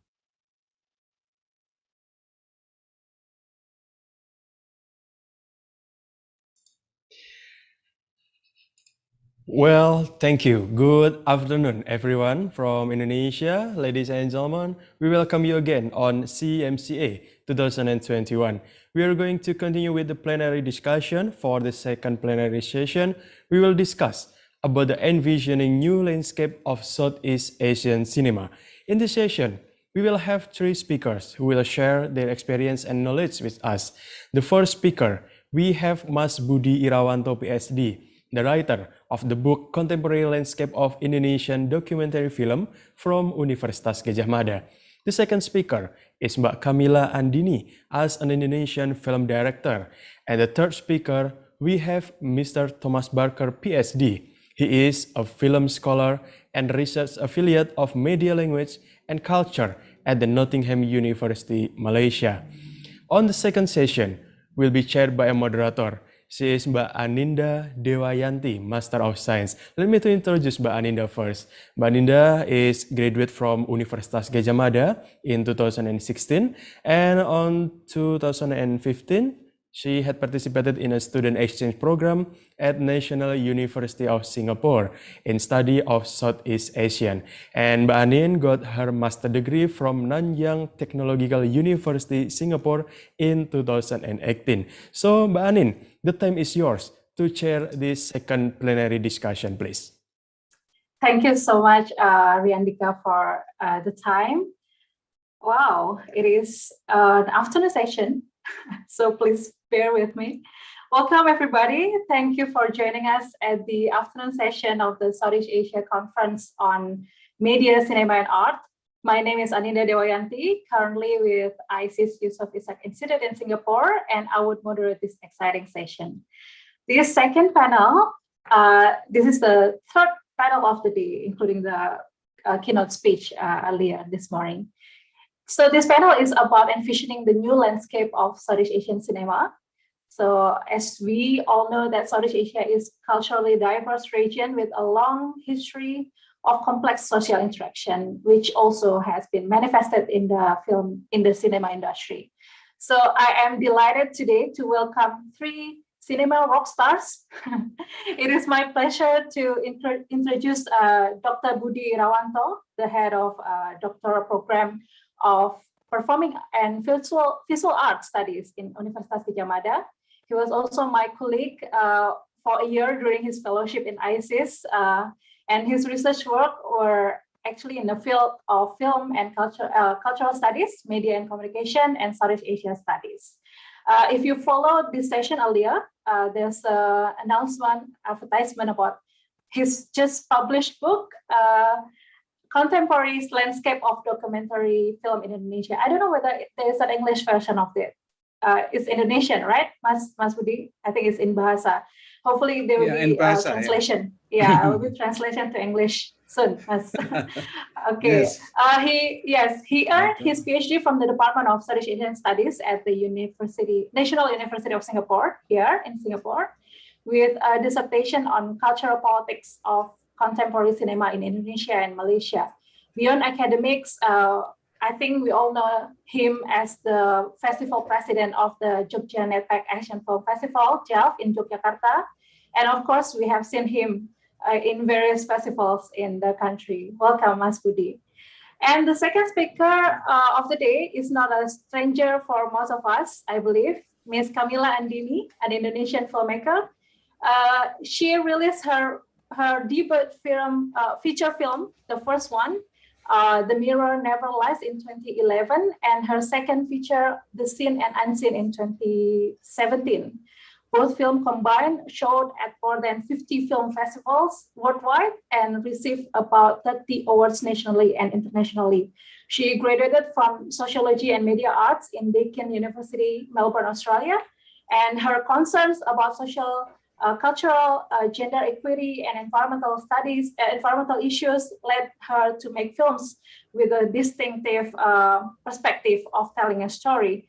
Recently, her latest feature film, Uni, won the Platform Prize Award at the Toronto International Film Festival, which became a huge win for Southeast Asian cinema. Congratulations, Mbak Andini. So exciting. Good afternoon, everyone.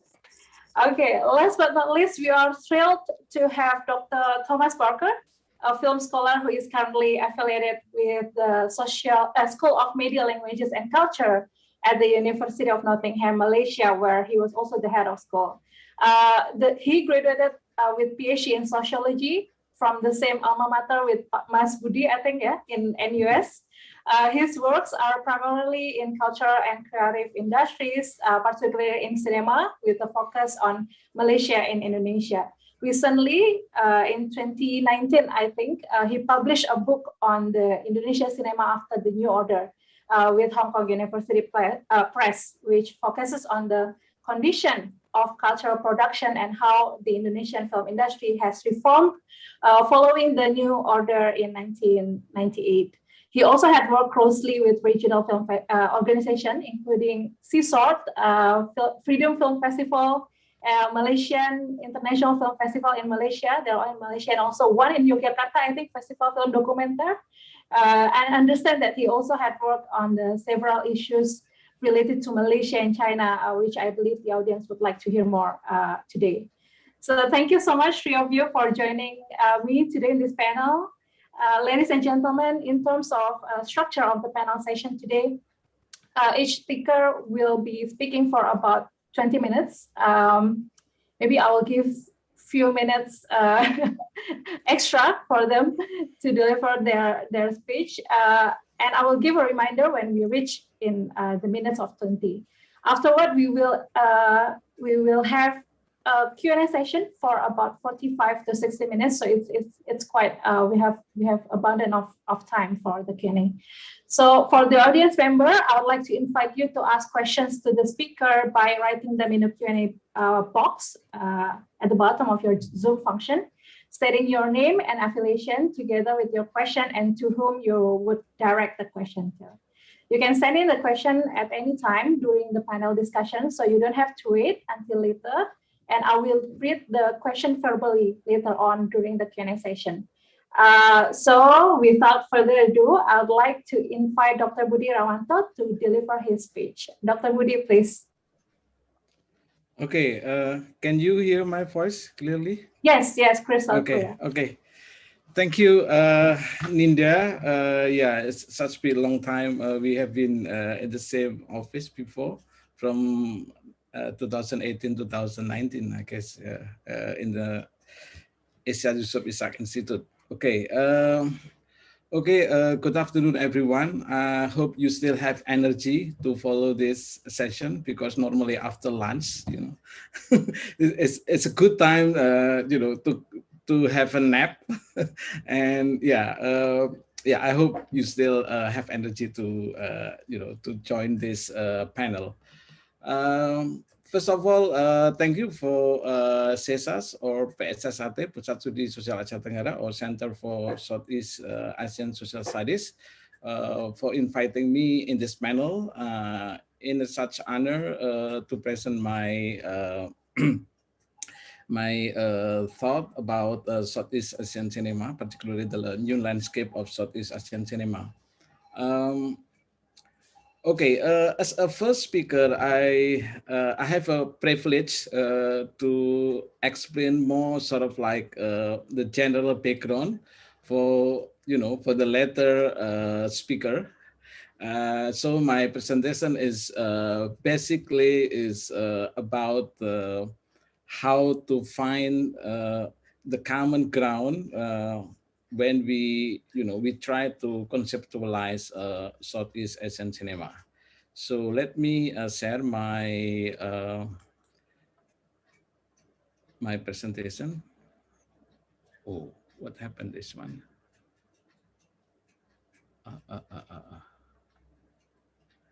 I cannot find the.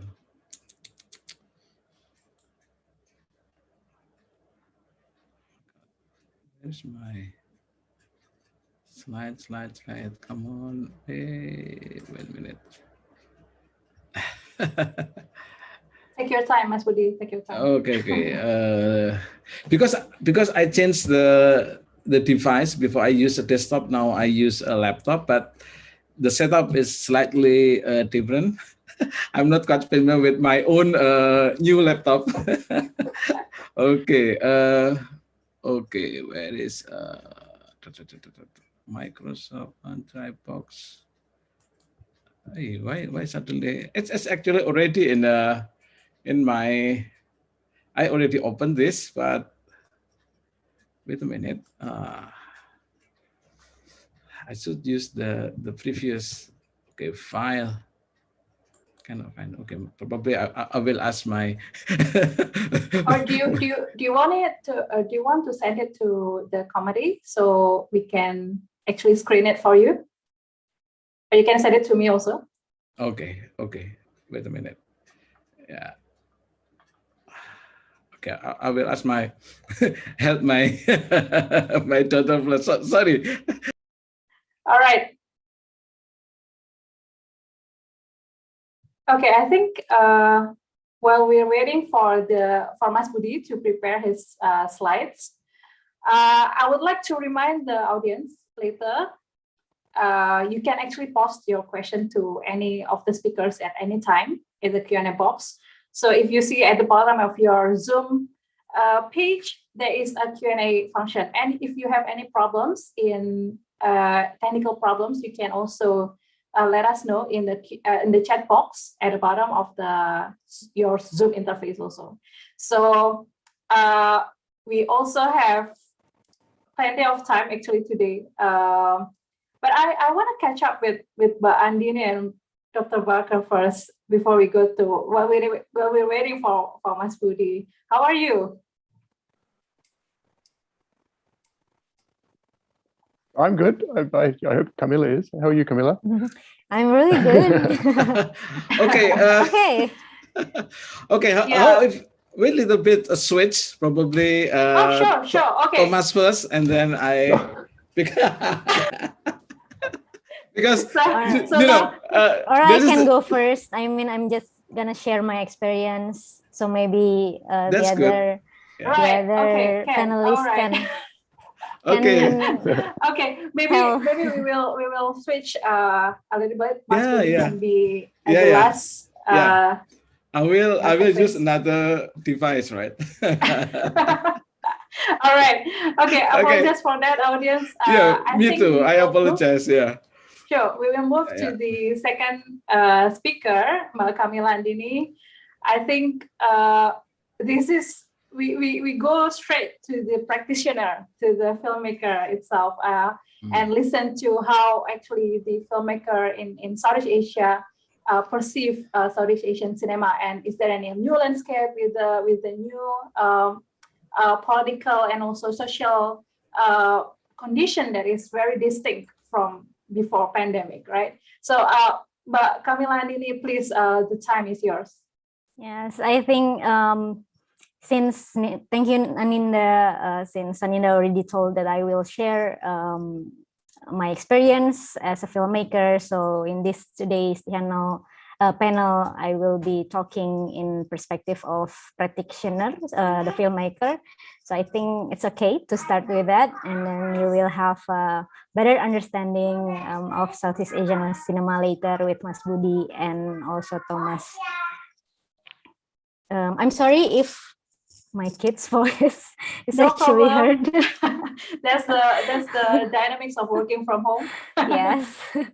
So excuse me for that. But I will prepare the slide. I have a little bit of slide to share to you as well. Sure.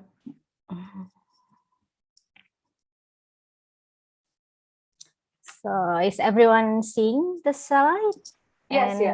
And my voice is also okay? Crystal clear. Yeah. Yes. All right. Clear. Okay, great. So today I'd like to share to you my love letter for Southeast Asian cinema, and in this case, why I choose filmmaking, and why I have quite a personal relation to Southeast Asian cinema as well, and how I contribute and how I become a part of in shaping the landscape of Southeast Asian cinema itself. So maybe for anyone who watching this today, I'd like to also tell you my background of filmmaking, why I choose this path, and how I started to reshape my work as well. First of all, maybe I have to tell you in the beginning of my career, as we know, as Indonesian, we always been brought up watching like Hollywood film in terms of access in our country. So most of the films that I watch since I was a kid, actually, most of them are Hollywood films. And this always been filmmaking that maybe shapes a lot of us as Indonesian until today. We rarely have access to other kind of cinema or world cinema. But when I was in high school, we started to have a lot of film festival as well in Indonesia that allows those access through different cinema. And I think that was the first time I learned about, you know, American cinema history or European cinema history in other part of the world cinema. But when I'm really sure that I want to go, I want to do film after I graduated, I was asking myself what kind of film I want to make. It was quite hard search for me as well as a creator. But then I got in touch with Asian cinema. I watch a lot of Korean, Japanese cinema, and I think I found something that I never found before in those cinema. I found stories that really relatable to me as a person. I found cultures that may be very close to us. And then I started to think, what about the cinema in our region? I mean, why we always have to see cinema that is very far away? Why do we have to see like American cinema in this case, which is in terms of culture, is very far away, and I don't know anything about cinema within our region as well. How about the closest one, like Malaysian cinema or Singaporean or Thailand cinema? And what about cinema within my religion? Like maybe I'm a Muslim, but I never seen Middle Eastern film. So it's kind of something that I'm searching for. Of course, I watch a lot of films within my region in Jogja Net Vacation Film Festival and also G-Fest back then. And when I saw those films, I felt like this is it. This is what I want to do. I want to tell stories about our people, our culture. I want to tell stories about who we are, because this part of the world is sort of untouchable because of the lack of distribution, the hard of distribution and everything. But from the film that I watched, film by Api Chapong, Laf Dias, Yasmin Ahmad, it really inspires me to dig in or to search more on what is Southeast Asian cinema and how we make films and who we are. And when I watched the film, I felt like it's love at first sight in terms of the closeness that I felt when I watch it.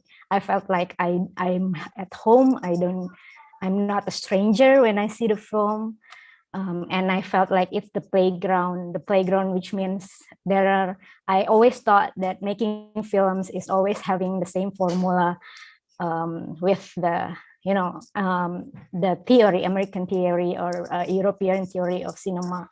But when I watch Southeast Asian film, suddenly I'm in front of something that is have a very wide range of cinema language. There are so many ways of making films, and I think it's like a playground to me.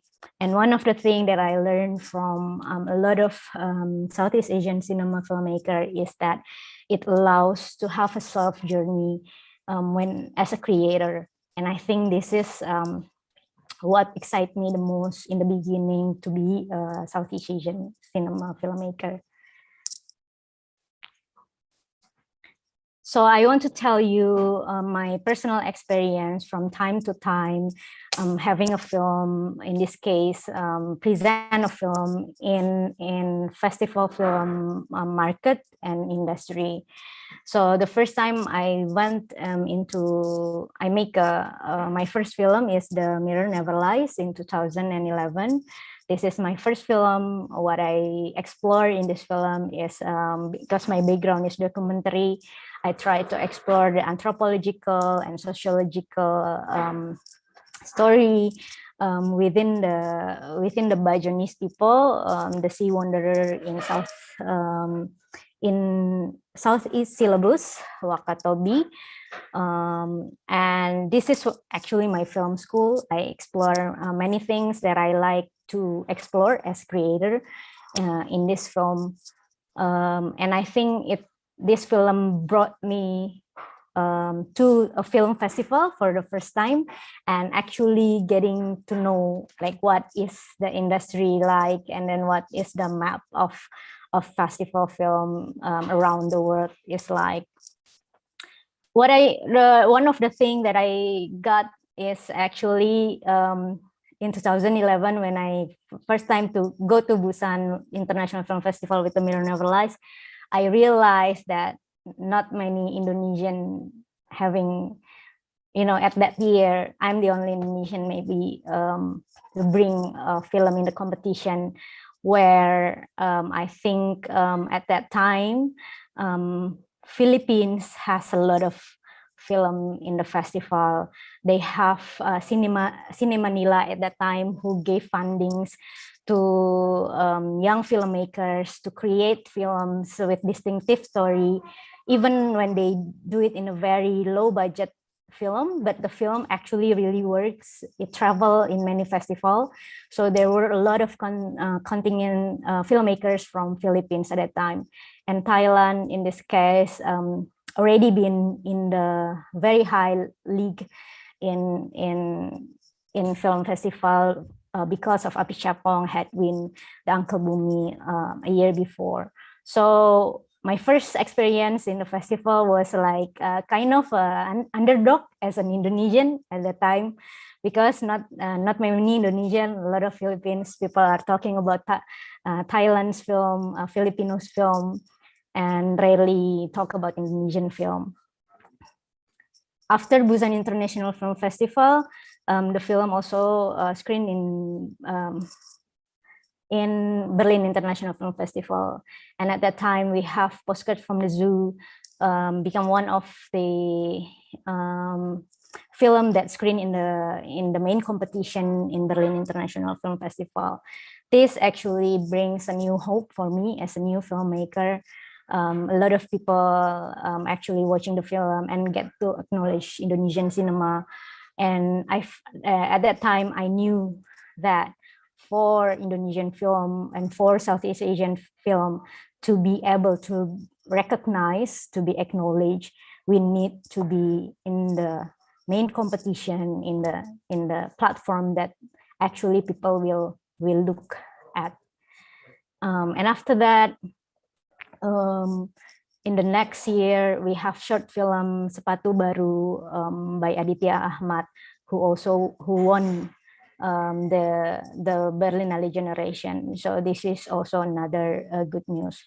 But other than contemporary works of film, during these years, we also have The Raid, which is, I think that's the most people know for Indonesian film. Oh yeah, The Raid. When we talk about The Raid, people will talk about it a lot. So this is also something quite achievement for Indonesian cinema at that time. And then I took a while to make my second feature film, because from this experience, I knew that I was interested with the self journey as a creator that I want to have. So I was looking for a project for my second feature film that allows me to know more or search more into who I am as an Indonesian, like how we connect, what is what is our belief? Why are we not being rational about everything? But I want to accept that. I want people to know how we actually connect to many things, and the way our connection within. So I make the Scene and Unseen in 2017, a micro-budget film. It's a very guerrilla filmmaking film that also allows me to travel even more to many big festivals. It premiered in Platform Toronto competition as well, and then it got the Grand Prix in Berlin. What's interesting in this year, like maybe 6 years after my last travel with a film in film festival, is we have Marlena, the Murderer in 4 Acts, also showing in the film festival that year, starting in Cannes, and we haven't been having a film in Cannes for many years before. And what I didn't what surprised me, actually, the release of the Scene and Unseen and the release of Marlena, and maybe because of the release of City in 2015 before, it brings up a lot of conversation about Indonesian cinema. A lot of people starting to ask like what happened with Indonesian cinema, because the diversity of the cinema quite really interesting seeing by these films, and then they wanted to know what's the landscape of creative industry in Indonesia. Suddenly they were talking about Indonesian cinema in film festival. This actually is something that surprised me as filmmaker, but also excites me as well. Maybe not all of you know, but I think when we talk about Southeast Asian cinema, each film from each region actually talks about the region itself. So even if it's Indonesian film, it talks about Southeast Asian cinema. And from time to time, there are certain country who becomes the representative of Southeast Asian cinema itself. Like what I said before, we had a year where Thailand was actually the representative of Southeast Asian cinema, even though, of course, there are films from other region too, other countries too.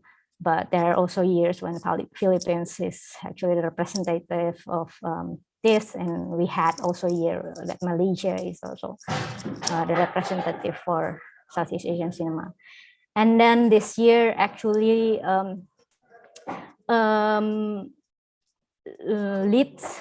follows by the winning of Prenjak short film in Cannes, and also the winning of Kadu in Venice International Film Festival. So as you can see, it's another step forwards for Indonesian cinema, and I'm very excited to be part, to contribute to Southeast Asian cinema. And then this is my last film, Uni, that just released last month, actually. My third film talks about social drama, a teenage marriage drama. I'd like to know, at this stage, I want to talk more about me as a woman, and a womanhood and motherhood and everything. What's interesting for all of us, and I'm sure we already know that Uni, and before that, Vengeance is Mine, older podcast, which already won in the main competition in Locarno International Film Festival, and then followed by Uni in Platform Prize. We are very excited to actually having this achievement represent the Southeast Asian cinema. Why I kept saying representative, because I think I know that from my journey in film festival, I know that to get here, for Southeast Asian films to get here, it's not easy. It works of many people within the region. It's a lot of filmmakers before us already opened up the doors for us in this generation to be able to achieve this. One of the things that I always feel when we talk, I remember the first time I talked with Southeast Asian cinema filmmakers are one of the things that I realized is, maybe back home I always think like, oh, making film, Indonesian film is very hard. We lack of this. But when I talk to filmmakers within the region, they have the same problem. We share the same problem. And I felt like we're not alone. And I think together we can create our own cinema, basically. That actually realized me that Southeast Asian cinema is not built by strong structures at all, but we are built by strong agencies. And these agencies are what makes it could achieve things from time to time. And I think I want to acknowledge these agencies as well, that already make us from where we are today. From time to time, there are filmmakers who become a center, become an agency in the country. For example, in Malaysia, there are times when Yasmin Ahmad was alive, the late Yasmin Ahmad was alive. I remember the spirit around that time, where a lot of young Malaysian filmmakers, very much alive to create and then to make film.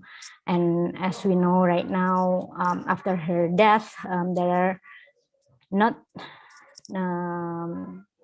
are no one who's actually have the same energy and have the same spirit as her, to build more of young Malaysian contemporary filmmakers. I also talk about programmers in this case. Maybe not every one of you knows that there are actually programmers in the world who's always been pushing to have Southeast Asian cinema in the slot, in the competition, in every festival, because our slot is actually very small. We have a very small chance for the film to be selected, but there are radical programmer, I should say, that always push us as a filmmaker and push the festival itself to always have a look into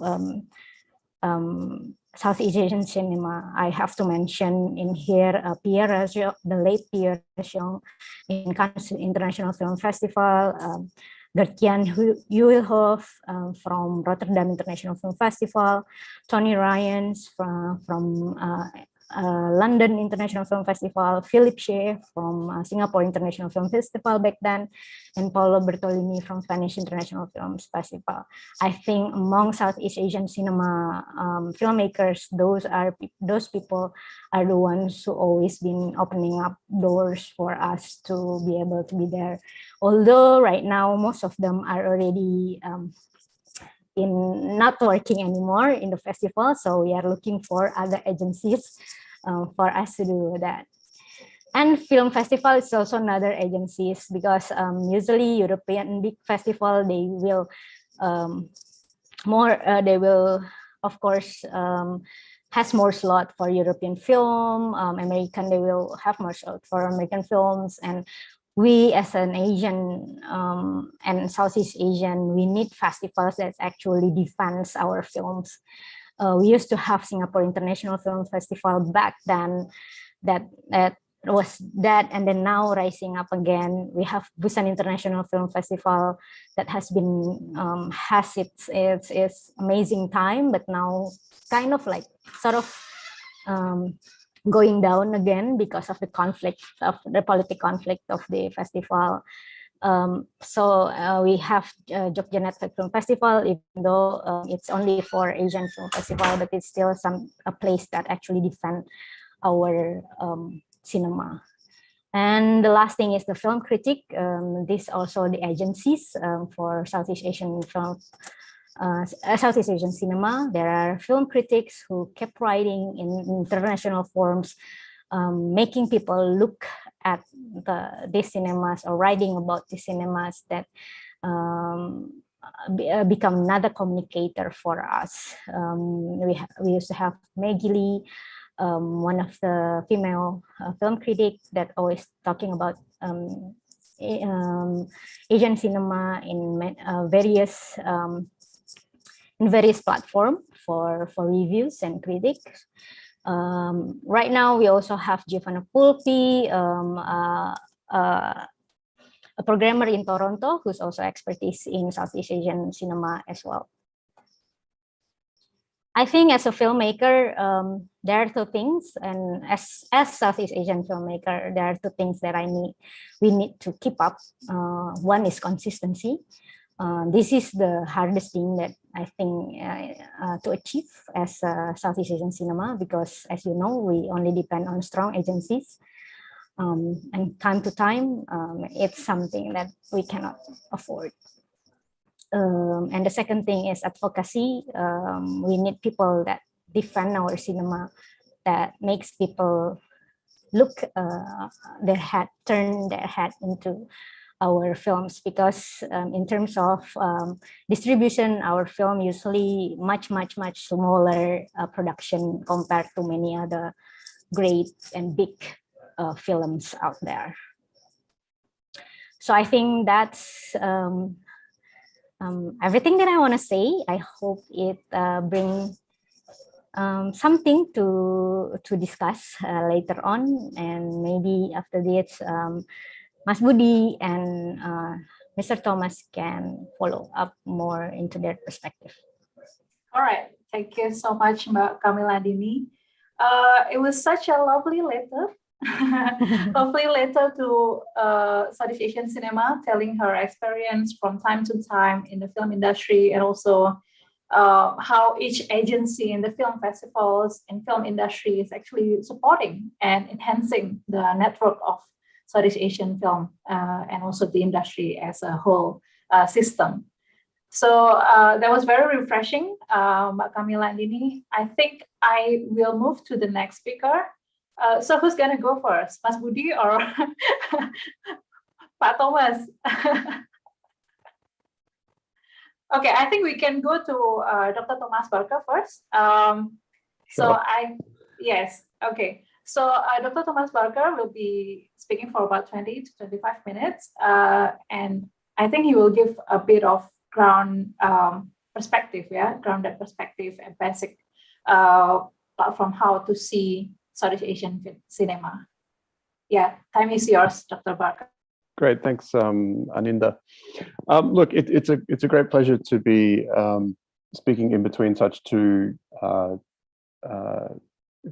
credentialed speakers. On one hand, Kamila Andini, a great representative of Southeast Asian cinema, and congratulations to you for uni in Toronto, and Budi Irawanto, who is someone I've long admired as one of the smartest film scholars in Southeast Asia. So this is a real privilege for me. And also to PSSAT at UGM. Little known fact, I was a researcher there about 20 years ago when I was about 21 years old, many years ago. So this is a kind of nice return to UGM and PSSAT. Sadly, as Prof. Cherry George observed this morning, we cannot be there in person, but as soon as we can, I'd love to come back to Jogja and do whatever we do in Jogja. So today we were asked to talk a little bit about Southeast Asian cinema and how to perhaps conceptualize what Southeast Asian cinema is. And it's a tricky kind of question. Thank you for my slides. It's a tricky question, I think, because instinctively, and I think as Camilla has suggested too, we kind of want to see the region as a kind of coherent entity that we can call Southeast Asian cinema. And Camilla brings up some really interesting points, which I'll get to, about how we might begin to conceptualize this Southeast Asia and Southeast Asian cinema. So today I want to give you a little bit of exploration, what I was thinking about on this topic that draws a bit from area studies, a bit more academic background, as scholars of Southeast Asia have thought about the field of Southeast Asia, and how they have conceptualized what Southeast Asia is as a region to study in terms of its societies, its culture, its politics, its histories. And I think we can learn some lessons from that material and transfer it over to the film industry and film production, or the screen industries, and think about how we can perhaps begin to conceptualize what we might call Southeast Asian cinema. And really for this, I found the work of Jasmine Treese, a 2021 piece that she published in the SCMS journal, Journal for Cinema Studies, I think, thinking about this question of Southeast Asian cinema. And it is to her work that I will refer to at the end. And she's really someone who has written this really great piece just this year about Southeast Asian cinema and how we can conceptualize it. And I want to bring her work into this discussion too. So if the slide can move on, please. So coming out of Southeast Asian or Asian studies or area studies, there's many ways in which people have kind of conceptualized the region and tried to create a coherent narrative around this region where many of you are today. I'm currently in Australia, in Canberra, so I'm a little bit outside the region currently, but on occasion, Australia does like to think of itself as part of Southeast Asia. But I've, of course, have been in Malaysia and Singapore and in Indonesia quite recently and understand these kinds of questions.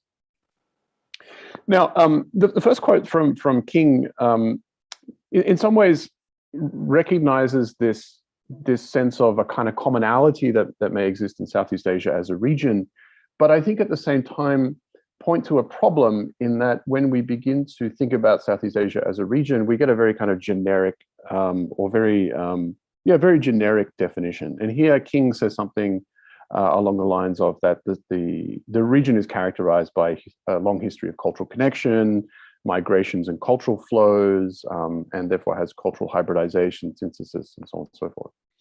And I think this is true of Southeast Asia, but I think we can also potentially apply it in other regions of the world too. So it may not necessarily be unique to Southeast Asia, and this is one of the kinds of problems, I think. I think we find something similar in the work of Anthony Reed, a historian of Southeast Asia, who has done something quite similar in his work, going back through history and kind of constructing region as something that existed long before colonialism.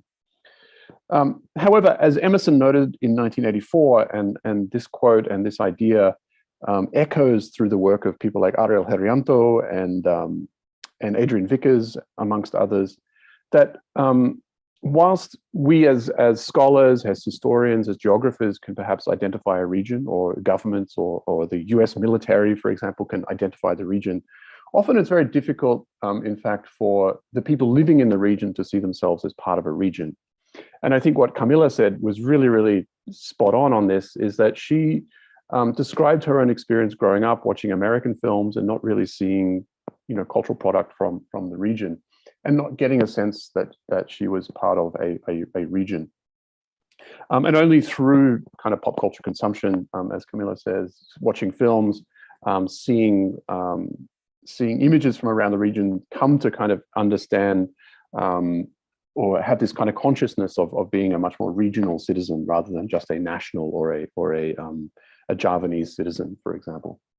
So I think this is one of the interesting kind of questions that flow out of this this formulation. I think also we are often tempted as well to think of the Southeast Asian region as a collection of nations, and often ASEAN becomes the shorthand for Southeast Asia. In other formulations, we get a very US foreign policy perspective, most clearly articulated in SEATO, the Southeast Asian Treaty Organization, from the 1950s. And so we often get Southeast Asia as a construction of nations. Essentially, we bring together these nations and this becomes Southeast Asia. However, again, this begins to raise questions around, do people within the region see themselves as part of a region? how else can we think about region? How else might we begin to conceptualize Southeast Asia? So when we begin to think about film and cinema, therefore, we run into very similar problems. In many instances, the film histories are national film histories. So we get a Thai film history, we get a Philippine film history, we get Singaporean film history. And in books that I've edited as well and taught courses in Southeast Asian cinema, we often bring these nations together and clump them together and call them Southeast Asia. And it can be very difficult to break out of that national mold, to break out of what Ulrich Beck calls our methodological nationalism, right? How do we see outside the nation, right? We are so easily, and it's a very convenient frame, and I'm guilty of this too. I've written a book on Indonesian cinema. So in some ways, the nation and its cultural, linguistic characteristics become in some way shorthand for creating a boundary for a particular study, and it's an easy boundary to use.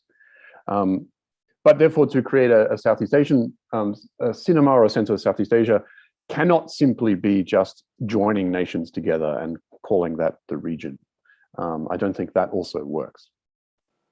Can I have the next slide, please? Thank you.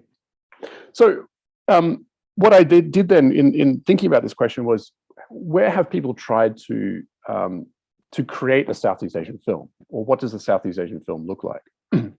And I came across these kind of examples in some ways.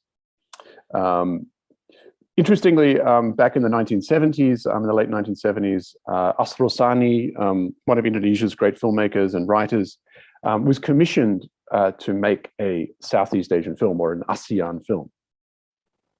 And this story from Kompas, which you see on the far left, describes the kind of process that he was undergoing to do that. And can you just press the transition button? I think my quote will appear. Thank you. There's this great little quote from that piece that describes the problem that Asro Sani was facing, in fact, when he was creating this film. And I don't think this film ever was actually finished.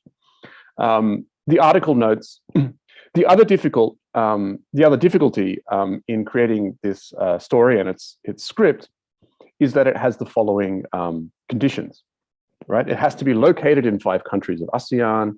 It has to be supported by 5 artists or actors, actresses from 5 different countries. It has to reflect the spirit of ASEAN and represent a kind of an authentic picture from ASEAN.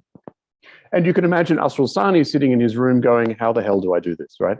This is kind of an impossible task, right? How do you write a story set in 5 different countries with 5 different actors or actresses that at the same time also has the ASEAN spirit in it and somehow is also an authentic representation of ASEAN, and ASEAN itself is a body of nations coming together, right?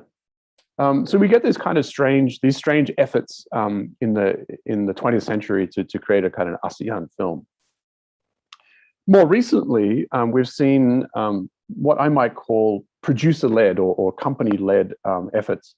Here I show you Cleopatra Wong from a Philippine filmmaker whose name is going to slip my mind, Bobby Suarez. There was a series such as Folklore from HBO, which had different short horror films from different countries in the region, and a series like Dosa, which came out from Astro a couple of years ago with Ifa Ifansyah as director and Salman Aristo as writer, with actors from Singapore, Malaysia, and Indonesia.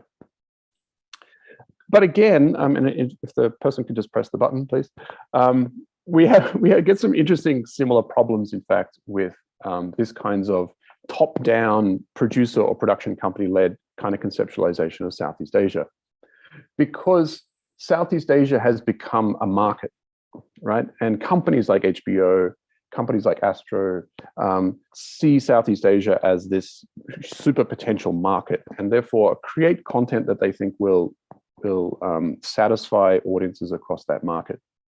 So Astro Malaysia, for example, has this concept of Nusantara content, by which they aim to get an audiences in Thailand, Philippines, Singapore, Malaysia, Indonesia,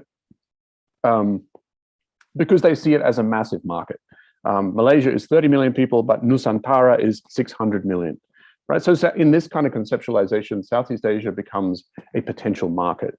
If we can produce content with mixed crew, mixed actors and actresses, then we can capture this big market as well.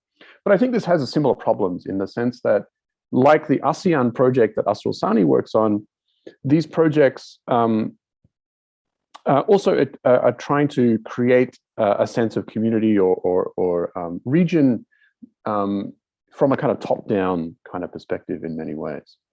And the next slide, please. And perhaps this was even more clearly seen in the Disney production Raya and the Last Dragon, which was celebrated in the region, in fact, recently when this came out, I think this year, last year. This is a big Disney production about a young woman, Raya, who has to kind of save her town. And we see here elements of recognizable Southeast Asian culture in this picture, right? The hat she wears, the word Raya, right? The dragon, this kind of large kris sword that she carries, and also the jungle kind of tropical setting, right? Are all kind of generalized ideas of Southeast Asia. And so in Disney imagination, we can create, or they can create a film that will capture, again, this entire Southeast Asian market by using generalized cultural elements from different countries across the region as well. Of course, a kris is usually much smaller than this, for example. You know, we can poke holes in this kind of creation in many ways. Of course, this film, you know, many people liked it, but also ran into problems in terms of representation when many of the voice actors in the film were in fact Chinese American rather than Southeast Asian, for example. And so there was interesting kind of representational politic questions around this film. But I think to step back from that, to me, again, it speaks of a kind of a top-down kind of sense of what Southeast Asia is, right? Of trying to generalize, amalgamate, create a Southeast Asia in order to either, in the ASEAN sense, to create some kind of ASEAN harmony, or in the Disney sense, to create market, right? Essentially in this top-down kind of way. Next slide, please. However, I think it's important, and I think Camilla in her talk also, I think really identifies this, the slide Camilla had, identifying critics, film festivals, others, begins to think about Southeast Asia no longer as a geographical region, but rather as a series of connections, as a series of relationships. And I'll get to Jasmine Treese's work in a second. But there's some ways that we can begin to rethink region. I mean, number one is to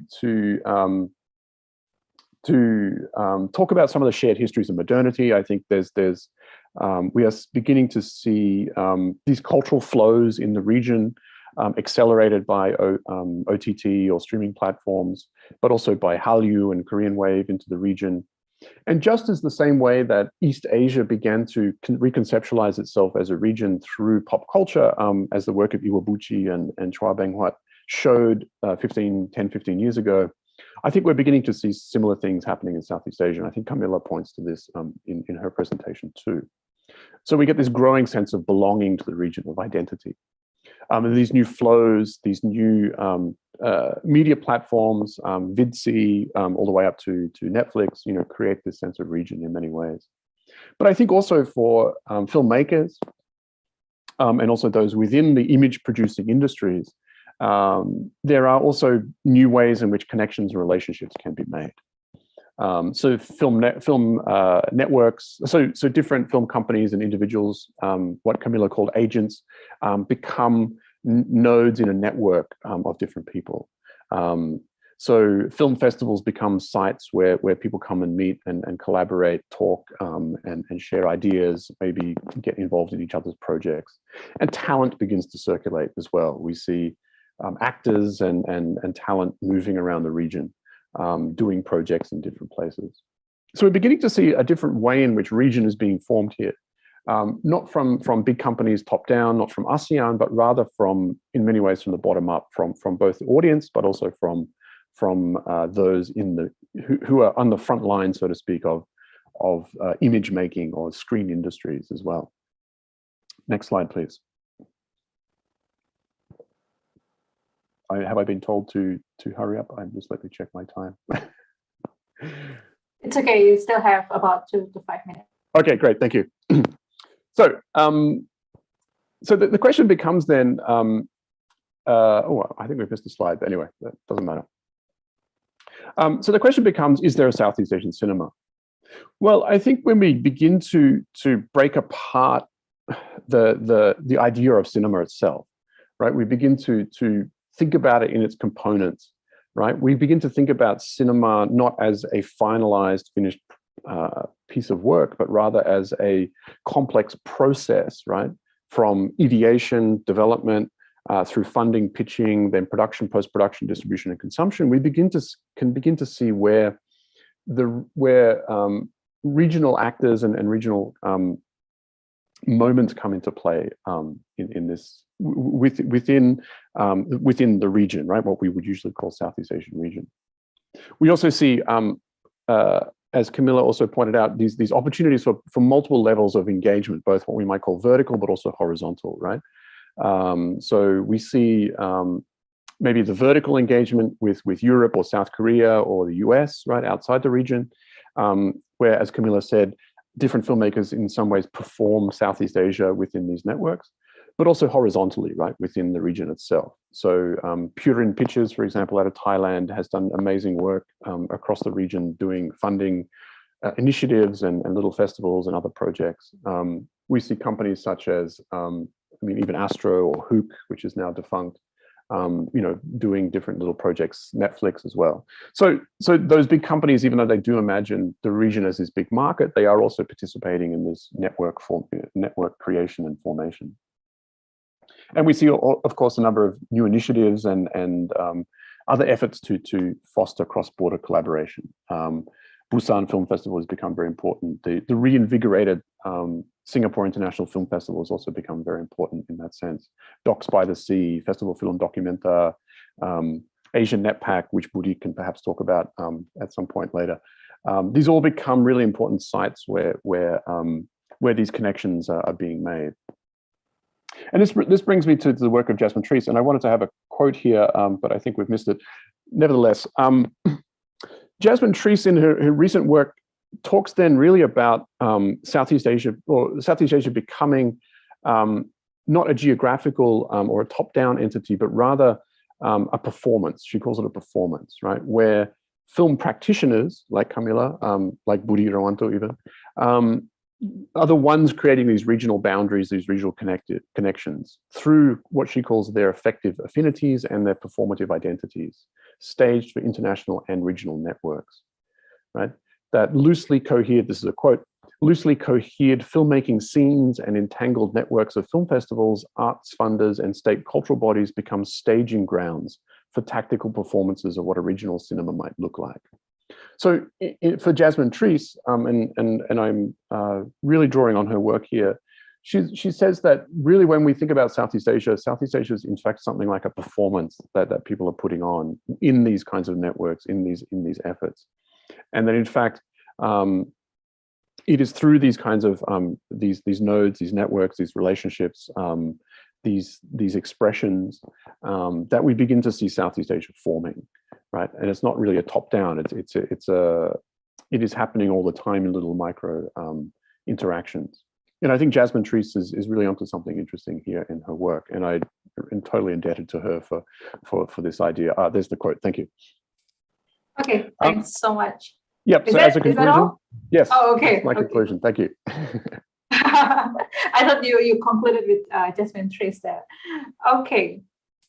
All right. Thank you, Dr. Barker, for the excellent presentation, which brought us to rethink about cinema in the region in terms of modernity, the influence of pop culture, and also the emerging networks that I think this actually echoed Camila's point just now on how festival film became the network and opportunities for filmmaker in Southeast Asia to actually connect and build up a ground up initiative.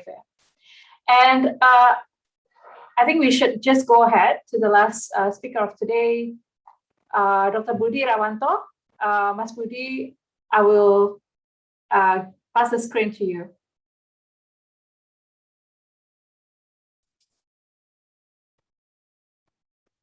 I think you're still muted, Mas Budi. You are still muted, yeah. Okay. All right. Can you hear my voice? Sure. Yes, okay. We can hear you. Okay. Apologizing for for the technical glitch, and now I'm presenting my PowerPoint. Yes. I think I take a slightly different perspective from Thomas' presentation, but I hope my presentation will be such supplement for Thomas' presentation and also Dini presentation. So my presentation basically try to to seek sort of like a common ground in Southeast Asian cinema. If you look at this picture here, it's actually the image from Nang Na, directed by Nonsi, the member from Thailand. And you look at these two characters, I think both are trying to find common ground. Okay, so here. Wait a minute. Okay, here my presentation online. I will introduce very briefly, and then the topic of my presentation, and then I move to the previous presenter, especially in the keynote speaker. There's some question regarding whether Southeast Asia is sort of like really integrating kind of factor, especially looking at the assistance of ASEAN. And also, this is, I think, Thomas already raised this issue about whether Southeast Asia is real or imagination. And then I moved to talk slightly a little bit about the connection between cinema, people, and place. I think Thomas already raised this issue as well. But I think in this part, I will talk a little bit how I think national sort of serve as an allegory when we are talking about Southeast Asian cinema, as well as when we analyzing film from this region. And then I moved to try to conceptualizing Southeast Asian cinema. I think Thomas already did this, and probably I was sort of like provide a supplement in an attempt to conceptualize Southeast Asian cinema. I think Thomas drew from Tri's idea about Southeast Asia as a sort of like a performance or performative and also affective affinities. But I look at from another film scholar, Stephen Tew, who wrote The Asian Cinema Experience, and he provides quite interesting, although actually he are talking in the context of Asian cinema rather than Southeast Asian cinema, but he offers sort of like interesting kind of concept, what he call it an abstracting and also transcultural Southeast Asian cinema can be probably I borrow the idea about transcultural medium. And then I will look at very briefly. I think Thomas already touched this about, for instance, like the establishment of foreign pictures. This is sort of like how to call it, the sort of like a funding organization based in Bangkok, and how the way the founder think about Southeast Asia. And then last but not least, I will give my re-emphasize my argument. Okay, so if you look at this, you can see there are many publications on Southeast Asian cinema. I think one of the book is edited by Thomas. Yeah, I try to promote your book, Thomas. The last one. I also contribute to one chapter in this book. So if you look at this, I think the first, if I'm not mistaken, the first book, try to cover about film in Southeast Asia is a book edited by Husi Lakraba. He's a Filipino film scholar. I met him in Cinemalaya many years ago. The title is The Film of ASEAN, and then the other is book edited by also famous Indonesian specialist film scholar David Hannan, film in Southeast Asia, view from the region. The other book is in 2011. If you look at this, it's quite interesting. The time gap, the first book is 2000 and then 2001 after 1 year, but then after 10 years, just a book appear about Southeast Asia. I think this book is bilingual in France and English. And the other one is a book about contemporary Southeast Asia, published in 2012, and also a book edited by me, Atejo Ngawanits, and also Benjamin McKay. It's about the independent cinema in Southeast Asia, and followed by other book by Timur Pomkarto as editor, Southeast Asian independent cinema.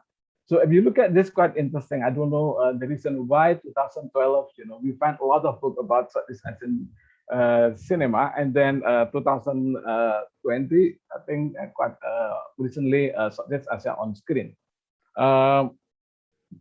So if we look at this book, mostly this book, provide the profile cinema in each countries in the regions, from the region. So again, like Thomas already mentioned in the presentation, sort of like there is no how call it sort of like a cultural.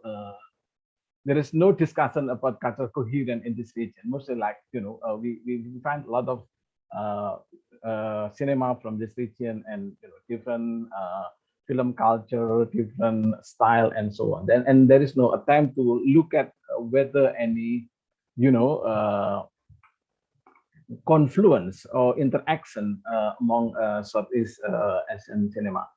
I think in this last book, I think Thomas chapter, if not mistaken, written by Thomas and also Eki, look at Philippines and also the connection between Philippines and Indonesia. So that's I think quite interesting to look at in a way how countries in Southeast Asia, connect one to another through film production, and also the way how to to work together, try to depict what happened in the society, right?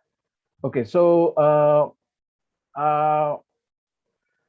the problem with sort of like the collected volume is Southeast Asian cinema is usually understood as a collection of national cinema from region with its unique or distinctive characteristic. As a result, it's tend to overlook any interaction, confluence, translation among cinema in the region. I think Thomas already pointed out this issue. In other words, Southeast Asia is not understood as a fluid cultural space where filmmakers consider it as a point of reference as well as identification in their work. My presentation actually will look at the possibility of finding common ground of Southeast Asian cinema by conceptualizing without essentializing and closing its difference. Furthermore, my presentation considers the new cinema landscape as a further evidence of Southeast Asia, which is increasingly becoming a point of identification of film directors and producers from the region. I think like previous presentation by Dini, I think how especially in the context of international film festival, filmmaker from Southeast Asia try to be, representative. Dini mentioned about representative of this region. Although he make film for his own country and set in his own country, but they feel like we are part of the the big family member of Southeast Asia. So if you look at this, this is sort of like a touristic image about Southeast Asia. There are some influence from Hinduism, a Chinese culture, and so on. So this is, sort of like the way how we look at.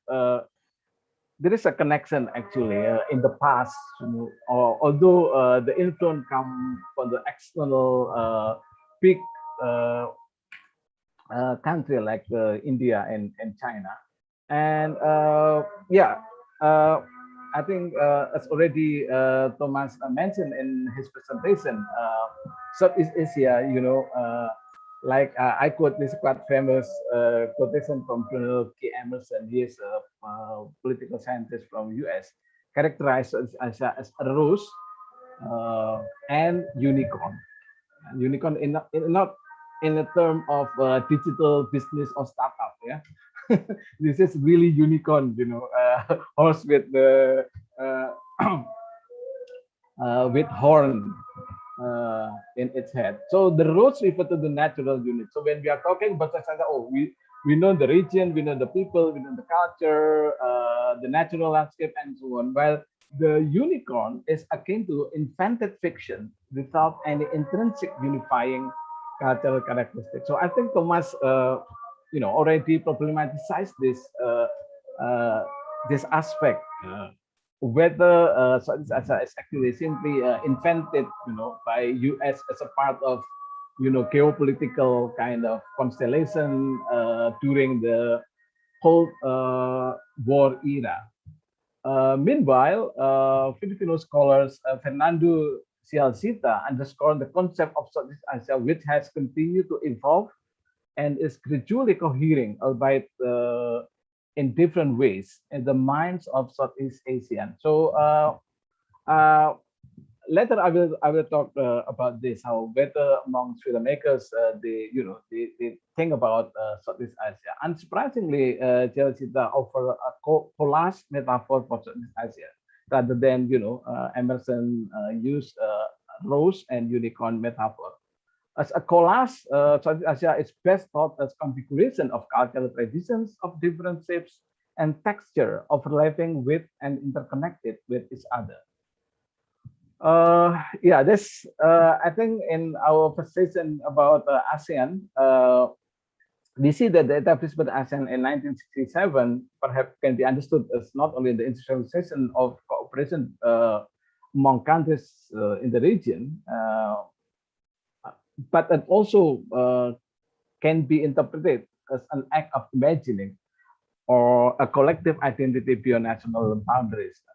I quoted Anne Tereska Chieko, who edited book Contemporary ASEAN Cinema. ASEAN has helped to create a shared sense of regional identity in a variety of filmic ways through the production of purposes of tourism, categories for national film abroad, and via regional archival initiative.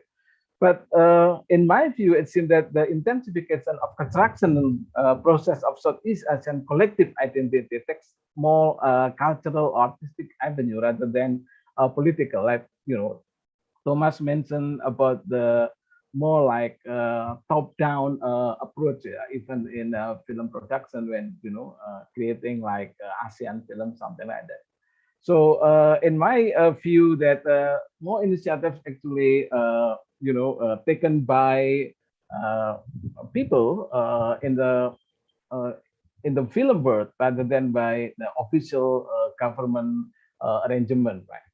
As a narrative type and visual medium, cinema is capacity to give figuration from to imagine community. So here I try to explain very briefly about how actually cinema is closely associated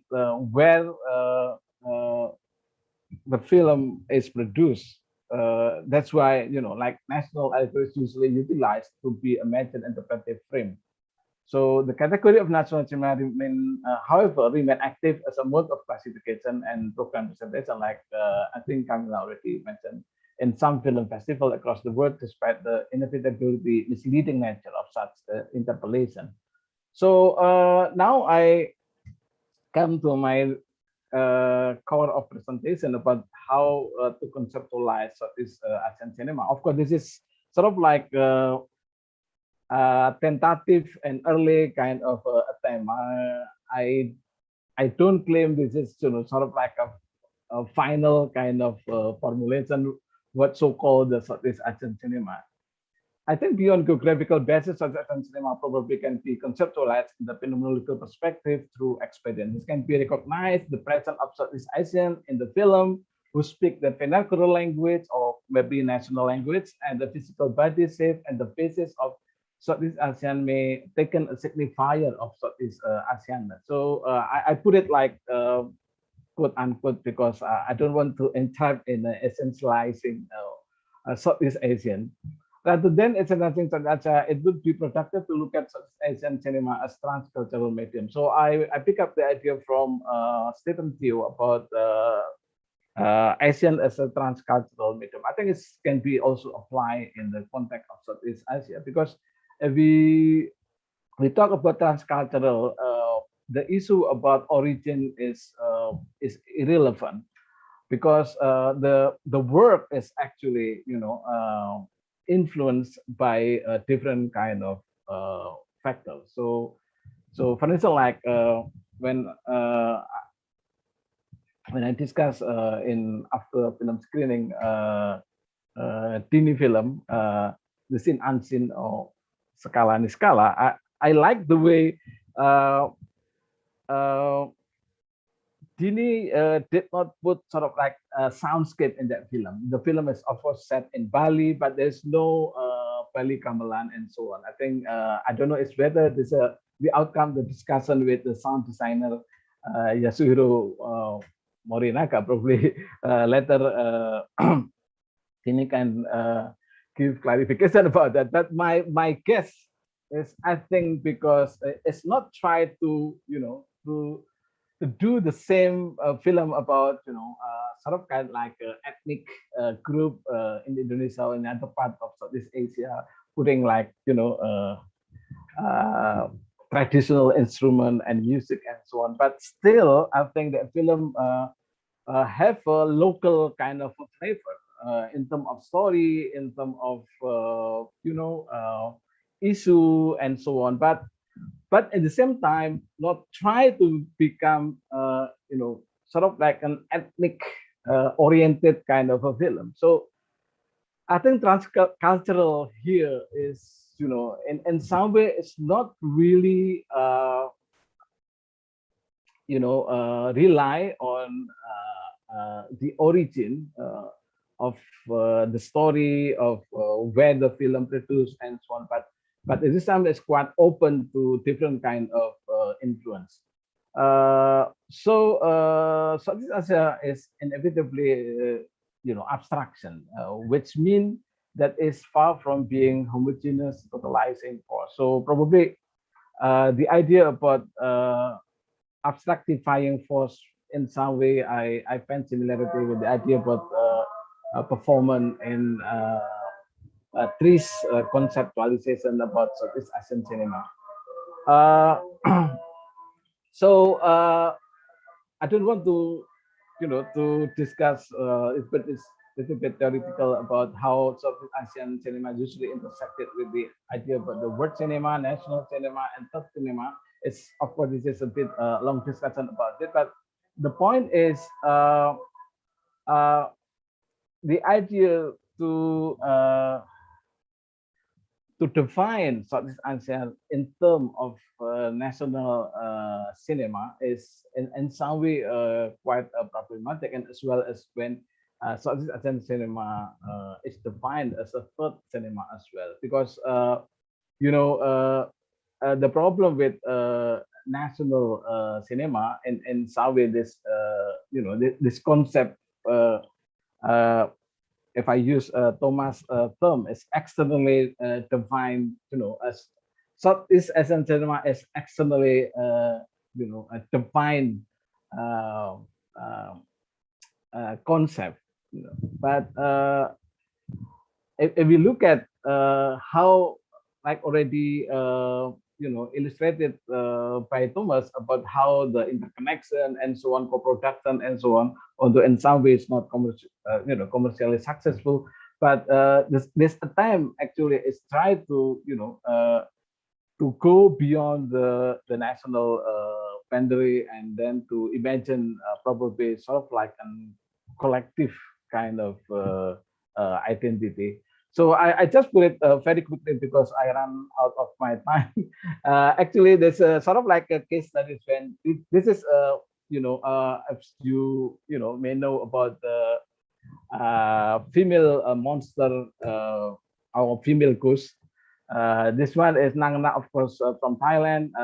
Pontianak is from Malaysia, and Kuntilanak from Indonesia. But all of them is actually refer to the female ghost or female spirit, and this is probably make it a perfect transcultural and regional symbol in the context of Southeast Asia, which bring together cultural and religious motif.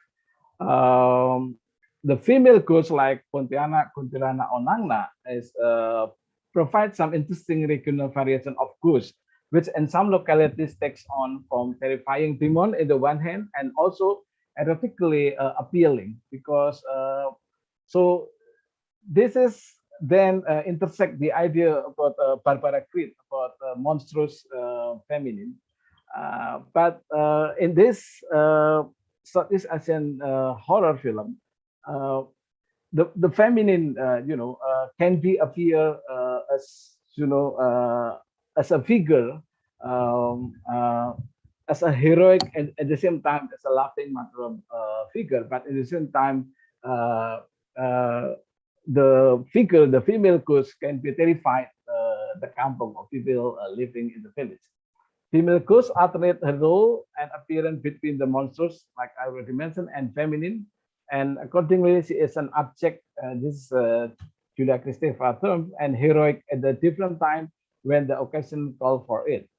So the religionism element of Southeast Asian horror is bolstered by generic qualities based on spiritual belief in local culture, supported by religious worldview and social experience. So this is quite interesting because the gender factor in the ghost story style in Southeast Asian cinema is very much socially grounded compared to, let's say, the Western horror, because they socialize with people in the kampung. They try to be part of the community and so on, rather than they living in, how to call it, the separated kind of place. No one lived there and so on. So basically, the ghost is also the member of the village or the kampung, and is slightly changed the setting in the urban area, but still this is also quite interesting. Localized zombie in such as in cinema. The one is I really love this one is this is from Philippine Zombading, instead of called zombie, Zombading, the zombie characters actually gay character. This one I haven't seen this one, Kampung Zombie. I just pick up and find, oh, it's quite interesting, but I missed this film. And this one is KL Zombie. So most is try to localize and try to give sort of like local flavor, although the story is actually the icon is come from the global cultural icon. Mas Budi, could you please wrap it up? Yes, this is the almost finished. All right. So like already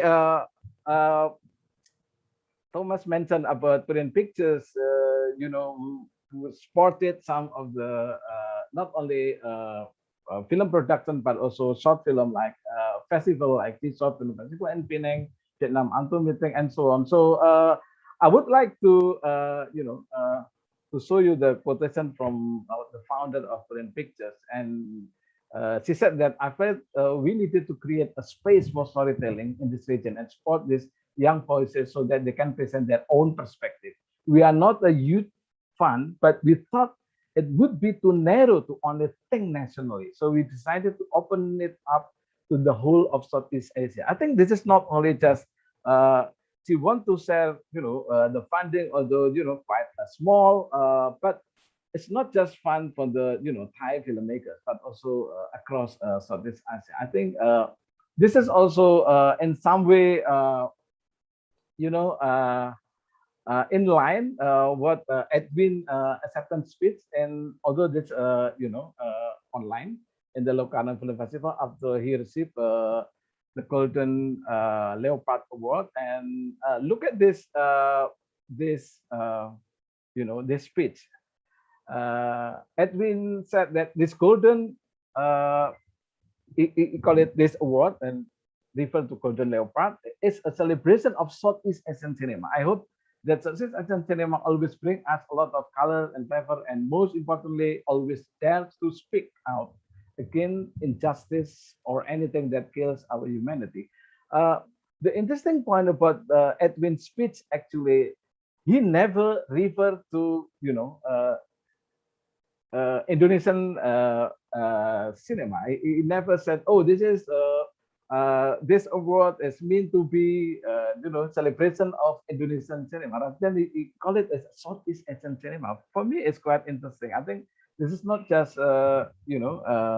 accidental. I think Edwin, like Pisra, the founder of, it's really have sort of like the idea about Southeast Asia is a point of reference and also a point of identification. So my last concluding remark is the sameness or commonness implicit in the concept of Southeast Asian cinema does not cancel out the difference. And secondly, Southeast Asian cinema aspire to sameness on the premise of diversity. So when we talk about the sameness or commonness, it is actually based on the premise of diversity, which is a prerequisite of what being Southeast Asian is. So Southeast Asian cinema has never been homogeneous as the color with paradox, interreference, and transition process. With that, I stop my presentation, and I'm looking forward for your response question. Thank you. Thank you very much, Mas Budi. It was very slightly different, but mostly complementary to Dr. Parker's point that Mas Budi saw a possibility of creating a common ground of Southeast Asian cinema and how the Southeast Asian filmmakers actually want to work together on it. And okay, I think we still have about 40 minutes for Q&A session. It is more than enough. I've already grouped a couple of questions that I will address to each speaker. And for those of you who has not submitted the question, please do so by write them in the Q&A box at the bottom of your Zoom interaction. Okay, I will now start to ask questions to Mbak Kamila Dini. Yeah? There are 3 questions that I've grouped into. Okay, so I think the first question that is very interesting is about by Vira from UGM. So she observed the emergence of movies related to marginalized communities and sensitive issues such as queer cinema and also queer identity that is actually somehow unacceptable in the society and is part of the Southeast Asian society. And in Indonesia, we also have heard about Kucumbu Tubuh Indahku also. So she's wondering what are the strategies to actually, I would actually rephrase here as to voice out, or maybe for filmmakers to actually capture our voice and speak it out to the public and it can be heard. So, and that's the first one. Second one is from Septiawan Akbar. Despite your achievement in prestigious film festivals internationally, he feels that the government rather give a lack of appreciation to you. So as compared to other fields like sport and other fields in arts. Would you like to confirm this or clarify this, whether there is a lack of support from the government, or do you think there is support from government, but what's just your thought on it? And the last is from Herza. She's asking about the struggle for Indonesian and Southeast Asian filmmaker nowadays, and how was your first experience being involved in filmmaking process, and any tips for students who are studying filmmaking? I think you can answer that in 10 minutes, Mbak Camilla. Hopefully. Let me try. Okay, the first question from Safira about the one of the things is the queer representative in cinema, maybe in Indonesia. What is the strategy? What kind of perspective I have about this?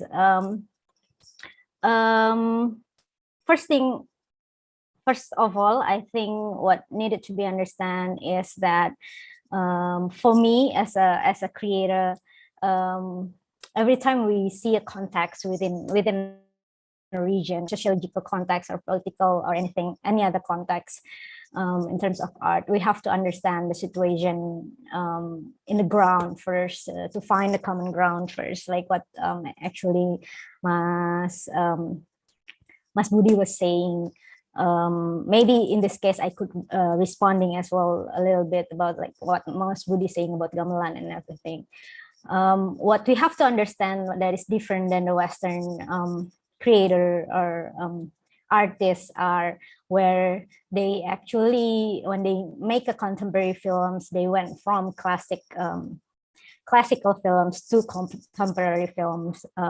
When we talk about art, they're talking about the classic art and then going to contemporary, where I think in Southeast Asia and also in Indonesia, we are not going that way. We are started from tradition, which is very different. We started from tradition to contemporary works. So for me as a filmmaker, every time I have to deliver an issue or a context within the region, I have to understand the tradition first. It cannot work without looking back and understanding who we are. I know it's gonna be different in each region of Southeast Asia, and we have our own problems as well, and yeah, with the Muslim community and everything. But I think as filmmaker, as creator as well, for me, what important is to be representative of as many as voices as possible, because even the majority is not there, but there are actually people who live in Indonesia with that, who needs representative in cinema and everything, in media as well. So I think what's important, I know that film has different role than the entertainment product. The cinema that I make has different role, and our role is to represent things that unable to be represented by other products like the entertainment products. And the second from Setiawan about the support from the government. Actually, this might be an unpopular opinion. It's very subjective as well. So yeah, it's very personal as well.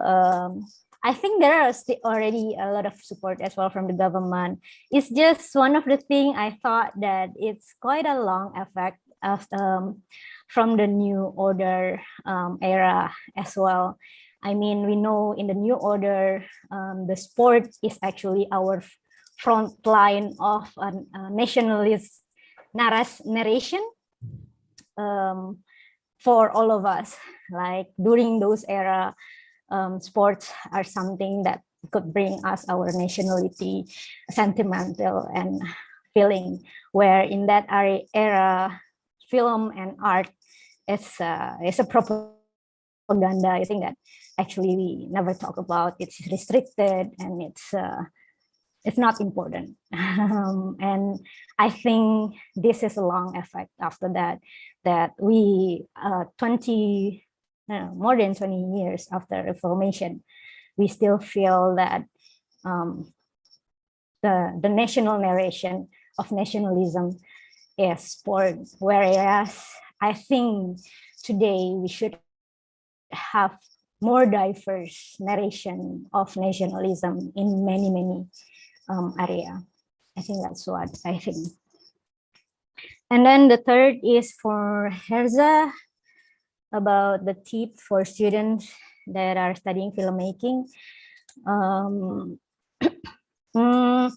I think what's hard in the beginning is that we don't know what is our potentials are in terms of creator, what we're good at, what kind of films we actually want to make, because film are diverse. There are many kind of films, many products of films, and they are actually contribute in their own way.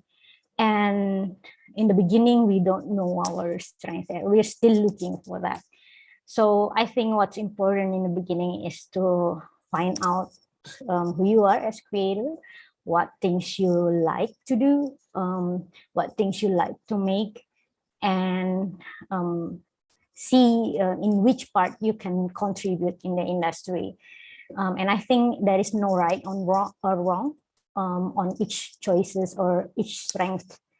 We just, industry is like what Thomas said, is a whole 360 degrees, interconnection, and it's every role are important within the industry. So find that specific role that you could give to industry. I think that's what is important the most. Yeah, very inspiring. I think Dr. Barker also added on there's a piece in Kompas by Lisa Bonarahman on the government support to film industry. Yeah, whether the film festival, the gold in film festival is cheaper than the gold in sports in Olympiad. Okay, I think I will move to the next speaker, Dr. Barker. There is a very interesting question challenging your ideas on Nusantara, I think, from Rifani Bustami. Sure. So Rifani was asking, or maybe rather challenging your ideas that would Nusantara be a good way to capture an important essence for Southeast Asia, although it's not everything, but maybe a substantial part of it. Maybe you can elaborate later. And also the second question is from Rizky Dwi on the representation of Southeast Asia in mainstream movies that is still under the shadow of East Asian culture. So what are the challenges to represent Southeast Asia, since the region is also diverse in terms of languages, religions, race, culture, as compared to other regions in the continent? I think if we have time, Mbak Camilla maybe also can answer this later. Yeah, but I think Dr. Barker can address this. And the last one from Noor Alfianisa. What are the impacts of pandemics for filmmaker, and what are the challenges for the film industry or market face during this pandemic in order to maybe making films and distribute their films? It might be complicated to create an amazing work in this difficult time, but also it might be a chance for them to actually distribute their films into different platform and ways. Yeah, please, Dr. Barker. Yeah, thanks for the three questions. I'll start with the last one first, only because it's now on my mind. Yeah, the pandemic's really interesting. I mean, Camilla will have really interesting insight, and Budi, of course, too, on this question around the pandemic, its impact on film. I mean, of course, there's the immediate impact. So friends of mine who make films, can't work. They start a production and then it gets shut down because there's someone's positive on set, or the rules change, or whatever it is. So it's been really, really disruptive to people's people who are really moving onto set and onto location to do actual production. But also, it's also giving people time to do much more development and writing and things like that too. But I think what it's also bringing to mind, or to especially for film workers, and this is just come out today, I think, or yesterday, in Los Angeles, in Hollywood, is that with the big shift to online streaming, film, especially in the US, film workers no longer have these what used to be a series of sale points for a film, right? So the film would be released in the cinema, and then the rights would be sold to TV, and then DVD, and then whatever else, DVD, et cetera, et cetera. So when something gets made and goes on straight onto Netflix, it doesn't tend to go anywhere else, right? It stops. It only has one release point. And in the US, this is becoming a problem because many film workers also have a stake in the film and earn money on future sales. So it's becoming a kind of an issue, and in fact, it's bringing to a head, I think, some labor issues, payment issues, but also work conditions and things like that. So watch this space. I think that's going to be interesting. In terms of Nusantara, it's an interesting one. We just graduated a PhD student from our university, Arman Mahram, now doctor, who wrote this great thesis on exactly that question, on Nusantara film. Is there such a thing as Nusantara? Is that a kind of an alternative way of kind of conceptualizing region? And I think, in a similar way, we could also talk about the Malay world, if you like, the people who use a form of Malay as for communication, which would essentially encompass Indonesia, Singapore, Malaysia, parts of Thailand, potentially bits parts of the Philippines, that kind of region. And what's interesting about Nusantara, of course, is that it's not Southeast Asia. I mean, it's technically geographically within what we call Southeast Asia, but other countries that we typically think of as within Southeast Asia are outside that Nusantara space. And Nusantara, I think, in his thesis in particular, he was really interested in figuring out some of the commonalities across film in Malaysia, Singapore, Indonesia in particular, that we could begin to kind of conceptualize as representative of Nusantara or indicative of it. And he thought about themes such as tanah air, of land and sea as being important themes, migration, and in particular merantau, as being another kind of really important theme that you get in film. So I guess it's possible to consider that, and I think in some ways that's what Astro is doing, right? When they talk about Nusantara content, really they're only talking about Malaysia, Indonesia, Singapore, and essentially a Malay Indonesian speaking audience. So it maps in some ways, but doesn't in others. And I think the Nusantara region, or what we might call Nusantara, which comes before states, is I think an interesting concept that can be used in thinking about film and thinking about culture and thinking about connections and thinking about themes as well. And what was the other one? In mainstream culture, the representation of Southeast Asia. Yeah, I think this is an interesting one too. I think, I mean, we may tend to think of film sometimes, if we want to break it into simple dichotomy or binary, we kind of get the art film and the mainstream commercial film. And in many ways, the mainstream commercial film, I think, of course, have Southeast Asian elements in them, right? People speaking Southeast Asian or Southeast Asian food, locations, these kinds of cultural customs and practices. But I think in some ways, the mainstream film still probably follows a language of cinema that is quite common, what you would see both in South Korea, but also America. So 3-act structure, those kinds of things. It's quite common to the mainstream film. In terms of the art film or the festival film, in some ways then Southeast Asia is, I think this is what Jasmine Treese is getting to, is in some ways performed in some ways in those spaces. So it's in festivals and with speeches such as by Edwin that we get this idea of Southeast Asia being kind of created and imagined. Was there a question also in there about being overshadowed by Korea? Was that part of the question? Yes, East Asia. So Right. under the shadow of East Asia culture. Right. Probably, I think it's probably true because of the power of in particular, of Korean pop culture at the moment, right? And everyone's watching Squid Game and what's it? Squid Game, right? Squid Games, yeah. Right, everyone's watching that, or a whole bunch of other kind of Korean pop culture product.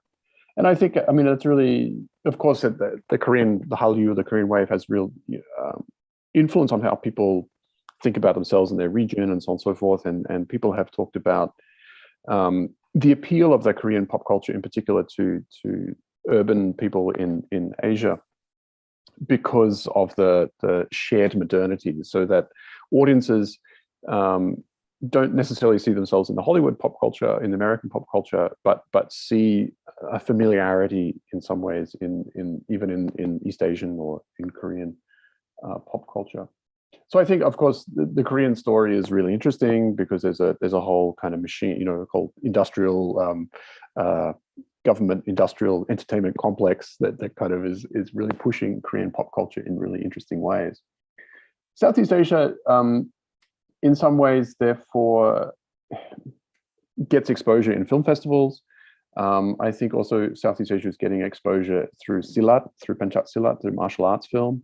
So as Camilla mentioned, The Raid, but then we get other films since that show off Silat. And I think we're seeing Southeast Asia. I mean, we had Ong Bak and Tony Jaa about 10 years ago do this, break into the both he appears in China Chinese films, but also in Hollywood films, but also in these big Thai blockbusters in some ways.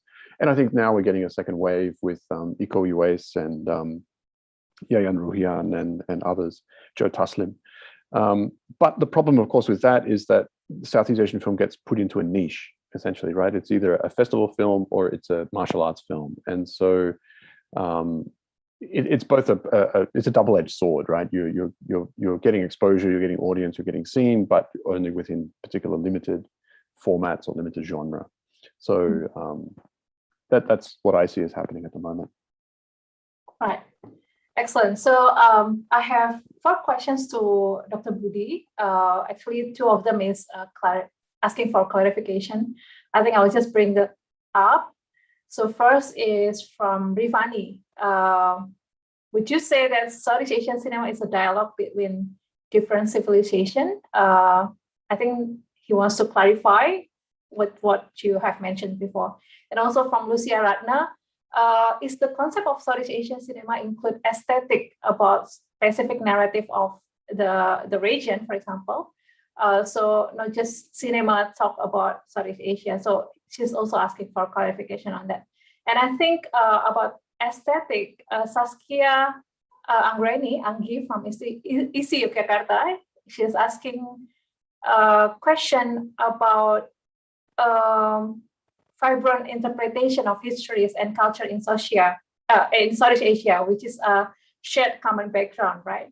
In terms of their specificity of each country's film and characteristic and style. I think you mentioned about this also in your presentation.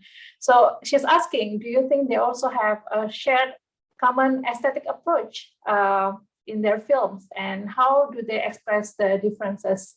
As Budi, I think, mentioned about Pontianak just now. Maybe you can explore to other films that also have shared common aesthetic approach to that. And the last question is from Hilmi Rehan. I think this is related to your, I think you're a very authoritative person for this question. About Southeast Asian cinema achievement should be celebrated, he thought, since it is our representation of world stage, in the world stage is still very minimal. But in some regions, Southeast Asia film screening and exhibition is not very accessible. So by viewing this, which one do you think is more important, Mas Budi? Making more films accessible for pushing some films to represent the region in World Festival is more important. That's complicated, yeah, Mas Budi. Okay, please, you can address them. Okay, I think like Thomas, I will respond the last question first because that's what came up in my mind. First, to help me, yeah. I think we should do both. First is pushing some film into film festival, and then the second is making film from the region accessible for the people, living in these regions. Uh, the first one, the reason is because by sending film from Southeast Asia to different film festival, and then the film will reach out the audience, and then I think this is probably if I use the term from famous Palestine scholar Edward Said. This is probably part of the politics of visibility. I think Dini in the early presentation already mentioned about this.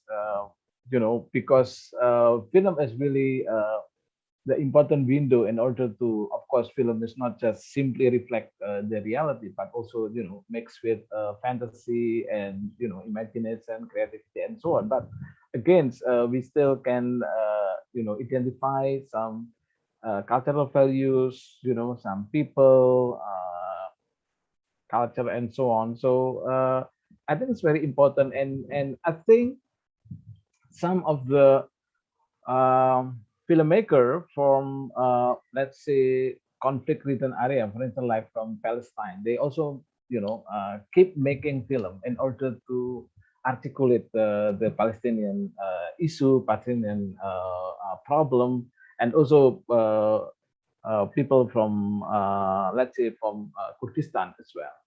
They will keep making film, and we in JAV, we screen some of film from the less known countries and also the country in the really difficult situation, but yet still producing a lot of interesting work or film.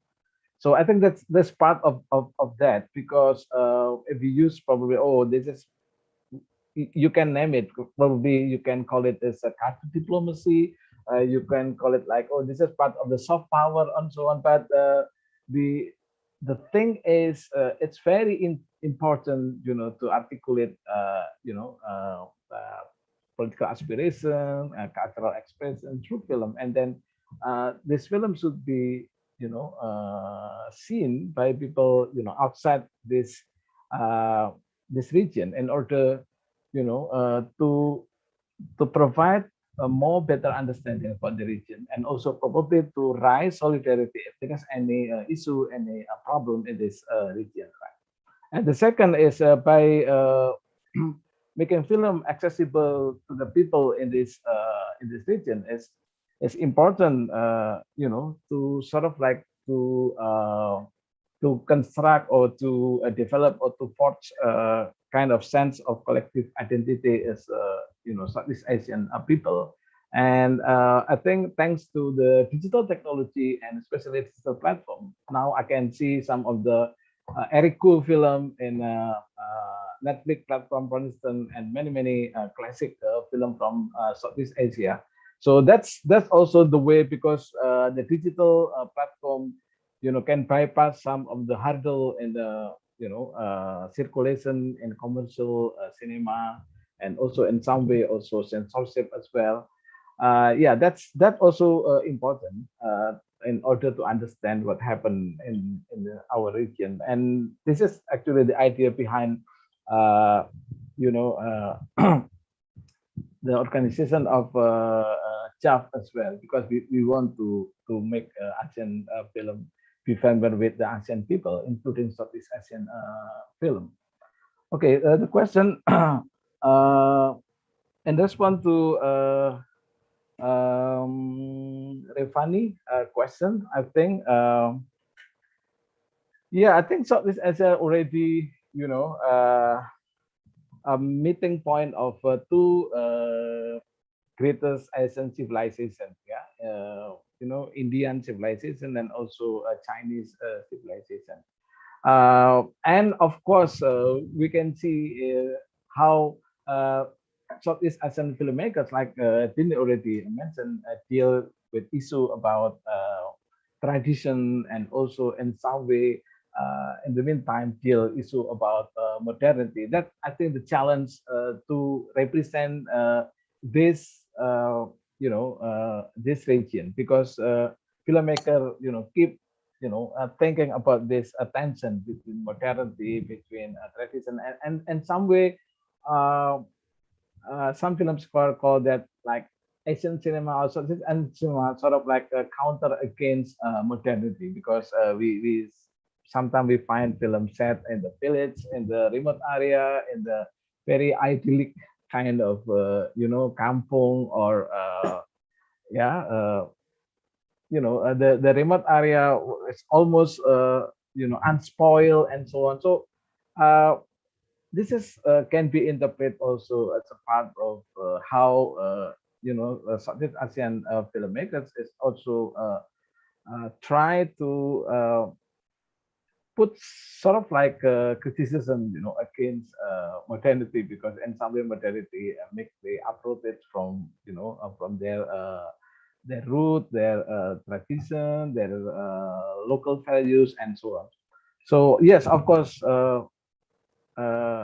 I imagine that Southeast Asian cinema is actually, a part of the dialogue, between, I think, not only amongst many civilizations as well. And for Anggi, yeah, we have a problem because of the hegemonic kind of interpretation of national history. And I think some of short filmmakers, documentary filmmakers, and also feature filmmakers have a huge contribution to make more, more inclusive, more open kind of interpretation of history by making film about Indonesian past, and also especially like what happened in 1965. I think we still need more film about that, because like Hollywood keep producing film about Holocaust, right? And I think this is also when I interview, it's a part of my book. When I interview some of documentary filmmakers, they said, "Oh, what kind of film you still want to make?" Mostly, they answer the violence of 1965 in Indonesia. Yeah, of course, related to Lucy question about aesthetic. I think aesthetic is a part of attempt to conceptualize Southeast Asian cinema as well. I think like Stephen Toh, like I already mentioned in this book, try to pick up the idea about rasa. Rasa is not simply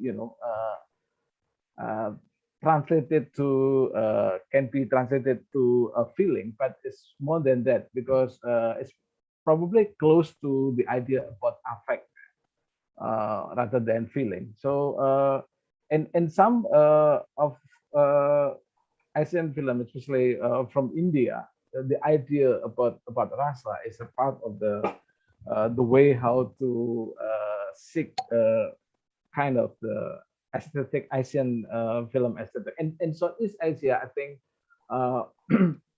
like already mentioned about Kuntilanak, Pontianak, and Nangla, is the way how ghost is actually, it's not simply a monster, but is really grounded socially. And there are a lot of sociality related to the ghost, that the ghost is not completely isolated from the society, and that's, I think, reflects the sense of communality of people in the Southeast Asia. And the other probably but I haven't I haven't done research about this about comedy. I think it's quite interesting, because and some so this Asian film, they try to make the symbol of hero or superhero from Hollywood or Western film transform into comedy. Yeah, in Philippines they also have like something like that. In Indonesia we have like Kopoi Ngungsi. We have like more some Tarzan Betawi or something like that. I think it's quite interesting if you look at the way how Southeast Asian cinema try to appropriate the global or Western popular culture, but at the same time, like I already mentioned about zombie, right? They try to put it like a local flavor and local element, and making fun about that. It's not really they just completely adopted as the original, but in some way they try to to modify, try to making a fun about the hero figure or something like that. So yeah, that's some way I think is quite interesting to look at. Yeah, the comedy Yeah, genre. interesting. Yeah, It's very interesting. Okay, I just got a small note from the committee that we have 5 minutes extension. Is that okay with you? 5 minutes? Okay. All right. I will pose a last question, and I think you could also wrap it up with some kind of closing remarks from each of you. I think I will pose the question to Mbak Camilla and Dini. I think Adrianto asked a question about specifically on skala ya. I think you've already typing in the answer, but I think you can answer it verbally here. And yeah, I'm like typing it. Yeah, I would just add to that the question that Rizky asked earlier, which I think very important about the representation of Southeast Asian cinema under the shadow of East Asian culture. So what do you think about it? Maybe you can also wrap it up. Yeah. Well, yeah, I already also put a little bit of answer for Skala Niskala. I talked that in terms of gender and then age and also regions, in most of my work, it's usually very organic. I mean, from time to time, everything that I do is really close to that point of my life in that certain moment. So, like for example, during the Mirror Never Lies and the Scene and Unseen, I was actually, I was single at that time. I love children. I'm partly children as well, and I love to write stories about them. But when I write in the middle of writing the Scene and Unseen, I was actually getting married and I have kids, and suddenly my perspective on seeing children are totally different. That's when I started to write about more mature characters as well. And in terms of region, I believe every story has every story is like a seed. I always see it like that, and every time I make film, I always have to like find the ground, the soil, where should I plant this seed, where it can, put it has a certain air or water or that can make it grow as it is. So usually I have the idea and then I find where this idea should be planted in a way. And I want to also mention about the impact of pandemic. I think this is also interesting because the last time with uni, I know the film that actually shooting wise is not impacted by pandemic. We managed to finish the shooting before the pandemic began, but actually the post-production of it that has got the biggest impact on the pandemic. This film is supposed to be designed as a co-production film, which I supposed to work in Paris, and then I have to edit and then do the grading in Thailand, and I have to do the sound mixing in Singapore. But none of that could happen. So I have to do everything in a year remotely through my laptop, and there was time that I'm very frustrated not being able to design the film with my designers in the studio where it's supposed to be showing, and everything. I have to trust them a lot in this case. And my time in Toronto, that was actually the first time I see everything of the film inside the cinema. It was I hope I would never experience that again.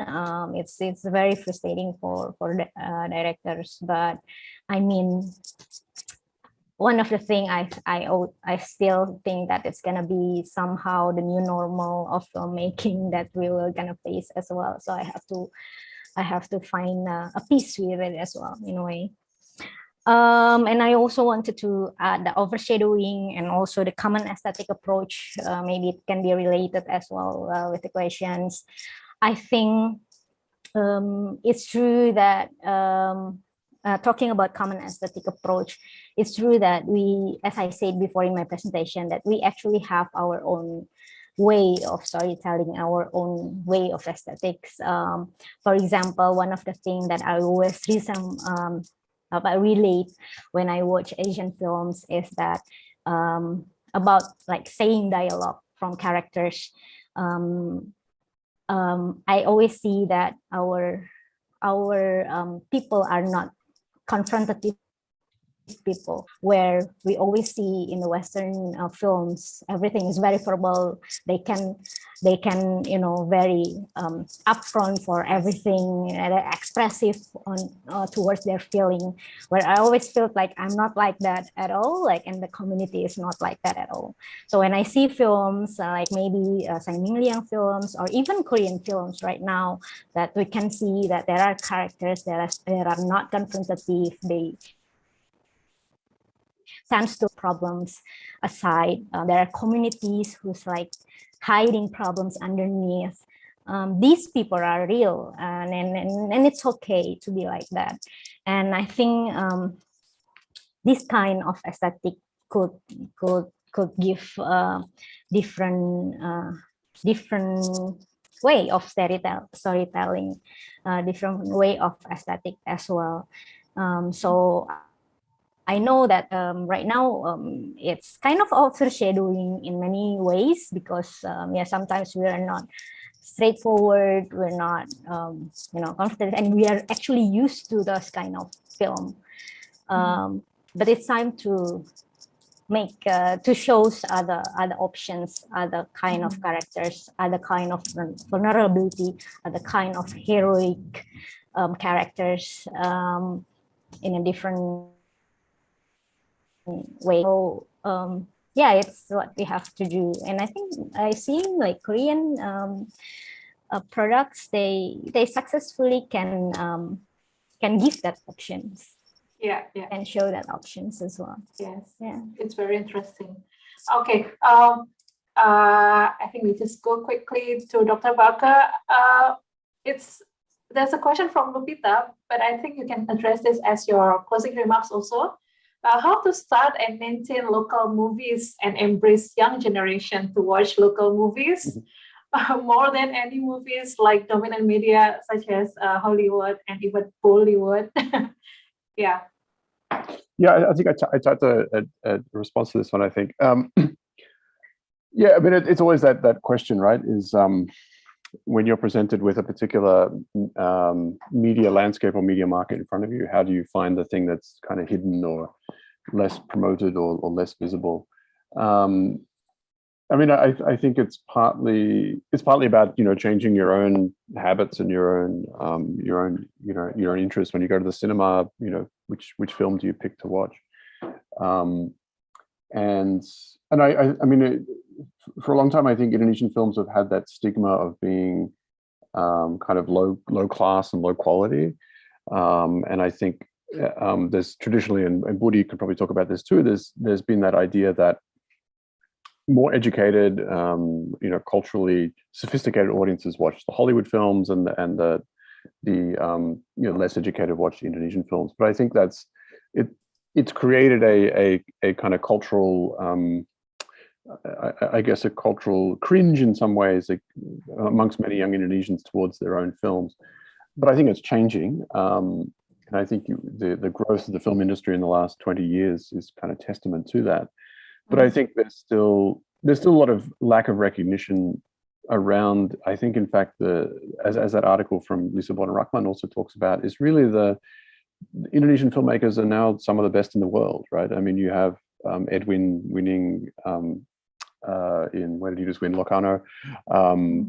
you've had Garuda Nugroho at Cannes, you've had Camila at Toronto, you've had other people at Toronto, Joko Anwar, so on and so forth. Josep Anggi-Nguyen, also at Venice, I think. So in fact, Indonesian filmmakers are, in fact, some of the best in the world. I mean, it's quite obvious. But yeah, sometimes that doesn't trickle back into people's awareness and audience characteristics. But I think it's just change your own habits, go support them. You know, spend your money at the cinema. You know, buy Camila's DVD when it comes out. You know, do whatever you can. There's also an alternative of online cinema nowadays, right? When you can there is the film. Of course, the problem with streaming is that, and friends tell me this, is that when you sell your film to Netflix only don't pay you per view, right? They pay you a fixed amount, and it doesn't cover your production costs. So, I mean, Netflix is great, but if like Squid Game, you know, has become a worldwide phenomenon, the people who made Squid Game don't get more money. They may get another job, but they won't get more money because of it. So the economics of the film industry are also don't always benefit the filmmaker, shall we say. Yeah, noted. So we go to the last speaker, Mas Budi. Could you please give 1 minute closing remarks? Because I have been scolded by the comedy. No, just kidding. I think I agree what Thomas and Dini already said about how we, to keep open about the Southeast Asian cinemas, not to, to be, close at the idea, but Southeast Asian cinema is, sort of like, how to call it, that, like Thomas already mentioned, top-down kind of a conception, but more organic from, from the filmmaker in the region. So I think some initiative amongst filmmakers in this region should be encouraged, because there are many failures when the government intervenes this and then, it doesn't make it. Some of the story about the failure of co-production, like Thomas already gave historical kind of illustration about that. I think that's already happened. Garuda Nugroho always worked, for instance, with Theo Kahian from Malaysia, and also Tain Said worked with Panca from Indonesia as editor, and also the other Indonesian film, people involved in a film crew. So yeah, that's what I imagine such as should be an open kind of space. Yeah. Thank you, Mas Budi. Thank you, everybody. I think that brings us to the close of this session. Before the closing, I'd like to ask the speaker to stay still and smile for 3 seconds as the comedy takes a screenshot of ours. Okay. All right. Okay, we ready? 1, 2, 3, smile. Okay, one more. 1, 2, 3. All right. Okay, thanks. Finally, I would like to say very sincere thanks to our 3 panelists for such a fruitful discussion, and to our audience who have stayed with us and participated in the discussion. I think that the audience would agree with me that it has been a really fascinating set of presentation this afternoon, looking at issues from a range of perspectives, but very much highlighting the complexity in envisioning a new landscape in Southeast Asian cinema. We also talk about searching common ground, creating a stronger film connection network for film industry, and also the representation of an agency of Southeast Asian film in industry.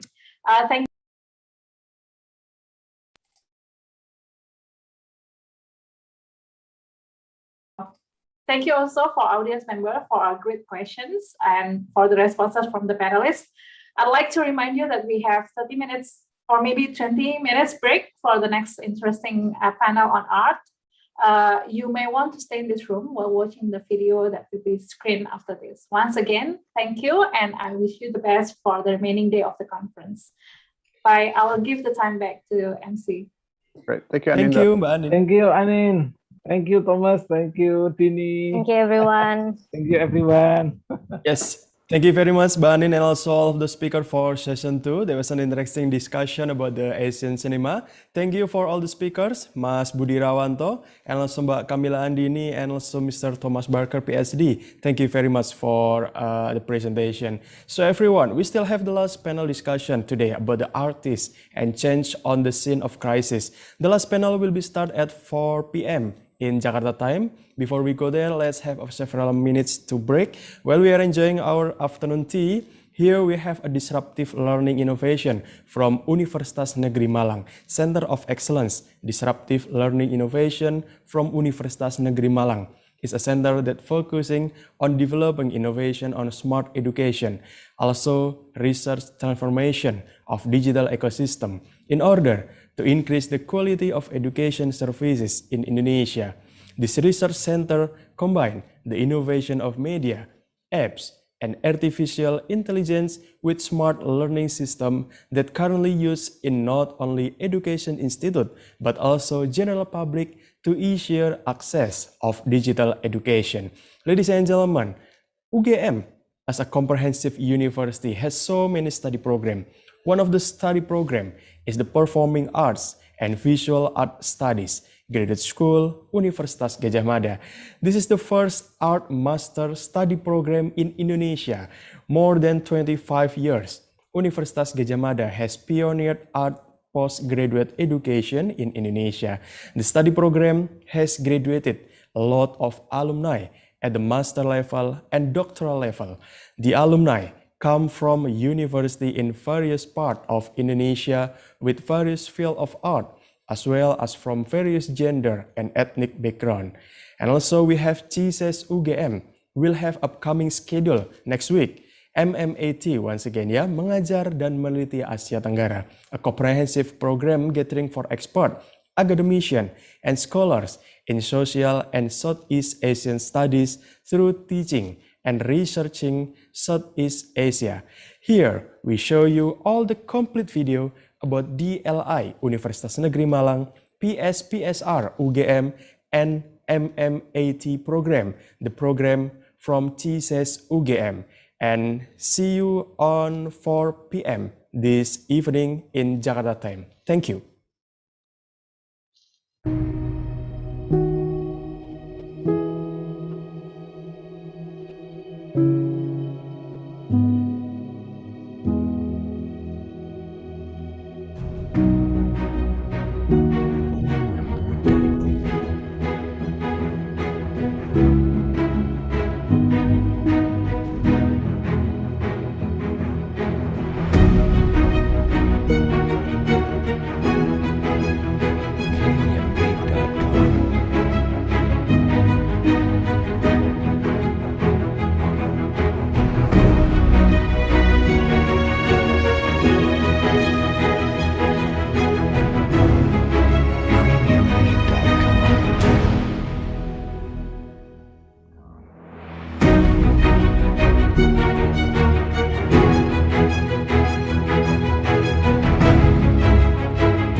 Performing Arts and Visual Art Studies, as known as PSPSR, Pengkajian Seni Pertunjukan dan Seni Rupa, is postgraduate study program on art studies, managed by Graduate School Universitas Gadjah Mada, Indonesia.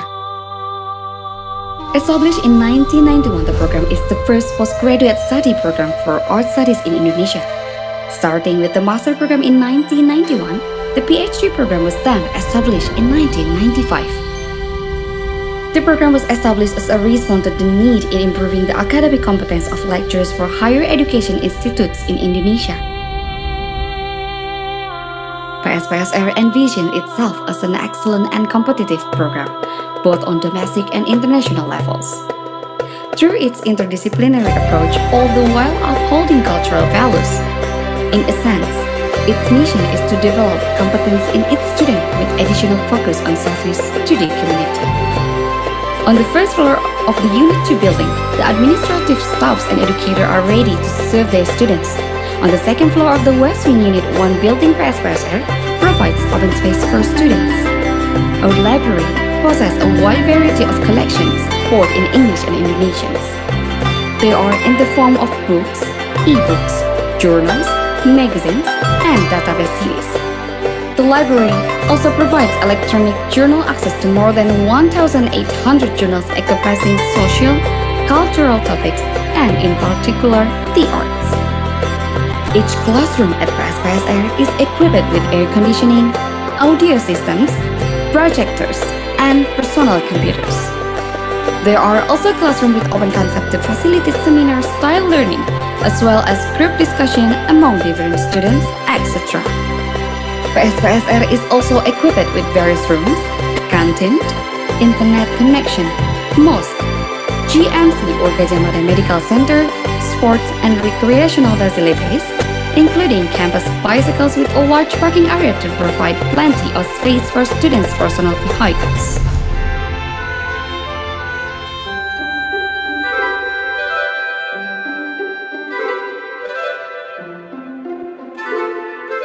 Through the three Dharma values for higher education, namely education, research, and community service, PSPSR focus is not only limited to the education of its students, but also on research and developing innovation. Last but not least, it also focuses on the inculcation of community service for its educators and students. The Gladinala program is an annual event for the Performing Arts and Visual Arts program, attended by both master and doctoral students. Gladinala serves as a useful space for sharing their learning experiences and academic activities in local and international universities for the fields of arts and culture. Under the auspices of the three Dharmas of UGM, the study program has also organized several seminars, especially those related to arts and cultures. Through these various activities, PSPSR will continue to educate and share knowledge within and beyond the academic communities, including the larger society as a whole. All members of PSPSR are committed to educate and enrich accessing knowledge to help improve the social, cultural, and the art fields in Indonesia and international scene.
Aita.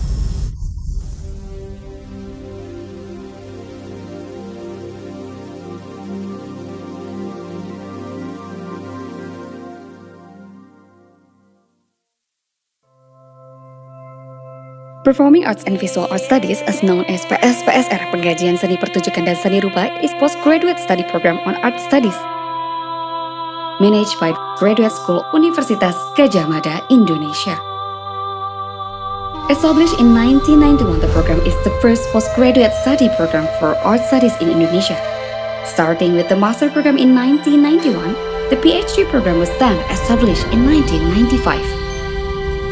The program was established as a response to the need in improving the academic competence of lecturers for higher education institutes in Indonesia. PSPSR envisioned itself as an excellent and competitive program, both on domestic and international levels. Through its interdisciplinary approach, all the while upholding cultural values. In a sense, its mission is to develop competence in its students with additional focus on service to the community. On the first floor of the Unit 2 building, the administrative staffs and educators are ready to serve their students. On the second floor of the West Wing Unit 1 building, PSPSR provides open space for students. Our library possesses a wide variety of collections, both in English and Indonesian. They are in the form of books, e-books, journals, magazines, and database series. The library also provides electronic journal access to more than 1,800 journals encompassing social, cultural topics, and in particular, the arts. Each classroom at PSPSR is equipped with air conditioning, audio systems, projectors, and personal computers. There are also classrooms with open concept to facilitate seminar-style learning, as well as group discussion among different students, etc. PSPSR is also equipped with various rooms, canteen, internet connection, mosque, GMC or Gadjah Mada Medical Center, sports and recreational facilities, including campus bicycles with a large parking area to provide plenty of space for students' personal vehicles.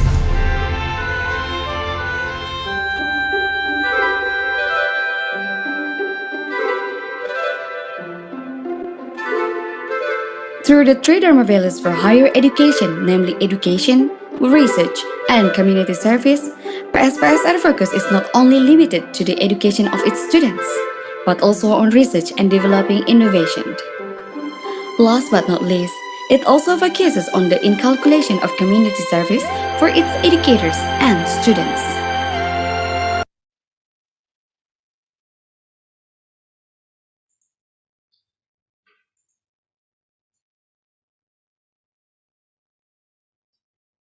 Well, thank you very much, ladies and gentlemen. Good afternoon, and welcome back to CMCA 2021. And we are now going to continue with the plenary discussion. For the third plenary discussion, we will discuss about the artists and change on the scene of crisis. In this session, we will also have three speakers like the panel before.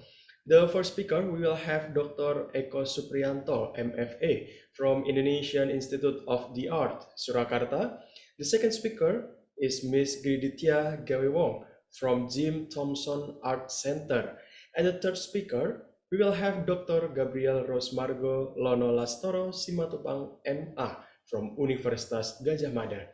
On the last session, will be chaired by a moderator. She is Dr. Philosophy Visya Ita Yulianto. Dr. Visya Ita Yulianto is a socio-cultural anthropologist. She is a researcher at the Center for Southeast Asian Social Studies, Universitas Gadjah Mada, and a lecturer in the graduate program of Performing and Visual Art Studies, Universitas Gadjah Mada, where among others she teaches art and politics. She is a very productive scholar, and her main area of expertise are post-coloniality, socio-cultural anthropology, memory studies, and Southeast Asian studies. These last 6 years, she has been working on the issue of environmental security. Baita gained her PhD from the Department of Socio-Cultural Anthropology, University of Freiburg, Germany. So, Mbak Fisia, this is your time to chair this last plenary discussion. So please, Mbak Fisia, the time is yours. Thank you, Mas Riandika. Ladies and gentlemen, welcome to our third part of our plenary session on the Southeast Asia Conference on Media, Cinema and Art today. This is a pleasant duty for me to be your moderator in this panel. So we have learned a lot from the keynote speech from Professor Maris Diokno this morning, as well as from our colleges from the Media and Cinema Studies. And we can draw a synthesis, one elemental synthesis from Professor Diokno's speech, as well as from the panelists from the Media and Cinema, is the need that we should continue fostering diversity in Southeast Asian studies far beyond its origin of regional studies. Now we have the privilege to learn from three scholars as well as practitioners on the field of art in Southeast Asia. They are Dr. Lona Simatupang, Dr. Gritya Gabiwong, and Dr. Eko Supriyanto. They will talk about art and change on the scene of crisis. And I'm happy to inform you, ladies and gentlemen, that this panel is organized by the CESAS with the Performing and Visual Art Studies, Universitas Gadjah Mada. So our special thanks go to Dr. Paramita Dyah Fitriasari, who is also present today, Dr. Lona Simatupang, Dr. Budi Irawanto, and team for our working collaboration. Ladies and gentlemen, as described in our conference homepage, art and artists aptly demonstrate the melody of human lives throughout chains and uncountable crises, including in this multi-layered COVID-19 global crisis. There's not only beautiful works which give us enjoyment and emotional, or as Mas Budi previously mentioned, rasa, or the turbulence of rasa. Art and artists also cries and voices of struggle in response to various aspects of life: historical, social, cultural, ecological, religious, economic, power and political fragmentation, etc. Without being trapped into a parochial nativism, this panel explores how art and artists play roles in times of crisis. More specifically, we will learn how Southeast Asia is performed in artworks, or maybe even the other way around, on how art plays their voice in our agenda to rediscover Southeast Asia. All right, before we start this presentation, let me briefly read some logistics for this panel. So the presentation from the three speakers will be done in a row for 20 minutes for each speaker. Afterward, we will move to the question and answer session. Participants are invited to write down the question in the question and answer bullets by mentioning her or his name, affiliation, and also to whom the question is addressed to. All right, to save the time, let me directly invite our first speaker. I will invite Dr. Eko Supriyanto or Mas Eko. Mas Eko, are you there? Very nice to see you again. I'm here, Mbak. Sorry. Oh, thank you so much. Okay, Mas Eko doesn't need an introduction, in fact, but yeah, I will briefly mention that he's the founder and artistic director of Eko Dance Company and Solo Dance Studio in Surakarta, Indonesia. He's a leading Indonesian dancer and choreographer of his generation, a full-time faculty member of Institut Seni Indonesia or ISI in Surakarta. He's also the current chair of Center of Excellence of Care, CARA, Choreographic and Artistic Research in INSI Surakarta, and one of the curator of Karisma Event Nusantara or KIEN under the Ministry of Tourism and Creative Economic Republic of Indonesia. Trained in Japanese core dances and the Indonesian martial arts of pencaksilat since in the age of 7, Mas Eko's performance career spans major works and tours throughout Indonesia, Europe, United States, Australia, and Asia Pacific. He holds a Master of Fine Arts in Dance and Choreography from the UCLA Department of World Arts and Cultures in USA in 2001. And he holds his PhD from the Performing Studies from Gadjah Mada University. And again, he holds another a doctoral degree in creative art in Indonesian Institute for Arts in Surakarta in July 2018. A long list of achievements from Mas Eko, but I will briefly read his current major work. His current major work is Cry Jailolo, trilogy of dancing Jailolo as part of work premiere in European Belgium, October and December in 2017 to March 2018. And another one is The Future of Dance is Underwater and Post-Colonial on Bodies of Borders in Belu Atambua, Nusa Tenggara Timur, Ibu-Ibu Belo Bodies of Borders, touring in Asia, Europe, and Australia this 2021, 2022. After finishing this conference, I think Mas Eko will fly to Europe directly. Yes, Mas Eko, I think the 20 minutes ahead is yours. Yeah, please. Thank you, Mbak Ita, and thank you so much for this panel and everybody who attending for this panel. Frankly speaking, I'm just really nervous right now because as Mas Kono there is my teacher, my mentor, while I'm studying in Gajah Mada. And I'm, again, frankly speaking, I would rather to dance rather than talking like this. It's just really, I mean, you dance, you get a lot of money, you can travel all over the world, but speaking like this, it just make me nervous and really nervous. Anyway, I would like to begin my sharing creative production with the title right here, Ibu-Ibu Belu, just the Mbak Ita was mentioned before. I am actually currently working on this piece, and on the 13th we start going to be touring it for Europe, to Münster, to Darmstadt, Düsseldorf, and also to Utrecht and Amsterdam.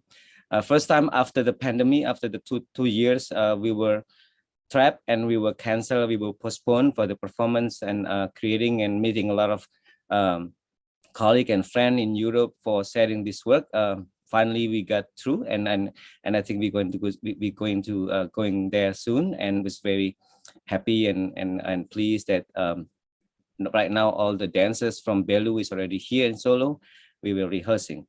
The title, my apologize, is just really kind of like rough, and I think that's also connecting what I've been doing for this piece, and also for my recent previous work that I was spent since 2010 in Jailolo, North Maluku, one of the small region, part of the Moluku Kiraha, which is five sort of like a kingdom from North Maluku.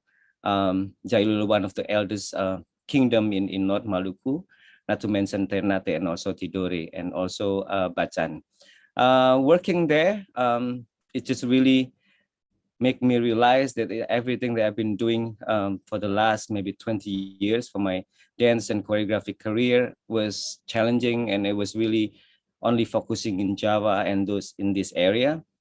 And I think when I was coming to Jailolo, to North Maluku, to the eastern part of Indonesia, it just made me realize that everything is now, it's really opened my eyes, and that Indonesia is so broad, so wide, and so diverse. So it's really like making me as an artist and as a choreographer or dancer, just make me realize that it's just really very fortunate I have lived in this country, and I've lived on this really beautiful cultural diversity that cannot be finished and done when you do a lot of work or creative work or research, or even for my academia career teaching in ISI Solo. Before I go further for my presentation, I would like to also giving my deep appreciation for my Center of Excellence Choreographic and Artistic Research of ISI Surakarta, which giving me and allow me to more direct and more focus on this setting seminar and panel on this time, and really make me realize and understanding how that what we've been doing with ISI Surakarta, with the dance department, Faculty of Performing Art and also for the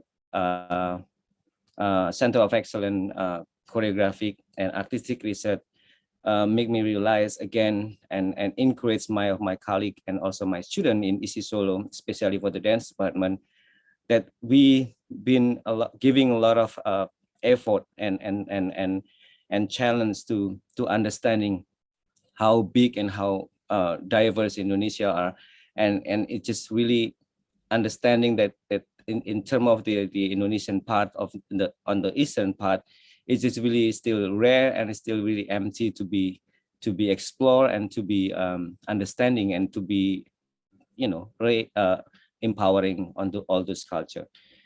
So about Ibu Belu, the name of the title for the piece is actually Ibu Ibu Belu, Body of Brothers. Ibu means Ibu, mother, and Belu is the one of the region in East Nusa Tenggara, which is a region that is right on the borders of between Indonesia and Timor-Leste, which in 1999 was independent from Indonesia.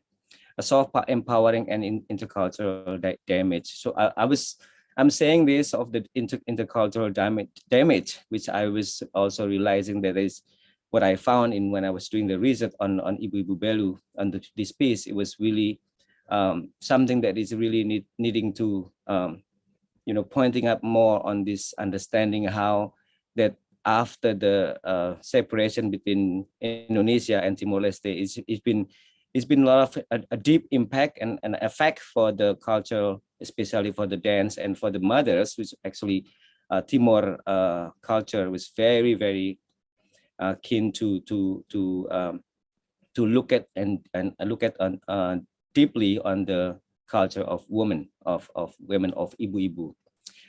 Eko Supriyanto from PU ICARE, Center of Excellence Choreographic and Artistic Research ISI Surakarta. Before I begin, I would like to start and sharing with some footage, a small excerpt on for the festival that I've been since 2017. Please. Yang terjadi bukanlah rekor Indonesia. Rekor ini sebagai rekor dunia.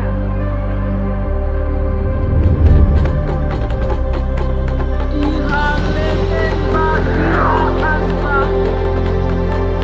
Ihang lipul pohon. Ihang bulan pohon. Lolong liman latoho. Hai ladai. Ialah yang mulai. Wahai sang putra.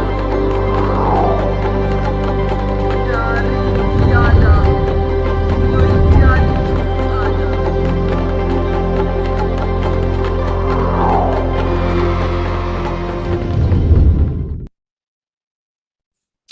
Okay.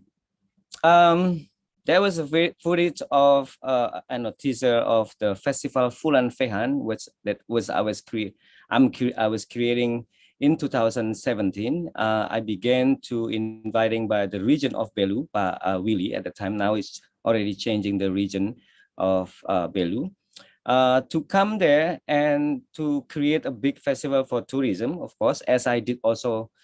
Same as the Jailolo Festival in 2012 when I was starting creating the festival in Jailolo in that year. In regard to that, Pa Willy was inviting me to create this festival with the argument that it's still kind of like a dilemma or some kind of like a discussion among Indonesian side, which is Belu, and also for Timor-Leste side. They have the same culture. They have the same dance, Likurai dance. They have the same ritual. Used to be a part of family, and they was separated physically after '99 when Timor-Leste decided to be independent. Inviting by the region in 2016, then I was able to see beautiful faces of these girls, women in Belu, everybody dancing Likurai, from the child, from the youth until the mother, and until the elders. They were able to dance likurai, and also making tenun, which is the waving part of Timor tenun. And that was my first time traveling to Belu.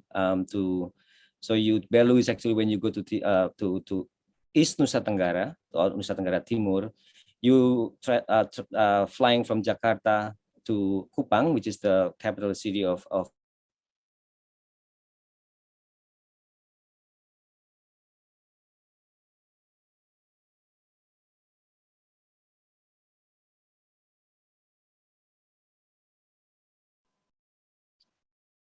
Hello, Mas Eko.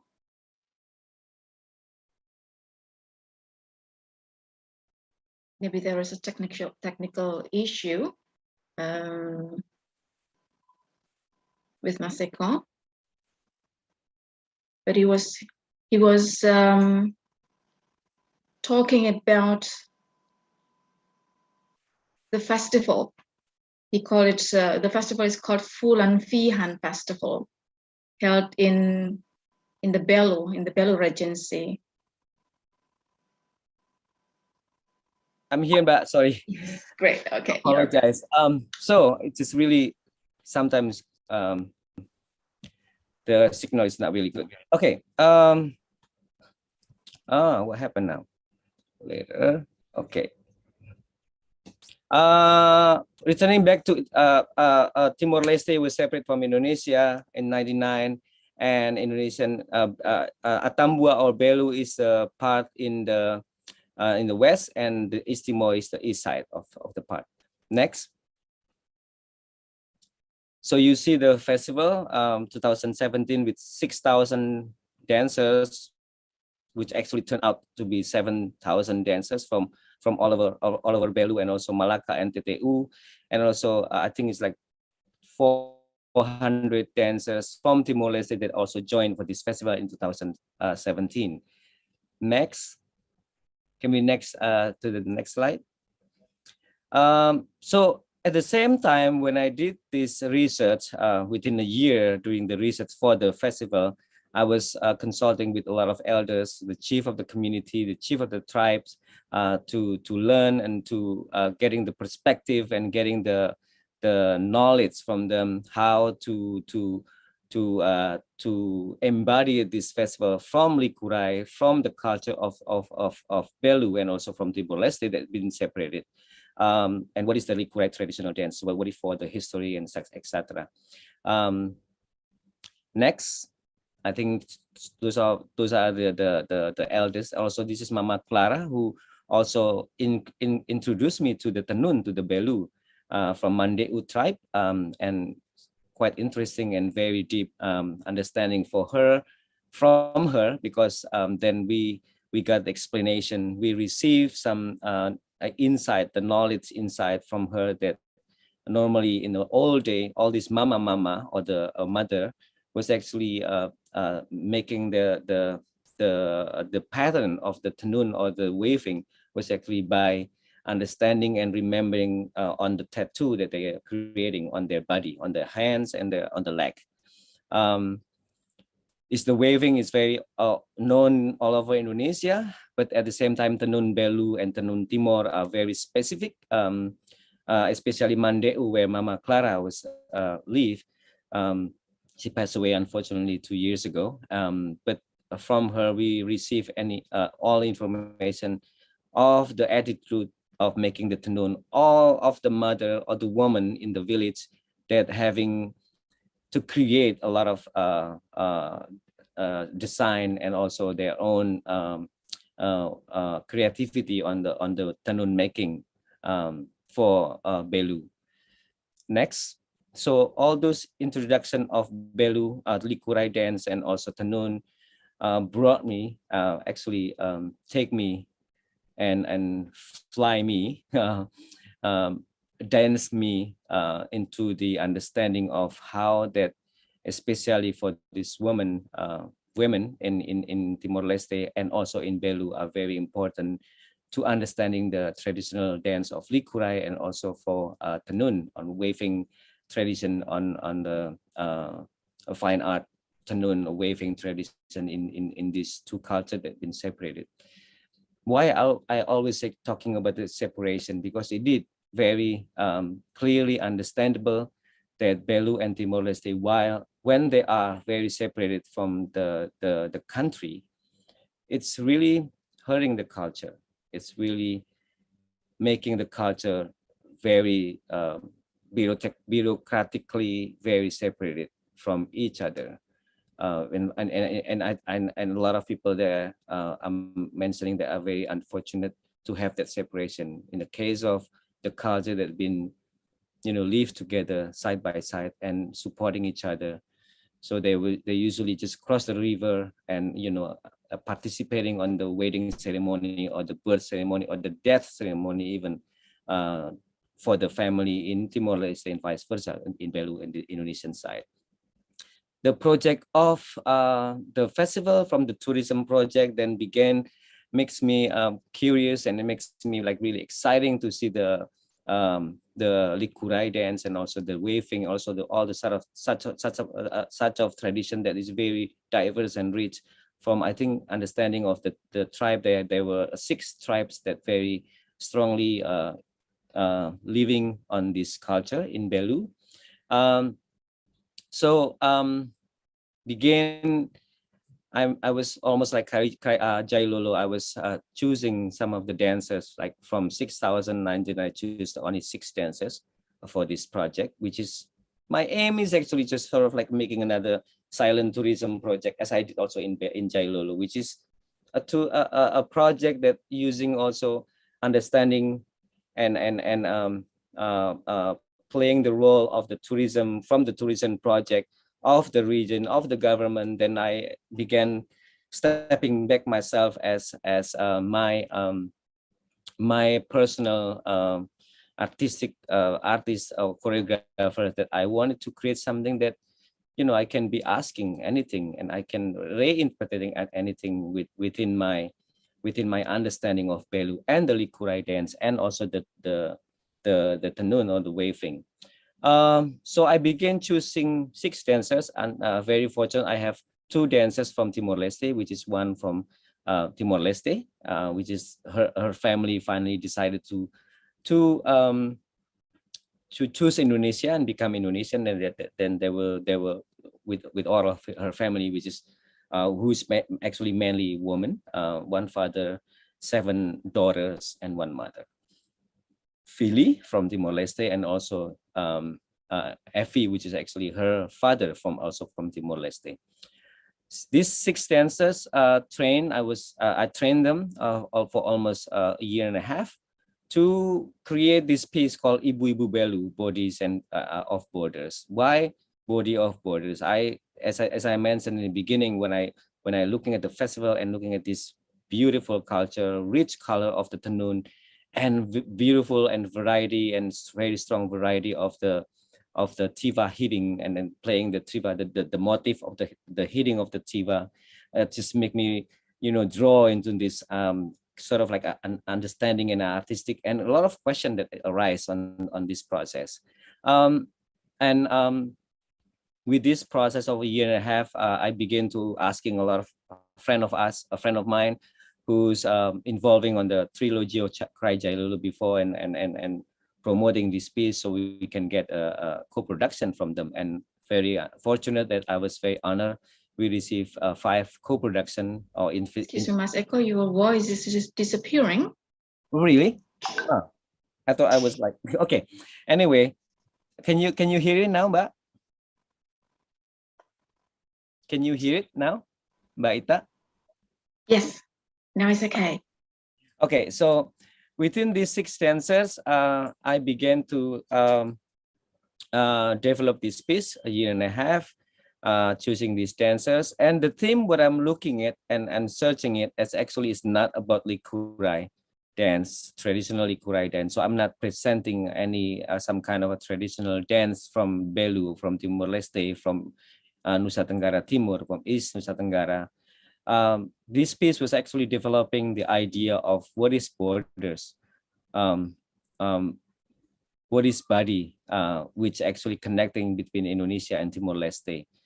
Borders which actually, if you see and if you come to Belu, is a geographically is hilly, a lot of hilly geographic segment in this region. Far each houses are far away, and they used to using a lot of tanun for a dress, for ritual ceremonies, and also for daily activities, which such as carrying or walking back from place to place, cause a little bit chilly over there. Next, so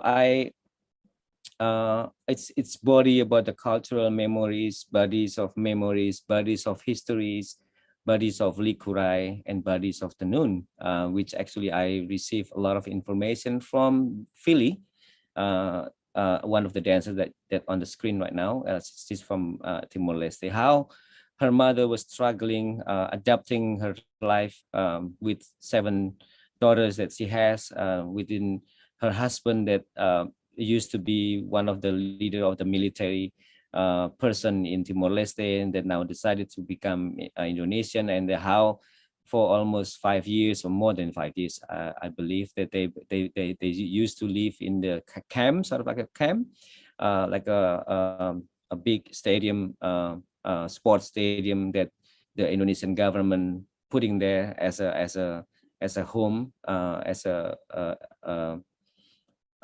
a temporary home for them, which is recently actually very fortunate that they have their own land, and they receive the support from the Indonesian government to live as Indonesian citizen. And how that likurai was actually pursuing the need of understanding the culture between Indonesia and Timor-Leste.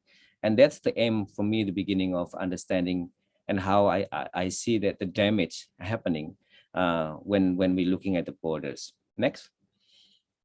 Ibu-Ibu Belu bring together 2 years. Yeah, this is a process from the 6,000 dancers, and politically used to be 1, but now it was imposed as a body, as a dance, as a culture that being imposed within the borders, embedded, although expressed in the likurai, also expressed in the tanun or waving, but the body memories of these 6 dancers were actually captured and transformed into this artistic creativity that I creating on this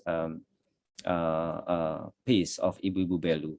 The second thought, the second understanding of this piece was actually instead of not only the body, but also the cultural damage that they have.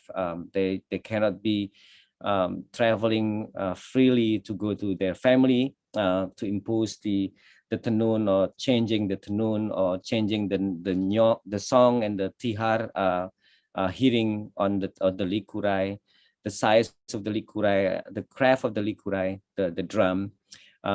It was challenging then. After the borders, the actual physical borders happened for Indonesia and Timor-Leste, which allow me at least understanding how important the theme of the borders right now, as we see all the Afghan right now, searching for home, Taliban, and a lot of the case of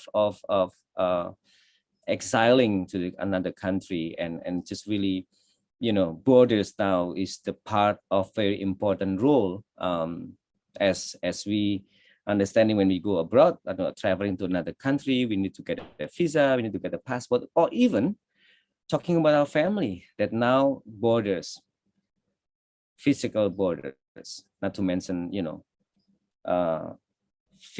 philosophically borders, but the physical borders is very imposed. It's very strongly appears in nowadays its society, and nowadays today our daily life. So the theme of this that I want to sort of to projecting it on this piece, not to mention, of course, artistically and choreographically, was inspired by the likurai. was inspired by the tenun, by the waving, and it was inspired by the landscape of Belu or Timor-Leste or East Nusa Tenggara.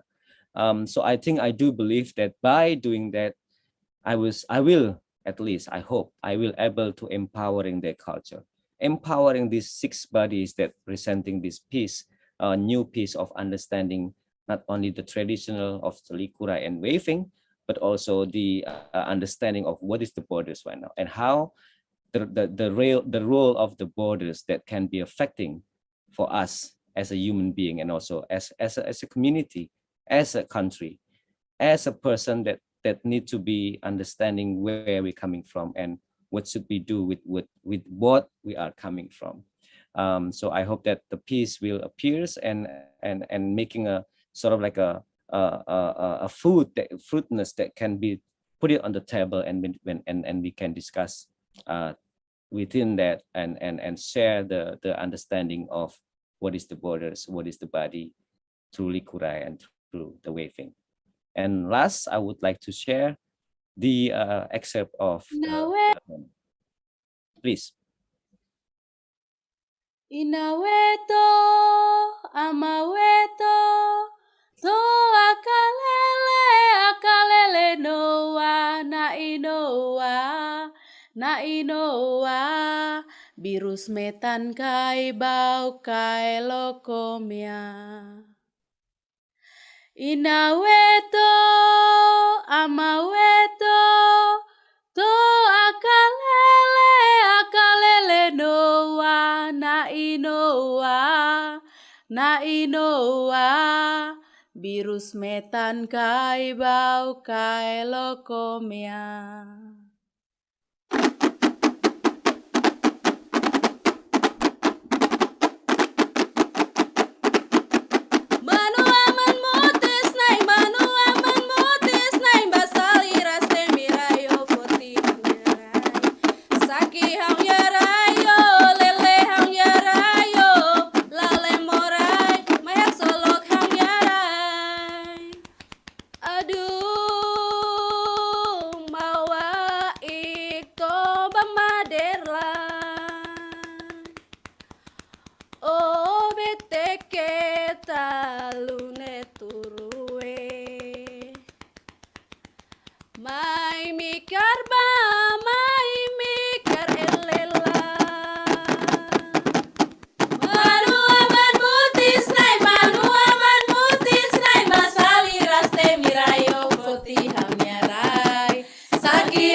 Titasai kili kwen oh enggole seluane merah putih ini kili kwen oh enggole seluan merah putih ini kili kwen oh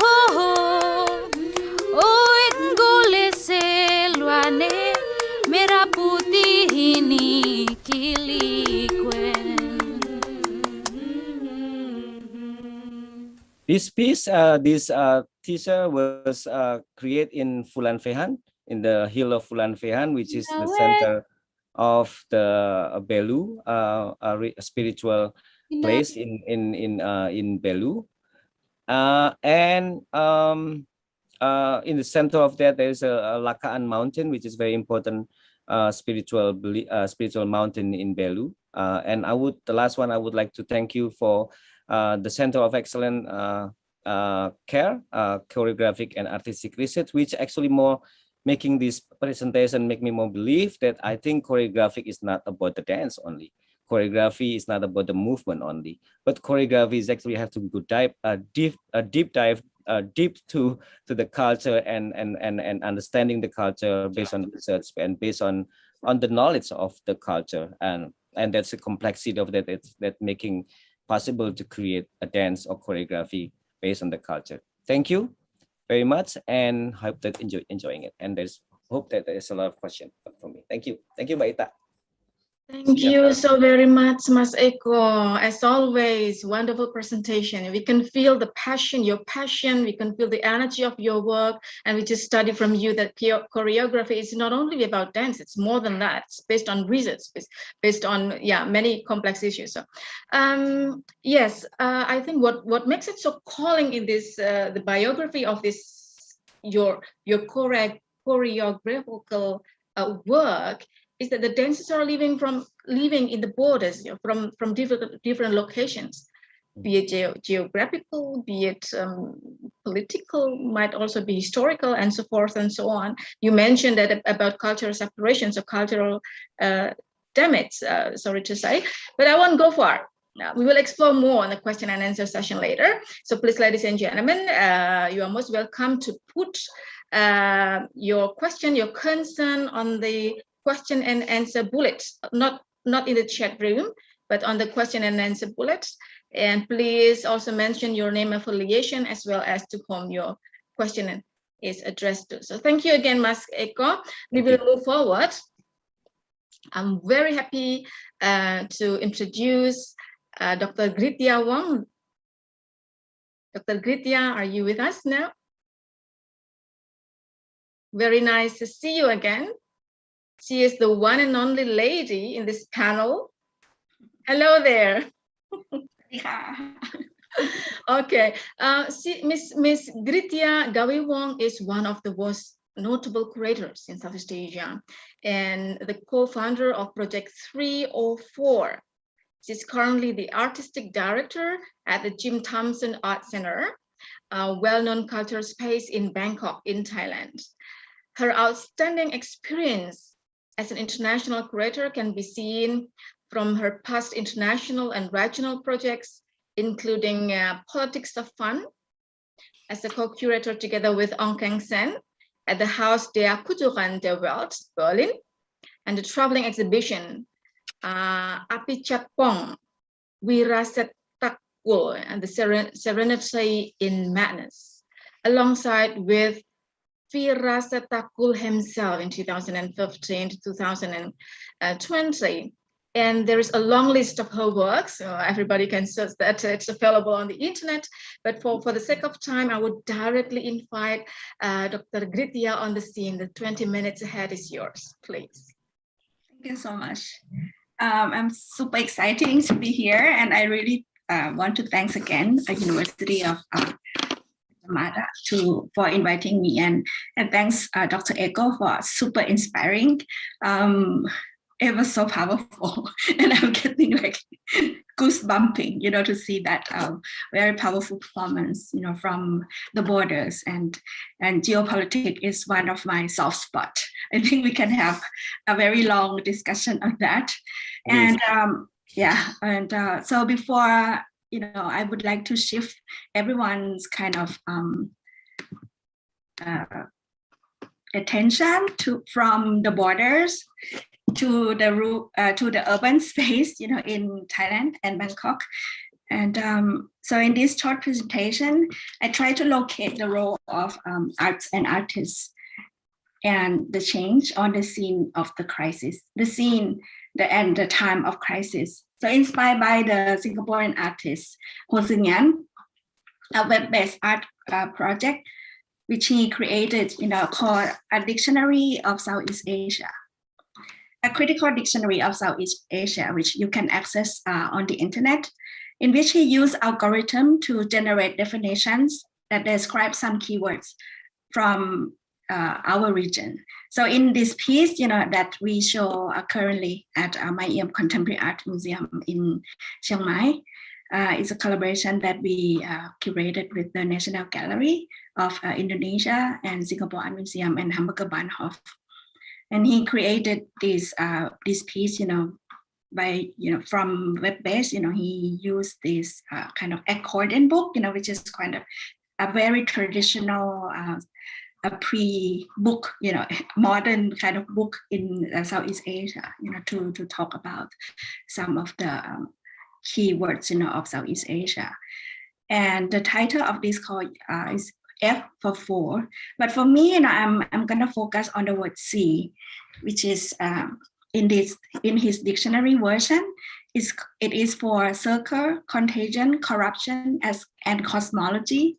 And I will change it to Z for coup d'etat, color wars, and COVID-19 to discuss about what is happening in Thailand at the moment and the region with regard to arts and political activism.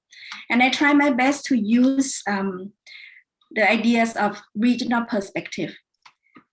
As the Singaporean art historian T.K. Spabati suggested in the early 1990s, which has never been resolved because we, the arts community and academia in the region, still stick with our own country context, which is quite nationalistic.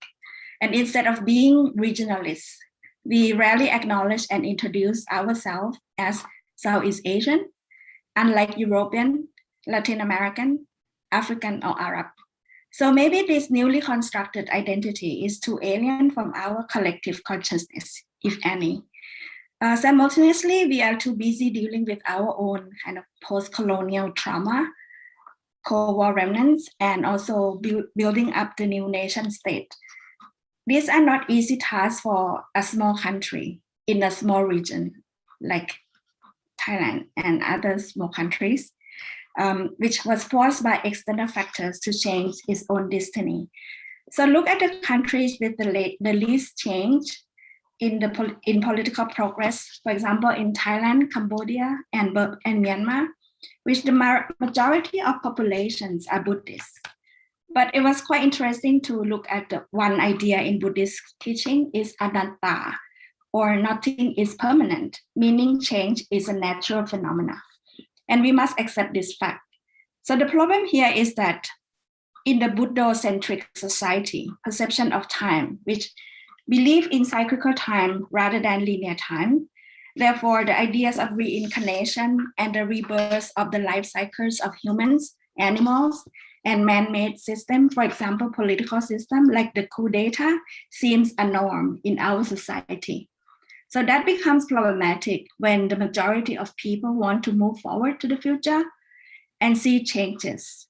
But the minority, who unfortunately hold the power, remains unchanged. So the coup are not new in Siam or Thailand. Since the early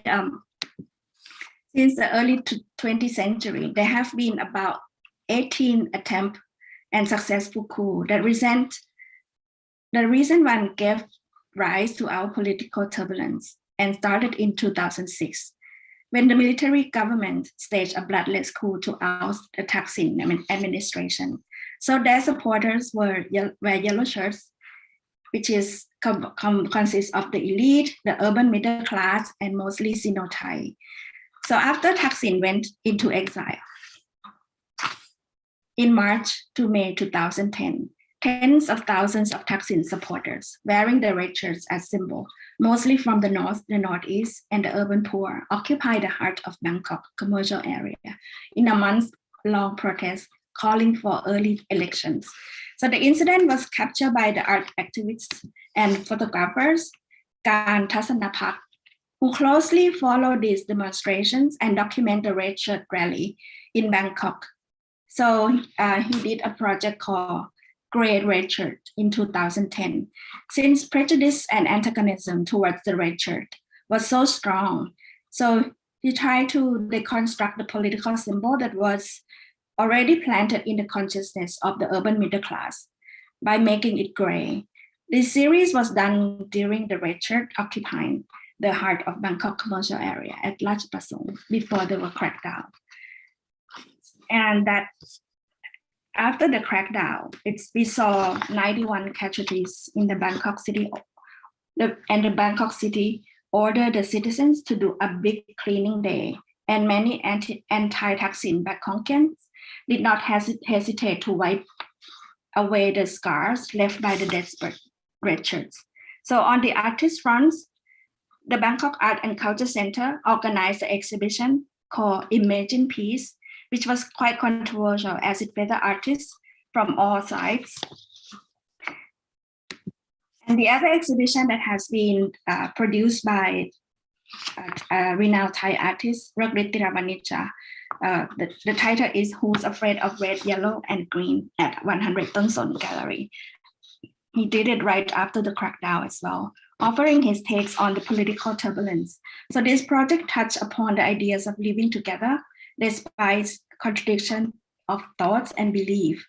So Rakrit invited young artists to work on the mural paintings, which, based on the photograph and documents that he collected about the student uprisings and the political activists in Thailand since the 70s, especially from the October uprising in 73 and 76. The mural works fill the whole space until it's dark, so it's something more like durational kind of a project.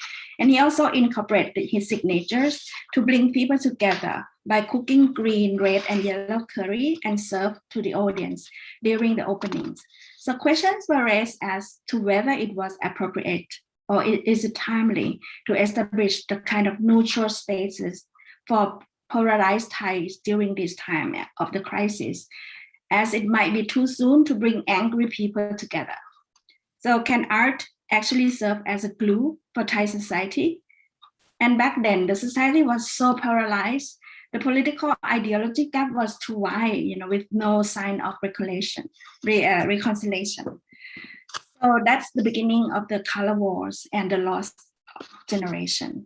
So a year later, Thaksin's sister Yingluck Shinawatra won the landslide election and became the Prime Minister of Thailand for only 3 years. So during that period, Thailand witnessed the ongoing color wars between the yellow shirts and the red shirts. The urban middle class again, and the elite in yellow, who dress up in yellows, demonstrate against her and accuse her of corruption. The continued political turbulence from the mid-2000s up until now produced the lost generation, like these kids who grew up with the color wars in the early 2000s, some of whom were taken to join in both mobs. So they grew up with this divided society where political ideology drove people apart from family level to workplaces in both physical and social spaces. And most of them were born around the late 90s, the late 1990s or 2000, and grew up in 2010s, and they become the first voters. But what about the artists? Where were they in this physical landscape, in the political landscape? Of course, the artists were also part of this political movement as they joined both sides. It's interesting to see many established artists from the art school, such as Silpakorn University, joined the Yellow Shirt movement or with the mobs. They were at the forefront of the Bangkok shutdown campaign to kick the Yingluck's government out. Their alliance consists of pop stars, designers, singers who commodify Thai flags as part of their symbols. They organize political campaign and activities like fashion show, concert on the street, and unlawfully stop election days slated for 1st February 2014 by organizing a picnic on the Art Lane Street. In May, the Constitutional Court ordered Yingluck Shinawatra and several ministers out of the office over the irregularities of the appointment of a securities advisors, and also they accuse her of, about the rice scheme. So after that, the army seized power in coup, which has happened in 2014. The PDRC, or the People's Democratic Reforms Committee, and this is other artists, who's from like different part of the disciplines, they are the supporters of the PDRC movement. They staged the Bangkok shutdown, and artist supporters ignore the fact that protests serve like an invitation for another coup led by Prayut Chan-o-cha, the current Prime Minister of Thailand. The artists who aligned with PDRC group naively did not realize how much the Prayut regime would turn the country upside down, send it backward, and slow down our country progress. In retrospect, the difference between the past decades was the major shift in political awareness and consciousness among society at large. The 2006 coup woke up the urban middle class, and their interventions in the politics resulted in 2014 coup. The majority seems happy about military intervention, but only a small group of academics and pro-democratic artists saw it problematic and tried to fight against the undemocratic process. They critiqued the artists who were members and supporters of the Art Lane's Bangkok Shutdown campaign. And after the election in 2018, when the junta leaders and his party won the election, many artists and wider communities realized how dysfunctional the de facto government was. So plus when the Future Forward Party, which consists of younger generation new politicians, led by Thanathorn Jururunkit, the one who's here, so he was dissolved by the new junta government. And this was the last hope for younger generation who were the first-time voters and the supporters of Future Forward's party, which is about 8 million people. And they started to raise their voices. So this was the beginning of the students and younger generations resistance, which spread around the countries, start from Bangkok and then to the north, northeast, and the south. And it's cross generations from bad students group to the university level. From Thammasat, and the free youth become strong voices, and they gather in the university as well as outside of the street, for example, at the Democracy Monument during the martial law before COVID-19 started. So this younger generation were the product of the color wars that their fathers and grandfathers' generation started. Born during the political turbulence, they saw the problems of the devilish loop of the political instabilities. So they asked to reform the monarchy, which of course create angers amongst the elites and also the leaders, not least because of this kind of discourse has never been proposed or debated in public due to the restrictions of the Article 1112, the Lesa Majesty law. So this is what happened, in Chiang Mai University, which they, there was one of the students, high school students, gave the speech, and she critiqued about the educational system. So what happened in Thailand and Southeast Asia during COVID? I'm going to talk about the art activism, particularly in the last wave. Has shown us how incompetent governments are in dealing with the unforeseen crisis, the collapse of our healthcare systems, and the accessibilities and distributions of the vaccines to the citizens open the Pandora's box, revealing the ugly truth of corruption and the state mismanagement. So these are one example of the multi-layer burdens that plague our regions and slow its progress. Younger people feel hopeless, as well as older generations, and see how incompetent and the government is, especially how they deal with the COVID crisis. So this mismanagement and the vaccine allocations, it's kind of resulted to the economic problem, and they see no futures for them after they graduate, and their angers and anxiety was transferred into different forms besides protesting on the street. So this time arts play a more critical role as instruments of people, not only artists, both on and offline. So this is the example of how artists and community dealt with the current crisis. The Thailand Arts Alliance was formed during the COVID outbreak, and other multidisciplinary free arts movement was also work closely with the students movement. It expands its member from artists to popular cultures in other area. So this is on the low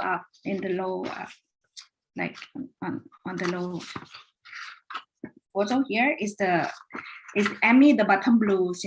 He's a pop star musician. He joined the demonstrations and splashed colors on the police, calling it a performance, which is his reaction of how a crowd control police used the water cannon on the protesters the night before in front of the Bangkok Art and Culture Center. In Bangkok area as well, the free arts work closely with the students protesters from loose group and expand the medium ranging from visual arts to performance.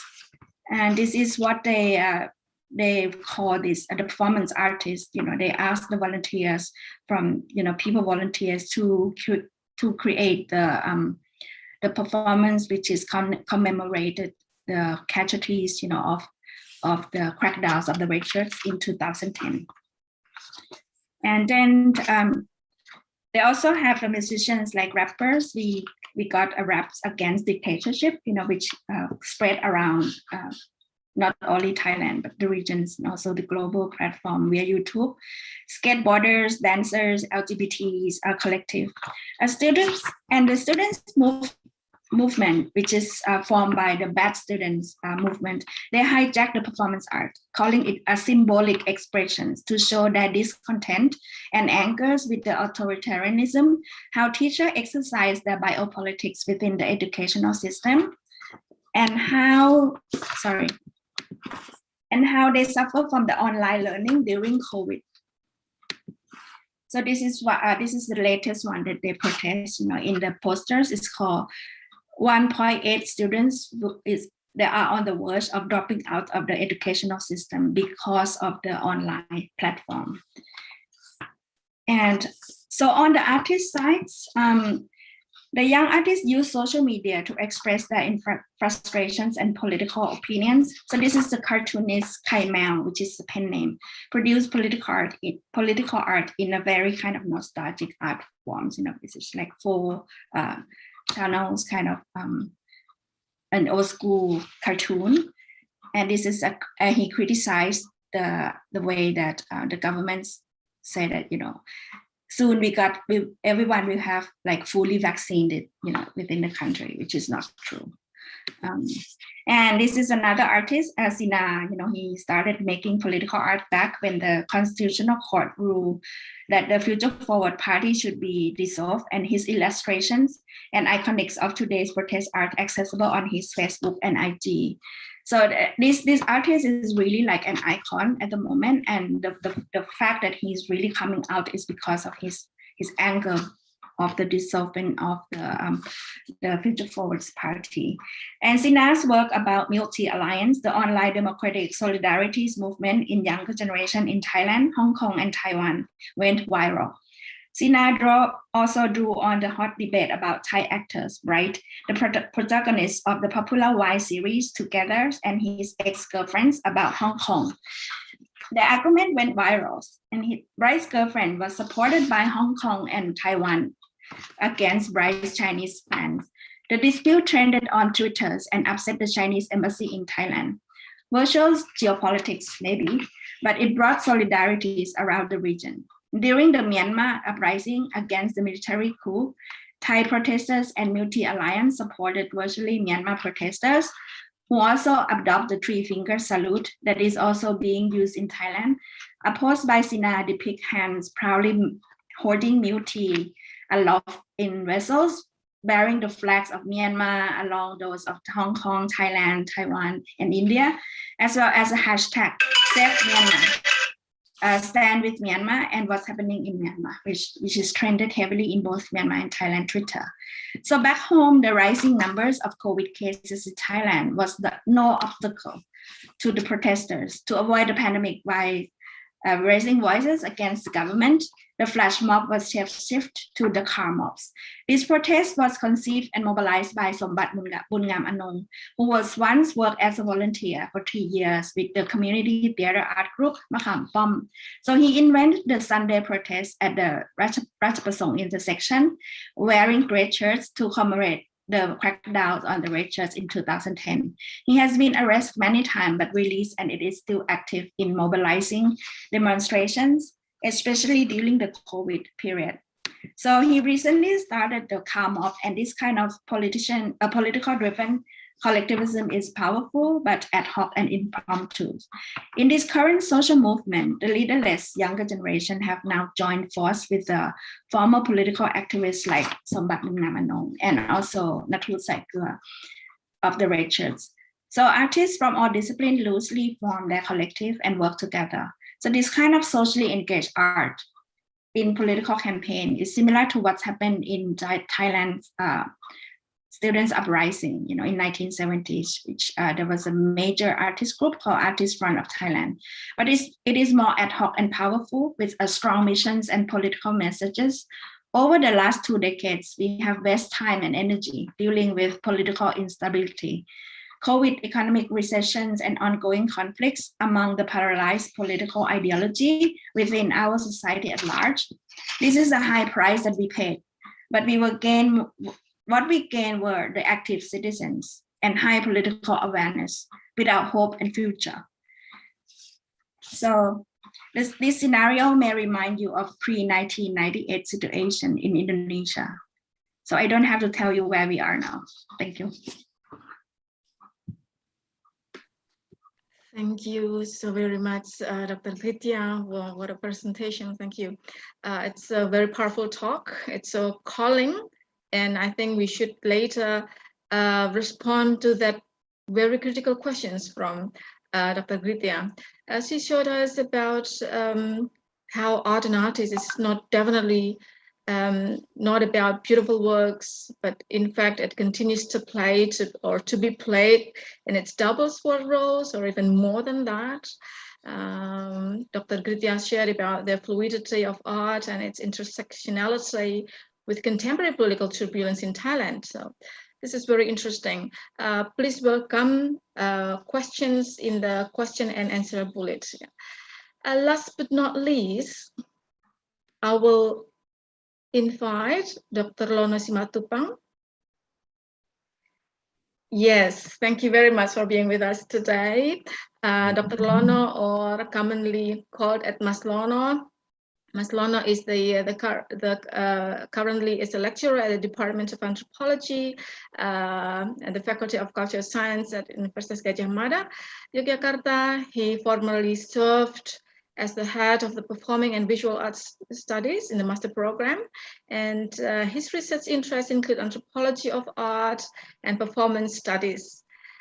Besides his academic work, Mas Lono, some of his professional experiences were the member of the advisory team of Cultural Heritage Program, Office of Culture of Yogyakarta, advisory board of Yogyakarta Theatre Festival, and also a member of curator selection team of Jogja Biennale. Mas Lono, 20 minutes ahead is yours. Thank you, Mbak Ika. Good afternoon. It is an honor for me to accompany Mas Eko and also Ms. Gritya, both of whom have international recognition for their high achievement on art world. So I felt humble to be with both of you. Since I'm not an artist, I cannot talk about the artistic practices, but what I'm going to do is I will present anthropological reading to arts, because my background is from anthropology. Let me share first my presentation. Okay.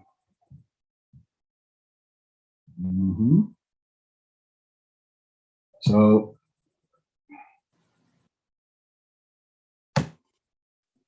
I gave my presentation. The title is "The Abuse or Use," because we can see both. Yeah.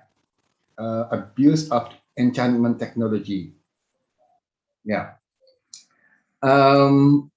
Yes. If Gritya started her presentation by showing Ho Tzu Nyang works that critically questioning the definition of ASEAN, I will follow her path by starting my presentation with a sort of teaser, anthropological teaser about art. Both Mas Eko and Gritya have demonstrated art as meaningful and focused events that, it's powerful. Yeah. Mas Eko's works focuses on the experience of Ibu Belu, Belu's mother, but not only mother, actually, women. While Kritya's presentation features events that use artistic means to voice loudly socio-political concerns in Thailand, right? Now, this is my teaser. Then, okay. Now, what about this? Are these arts? So, for example, in the left above, it is holy ceremony of amongst Tamil, and then below it, it's ceremony Catholic ceremonies among the Filipinos, and then beside it, we know it, Thai boxing, and then above it, you can see a Japanese style of Indonesia independence celebration, Independence Day, right? So not only what we saw in Mas Eko presentations and also Kritya presentations, but we also can think about what similarities between these arts and these phenomena and the other what we call arts. And also, what about this? That's the judicial, that's judicial in a court, right? And then also in food stall, and also in outdoor schooling. Yeah. So from anthropological point of view, such questions are common among Euro-American anthropologists because they typically study peoples other than Western Europeans or Americans. So different cultures. So they have to leave aside their own cultural assumptions, their own cultural baggage to understand what is the phenomena they are facing, and including in that sense, in the putting aside their assumptions, is assumptions about art. And it turns out that art is not an easily defined term, right? Yeah. And then in this regard, I found Alfred Gell's approach to art is worth to mention. Yeah. Attempting to find a definition of art that can be used globally, Gell stated that art is a special kind of technology, which he calls technology of enchantment.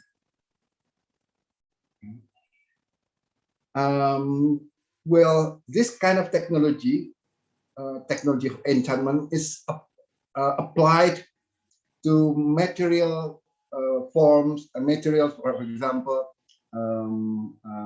bodily movement, but also sound, voice and sound, and also colors, and also textures, and also language. They apply a certain kind of technology that aiming at producing a sort of enchantment, heightened experience, thematized, or we can call it also something that extra daily experience. Yeah. And this particular technology is not only applied in what now we call art, but it is applied in many other social domains such as religions, community organizing, politics, education, health, and even sometimes also war, right? In each of these domains, we can find the application of techniques to absorb our attention or enhance certain perceptions, that a type of experience that we cannot find in daily lives, in our daily lives. So it is extra daily experience. Now, the problem is, do people in ASEAN and also around the world call this experience enhancing techniques art? I don't think so. This is all just my simple browsing with Google Translator. What is art in Malay, in Filipino, in Thai, Silpa, Chinese, and Vietnamese, which I think each of the local term has different notions, different ideas, like what Kritya also mentioned about for example, in the relations of the Buddhism in Thai, but also in the way people in Pelu understand daily life and traditions, right? So, yeah, anthropological studies have found that many languages have no equivalent for the word art. So, although they do have materials, or maybe they produce and enact something that we can call it art. So from that, it comes from, we now understand that art, as we understand and use it today, it is a modern term. Inherited from a certain Western perspective at certain period of time, history, yeah, which claimed art as separate domain from other society life. Yeah. So, well, so it is not our tradition, our culture to see art as separate domain, different from the other society lives. So treating art as a domain separate from other society life, for me, it undermines the transformative of enchantment techniques in shaping humanity, the transformative power, the transformative potentiality. So it is related to the way people use techniques to heighten something, yeah, in order to experience something more deeply, yeah? And that kind of feelings and that kind of experience has the power, the potentiality to transform our understandings of the world, and also our understanding of our culture itself. Yeah. So in a sense, the transformative effect of art. For example, we can see, well, art makes the transformation from absence to presence, something that not worldly experienced, and then to be can be experienced. Art also transform from the transcendence to immanence, because, for example, in the Shiva statues, the idea about Shiva as the goddess, the creator of the earth, and also the destructor of the world, cannot be apprehended unless it transforms into immanent things. In this case, in these examples, in the kind of statues, and also it's transformed from something that normally in closure to disclosure, to disclose, from dull, vague to bright, from the impossibility to possibility. Yeah. So that's the transformative aspects of art. Yeah. So this is an example I found just a few days ago. This is the pameran kartun rasuah. Rasuah is corruption as culture, right? In Malaysia. Yeah. We can see also the way this cartoon well highlighted and also focusing something, so we can see, we can feel, and we can experience the phenomena or our condition differently, right? So in times of COVID, then they also talk about corruption, and comparing between COVID and corruption, they say that there is no corruption vaccine, right? This is also another interesting point. Yeah, no title, but it talks about the way the piety, religious piety, and combined with well, money, the economic, right? And also, for example, I help you, you help me.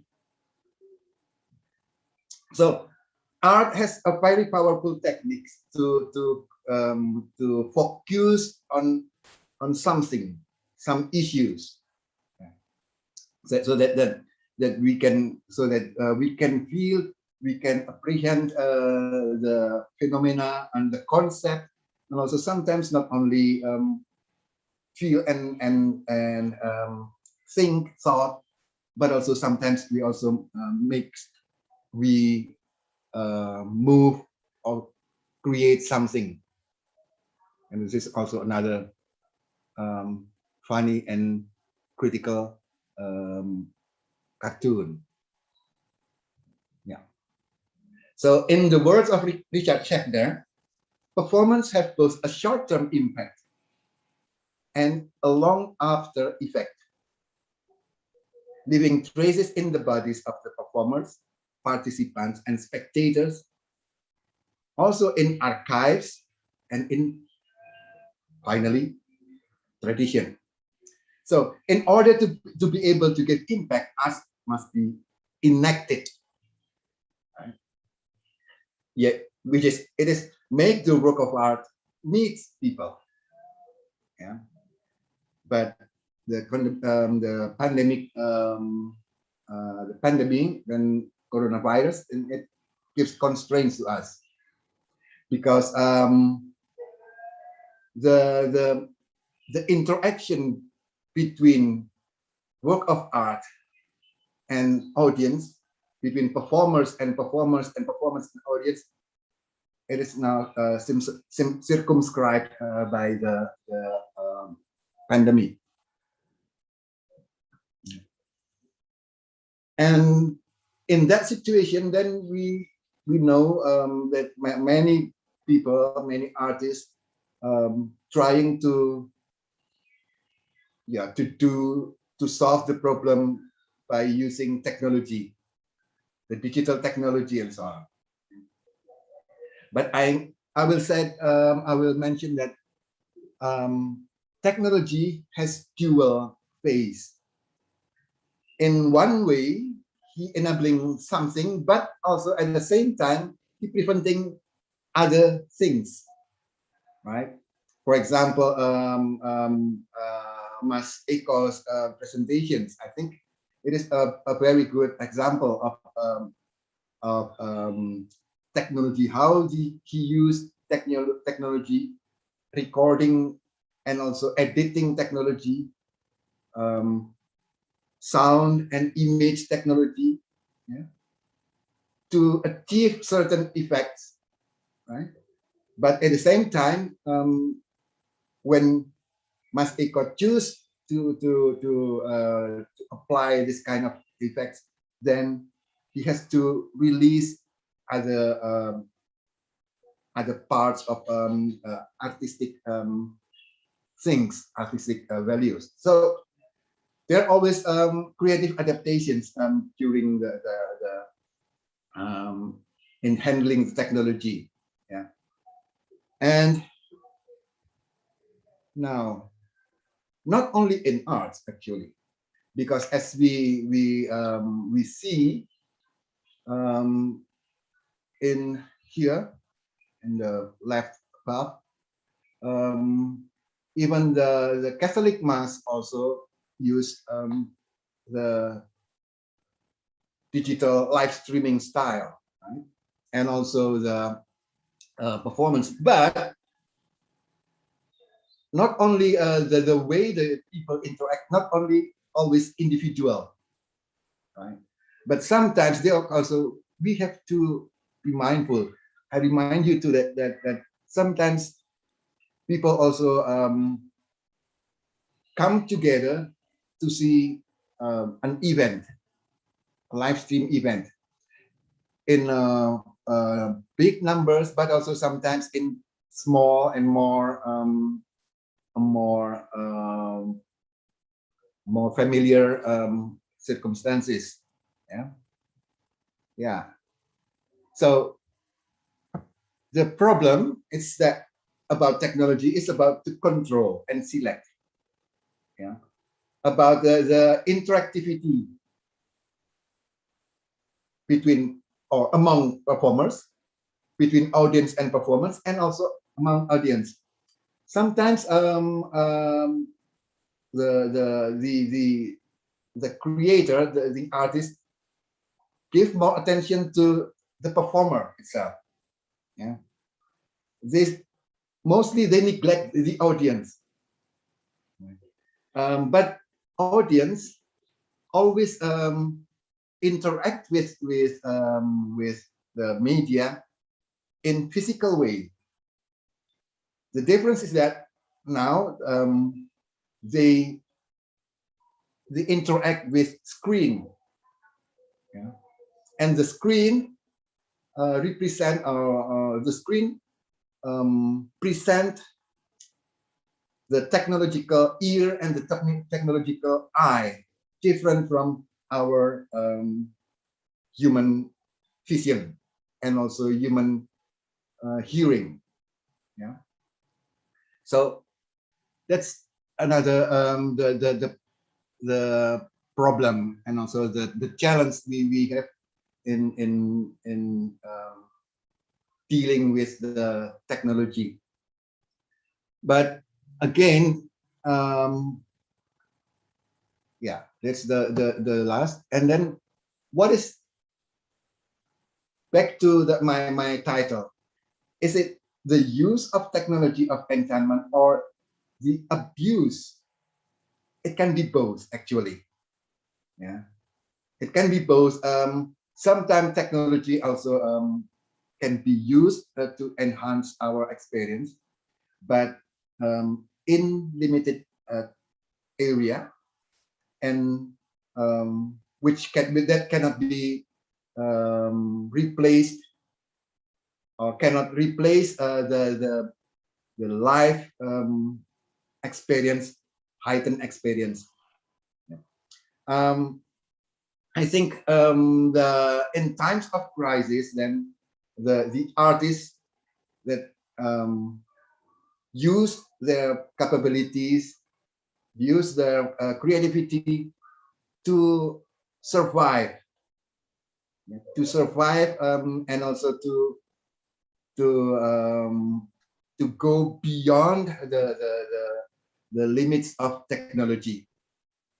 In one way, it can be seen as positive, but sometimes in other ways, yeah, we cannot see it as something that really meaningful, just different maybe.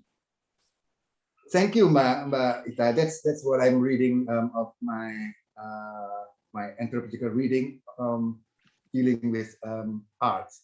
Thank you. Thank you very much, Mas Lono, for sharing your anthropological perspective on art. The title and the voice really, really provocative. So the abuse or the use of enchantment technology, or in other words, the use or abuse of art, if we refer to Alfred Gell's notion of what art is. So this is really calling for us, everyone. I think now we should move to the question and answer sessions. We have seen hundreds of concerns and questions to each of the speakers. I will start with, this is a question to Mas Eko from Professor Rifani Bustani from Malaysia. How do the people themselves there see, referring to your projects, how do the people themselves there see and interpret the border between Indonesia and Timor-Leste? I think we can include also Dr. Adrianto, not being originally of NTT descent. How was the dynamic in incorporating the choreography of the original dance with your choreography? I'm asking out of curiosity, since I do not have a significant experience with dancing, and mainly because culture and its practice has been thrust more into the spotlights in recent years, with cultural appropriation being at the center of discussions. Yeah, Mas Eko, maybe you can respond to those two questions. Thank you, Mbak Ita. Can you hear me? Yeah, is that clear? Yep. Okay. Many stories during my research in Belu with the dancers, especially with Ibu dancers, it's challenging because they believe that it's many advantage and also disadvantage of having a physical borders between Indonesia and Timor-Leste, which then allow them to share their experience from the daily life within the family or within themselves. Used to be they just like really freely before the separation, and that's really it's really easy. I would say easy because it's just no visa needed, no passport needed, or not even money currency needed that they can use. So it's really freely in a way that it can back and forward from Belu to Timor-Leste to their family in the other side, vice versa. Within the borders, the physical borders that they have now, for the last maybe 5 years, they also a story that they believe that they are very happy because Indonesian side have a really beautiful borders physically, which Pak Jokowi brought into the more activities and more development on the infrastructural development in Belu. So I think that's sort of giving them this spatial a pride for them to when they cross the borders. Those are coming from the story, but I think I do believe that the most important thing is the impact, the damage that they cannot be freely anymore, which is I would say challenging, but also I would say disadvantaged, because of then they sometimes they will not allow to go to their death ceremony within their family in Timor-Leste because of certain thing that they will have to be provided, such as passport, visa, and and the currency, money, and so on. Some of the dancers that I that share to me, they have the difficulty to go there, to go to the family again, which is somehow they have to go, cross the border, and then they have to catch the bus or rent the car, which is very expensive. The currency is $1. Now in Indonesia is the rupiah, so the change rate of the dollar and also the rupiah, it's different. The amount very different, very high. So it's the challenge.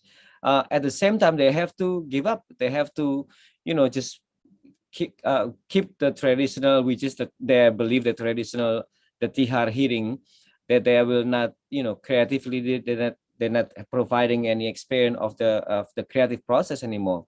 This happened with a lot of dancers of the family that coming from the Timor-Leste, which in Indonesia we have so much more influence and also interaction with TTU, for example, with Timor-Leste, Timor Utara, Timor Selatan, TTU, Timor Utara, and also with Malacca, with another region that they, separating between the borders of the region. So the interaction is still happening. They have a Likurai festival within the Indonesian, but not so much a Likurai festival in Timor-Leste side. So I think that's what the challenge that we face. I mean, the fate that they're facing in terms of the creativity, in terms of the tradition and ritual, that both sides happen to realize that they have disadvantage and advantage. But used to be they go up to the hill to cross the borders directly to the family of the Timor-Leste side or Indonesian side. Now they have to go in one spot. It's how that we go crossing the borders and going for another country. That's sort of a similar task that we have, that they have in terms of these borders elimination. So I think that's what the answer for Professor Muhammad Rifani Bustami. And the second question, yes, I'm not from Timor-Leste. I mean, nor Nusa Tenggara Timur or from Belu. I'm also kind of like a weird person that coming from different culture. My father Dayak, my mother Javanese, Chinese Javanese. So it's really, I'm not sure which culture I have to belong to. Do I have to? Yeah, it's kind of like really complicated. But I do one thing believe that being Indonesia is being understanding of the diversity of Indonesia. It's the most important thing. In the 70s, 80s, 90s, people in the performing art, maybe Mas Loro also agree with this. That's Java centrist, Bali, Sumatra, and also Kalimantan sort of thing. It's more have the opportunity more to presenting and to traveling or even to perform. But I think in East Indonesia is really rare to.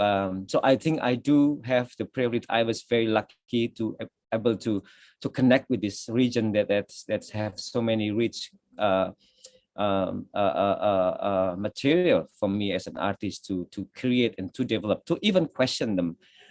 Which then I believe for me, I am not always talking about choreographic as a dance only or a body, but I think it's more important for me is just to have my position as an artist that need to be really become, a neutral in a way to work with, and for me, and also with Center of the Excellent Care in ISI Surakarta, we do believe that empowering the culture, it's really the key of our goal and rule to understanding this the study of the region or kawasan, what we call in eastern part of Indonesia.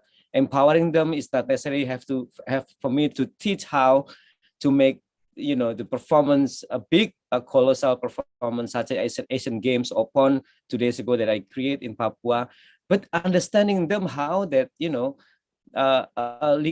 with 7,000 or 6,000 dancers is still based on Likurai, and it's just really how that we can blocking them and introducing the motif of the tenun at the same time.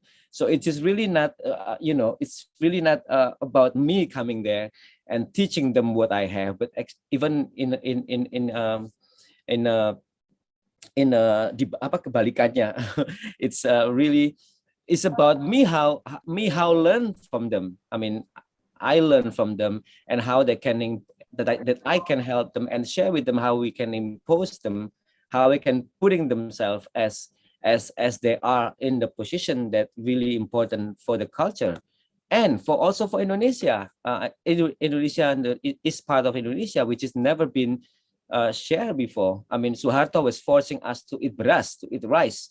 So now every papeda is not being very common food in Papua. We have to makan beras, makan nasi. So it's it's need to be in reverse now, need to be really deep in. And one of my mentor, Mas Don, is always saying, go and deep dive to other cultures that you need to learn from them, not you giving them. In a way, yes. After that, I was feeling that I am giving the legacy to support them, to repositioning them as themselves. With my little help maybe, but maybe not. Maybe just the position that I have to make the government especially to understand that this region, the Indonesian part of Indonesia, it need to be repositioning. It need to be supported more and more, and make them realize that the rich culture is also happening, in part of Indonesia, in eastern part of Indonesia. So I think that's what I do believe, that it's not necessarily has to talk about choreography. It's how to choreograph in dance, but also how to actually understanding the culture and making the possible of the culture arise by themselves. So that's my intention of doing this a big second project of my empowering the culture from Jailolo to Belu right now. Thank you. Fabulous. Mas Eko, you really go deep dive with the other cultures. Okay, maybe one more question. You have 1 minute to respond to that. This is from Elgar from PSPS UGM. Thank you, Mas Eko, for your beautiful presentation. This question is about the music of Ibu Belu. Is it local language? And is it new, created for this dance or traditional song from Belu? If it is new or renewed, how creativity process to create the music? Thank you. The music is coming from the song of mostly the most dominant tribes in Belu, which is Tetun and also Bunak. So it's the most dominant, but also the most, for me, hearing and listening, sharing from the dancers on the research. It's really about the longing, about the landscape, about the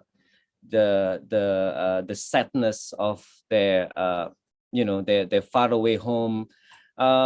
It's coming from the musicality, the music wise. It's actually coming from those song dominant Bunak, suku Bunak tribe, and also Tetun tribe. And we have some small excerpt of the music which recorded by one of my beautiful composer, Mas Wawan from Jogja, actually working with me with also for Salt. Only the music, the sound recording, the music of the sound of the tihar, of the hitting of the tihar, nothing else. And that's happened within the last I think it's 12 minutes before the performance end. Only that, because it's just really happening when we did the process. During that time, it was rainy season. And of course, the roof of the house in Belu mostly, how do you call it? Seng, but it's a aluminum roof, you know. So when raining comes, it's just really loud, and we the dancers were actually competing with the rain, with the hard rain at the time. And then Mas Wawan, Mas Eko, this is my idea. I don't want to make any pattern of the music, but the music needs to be coming from the tihar, just like the rain happening every moment in Belu at the time. So it's only just that moment for the recording music. Other than that, only just tihar hitting, the pattern of the tihar, and the song from Bunak and also Tetun. Thank you, Thank you, Mas Eko. Later, I'll ask you for final remarks later, but now we will move to Dr. Gritya. The question from Prof. Rifani Bustami again. So on the questions of C, if you can answer the question, if you can, it's okay. Challenging conceptions of monarchy. How do you interpret the change or continuity of the monarchy? And also you can probably interested further to respond to Seshadi Kemal Shah from International Relation, UGM. Art, be it performing art, street performances, singing, symbolism, and art exhibitions can be acknowledged as some ways to protest in a non-violent way. What do you think about the power of art and artists in the current Thai political condition, especially knowing that the targets, yeah, quote unquote, is the same regime as before, and the difference is that the people who are protesting, where they come from a newer generation. Is it possible to use art not merely as a way to show anger and dissatisfaction, but also as a non-violent weapon for the public to participate and promote better change and disrupt those in power? Gritya. Thank you. For the sea change of monarchy, I wish I can speak about this openly.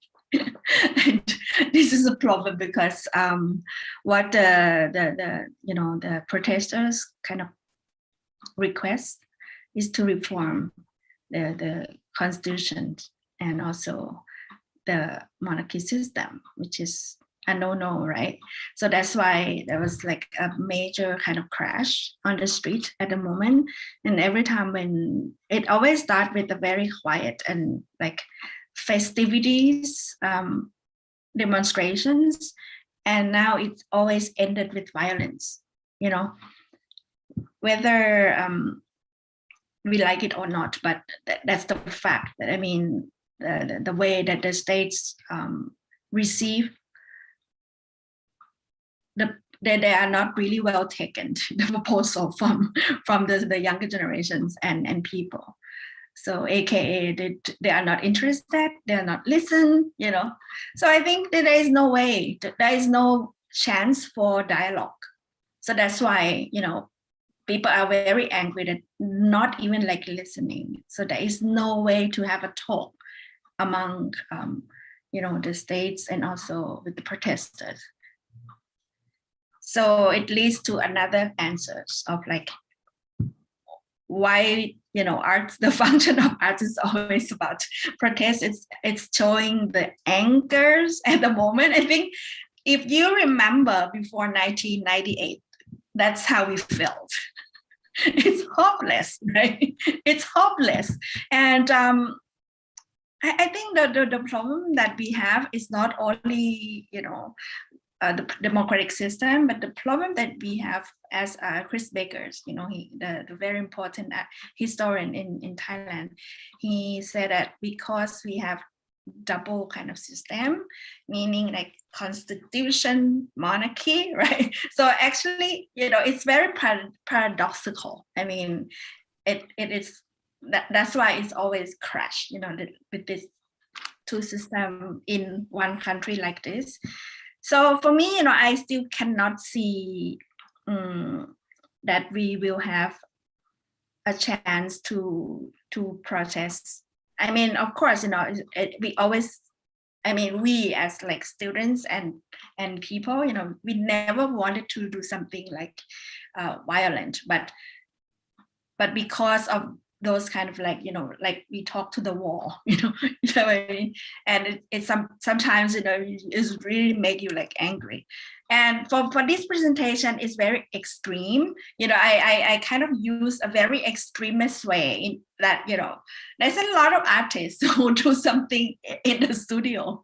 We still work. I mean, for me, as a curator, I know that street, it's not my, I join sometimes, but it's not always, because at the end, we know where our battlefield are, right? For example, as a filmmaker, you have to make film, and then you discuss, and then you kind of express your ideas, how this content, how angry you are, through films. And as a curator, I know that my space is at the gallery space or at the exhibitions. So that's how I express my ideas, through that, which is not violent, right? But I mean, the way that, if you remember my presentations about Aragrit's work, that he, after the crackdown in 2010, and he's trying to kind of bring people together, eat together in the same space, so it's really create questions, for a lot of people, like, I don't want to go there, and talk to people who has different, like, who have different point of view as me. And I think that kind of ideas is already gone, because it's already passed, like, from almost like more than 15 years. So now people from different point of views, we're trying to create this, the platform to talk, and I think nowadays, we use Clubhouse a lot. And I think this is another kind of enchantment of technology. It's not technology of enchantment. I think it's how we use, not app use, of this technology. The best part is we don't see each other, like in Clubhouse. It's really good to not to see people's face, and then you just don't know who these people are, even though you saw their name, right? But I think it was really kind of almost a safe zone at the moment, a neutral space for people to talk. And I'm really happy to see that happen.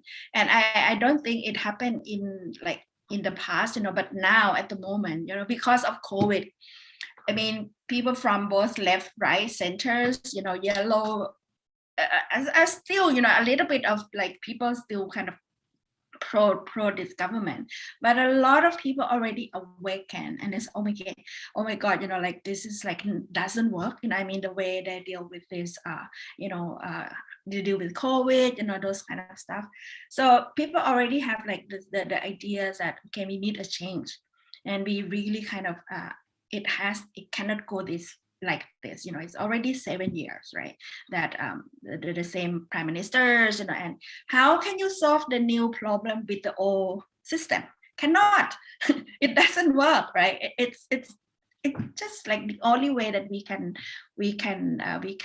go for, forward, is we really need a change. Yeah, so that's why, and that's how like, if people don't listen, we just scream, and we scream, trying to scream against the sky, but the sky still did not listen to us. Okay.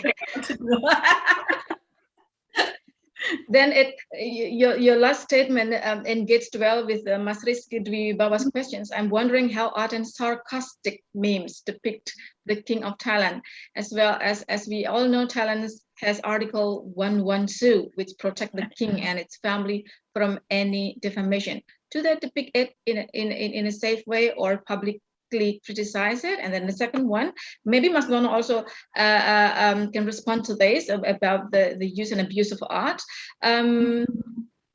The second one is from an anonymous attendee. I believe art is the way of society to address the social issues in today's world. But on the other hand, the phenomenon of art as a critical function in my country is seen as a weapon against the government.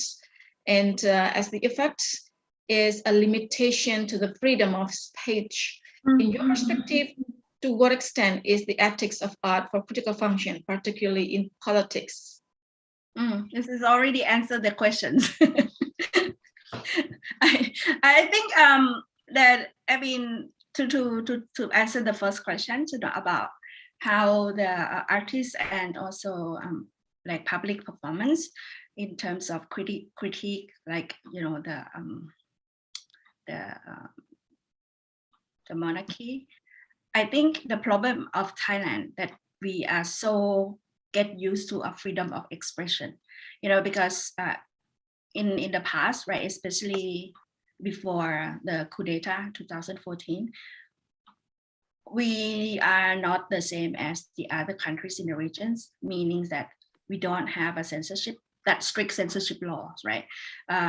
In the past, maybe some of the country, or even now, you know, you still need to kind of send the exhibitions proposal, you know, or the art that you got to show to the public to the Ministry of Culture. You know, we don't have to do that.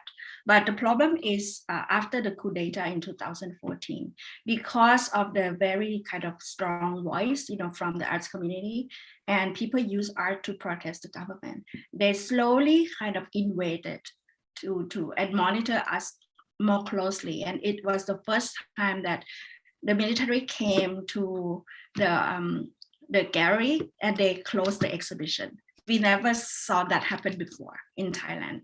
So what happened on the street, I mean, they really have to use some kind of subtleness as well as very ambiguous and subversive, the way that they, you know, by using some kind of like performance, you know, costume, blah, blah, blah, but, you know, in the name of art. The best part is it was really ambiguous. That is the best part of art. So you can play with that. You know, even though the area that they allow us to play is getting smaller and smaller, to the point that we are almost suffocated. But at least, you know, we still have that space to play. Yeah. Thank you very much. So art has its own way to voice out something. Mas Lono, I should move to you. There are two questions for you. The first one comes from Rugun Sirait. I remember that Mas Lono once mentioned in a comment section during a live discussion on online performance that interactivity on mediated performance should work together with game developers. The event was more than a year ago. Are there any interactive online events that took Mas Lono's attention?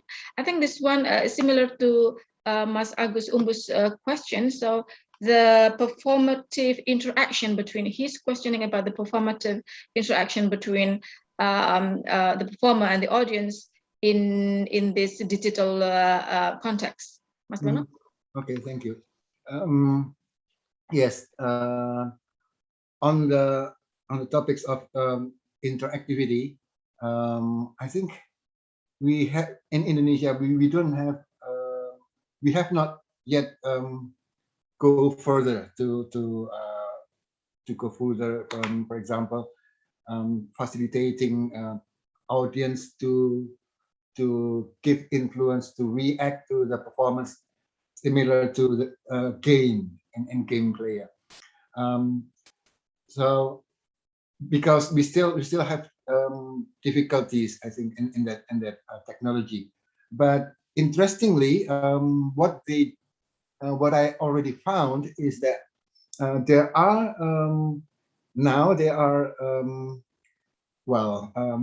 digital performance event organizer, which was try to develop interactions among audience, right? So for example, and when you see when we go to a gallery physically, normally we met we will meet our friends, and then we can talk, and they can arrange, the organizer can arrange the interactivity between perform audiences, right? So it is try to give to bring something that used to be done in live performance, but now it is brought to the digital platform. But well, even also they try to provide, for example, merchandise before the show began, the digital show began. So it is then the platform also provide an opportunity to say hello to each other and so on. So that's interactivity and in terms of audience, because this is also important thing, because performance and also maybe also in gallery, I think Kritya very aware of it. It is a kind of social event, a meeting. People meet one and another, but now we meet on screen, right? There are possibilities that cannot be found in physical meetings, but we have to choose it more selectively, I think, strategically. What kind of experience can we provide more on screen rather than in reality, and sorry, screen also reality. Just on screen and off screen, right? Yeah, that's what I what I can say as so far about the interactivity. Yeah. Thank you. Mas Lono, maybe you can add a little bit about in context of political scene, turbulence in Thailand. Maybe you want to comment on that a little bit? Yep. Just because arts is also have that kind of potentiality, that transformative. We have to be mindful also that don't forget that sometimes the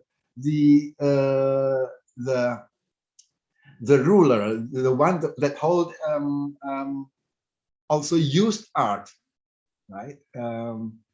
Not only the people, but also sometimes they also let's say pacify the people through with art by focusing, and also or sometimes also focusing on their achievement, their to glorify themselves. So it is also happened in among so both parties, both or maybe 3, 4, all of them use technology of enchantment to give to transform what they want to they want to be. Great, thank you. Thank you very much for the heat and for the lively discussions. But as our time is coming down, I should ask each panelist with a concluding remark. I think I will ask Mas Eko, and then Mas Lono, and then the last but not least is Kritya. Thank you. You have maybe 1.5 minutes for that, each of you. Mas Eko, maybe you can start with the concluding remark. I do believe that art need to be something that people need to be considering, because it's very important now, this situation, not to mention for the only pandemic situation, but I think it's also necessary for us to understanding that we are in a global climate, different changing and many changes that allow us to squeeze to one attitude into another attitude that is really making avoid by the others. So I think that I do believe with this art that we can enchanting all of these activities in art that can deliver to and return it to us as a human being.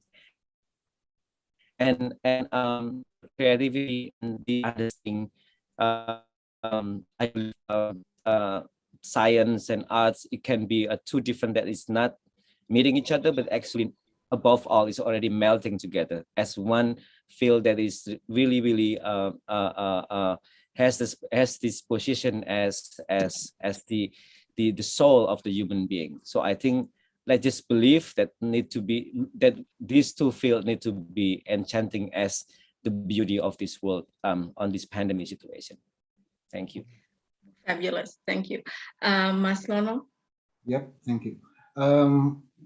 Considering the importance and also the agency of the transformative agency of art, I would like to say that let us now consider art as potential field, also in academic field, right? Because as far as I know, for example, in UGM, we don't have any cultural policy studies, arts and culture policy, right? But if we go to that kind of discourses, then we will find many interesting, but also many challenging things. For example, about how to make culture accountable. So it's about counting, and also about well, in administrative government and administrative, then we have to deal with counting, with numbers and so on. That's also something that also we need to address to do justice for arts in our lives. I think that's it. Thank you very much, Mas Lono. 2 minutes for Dr. Gritya. Your concluding remarks, please.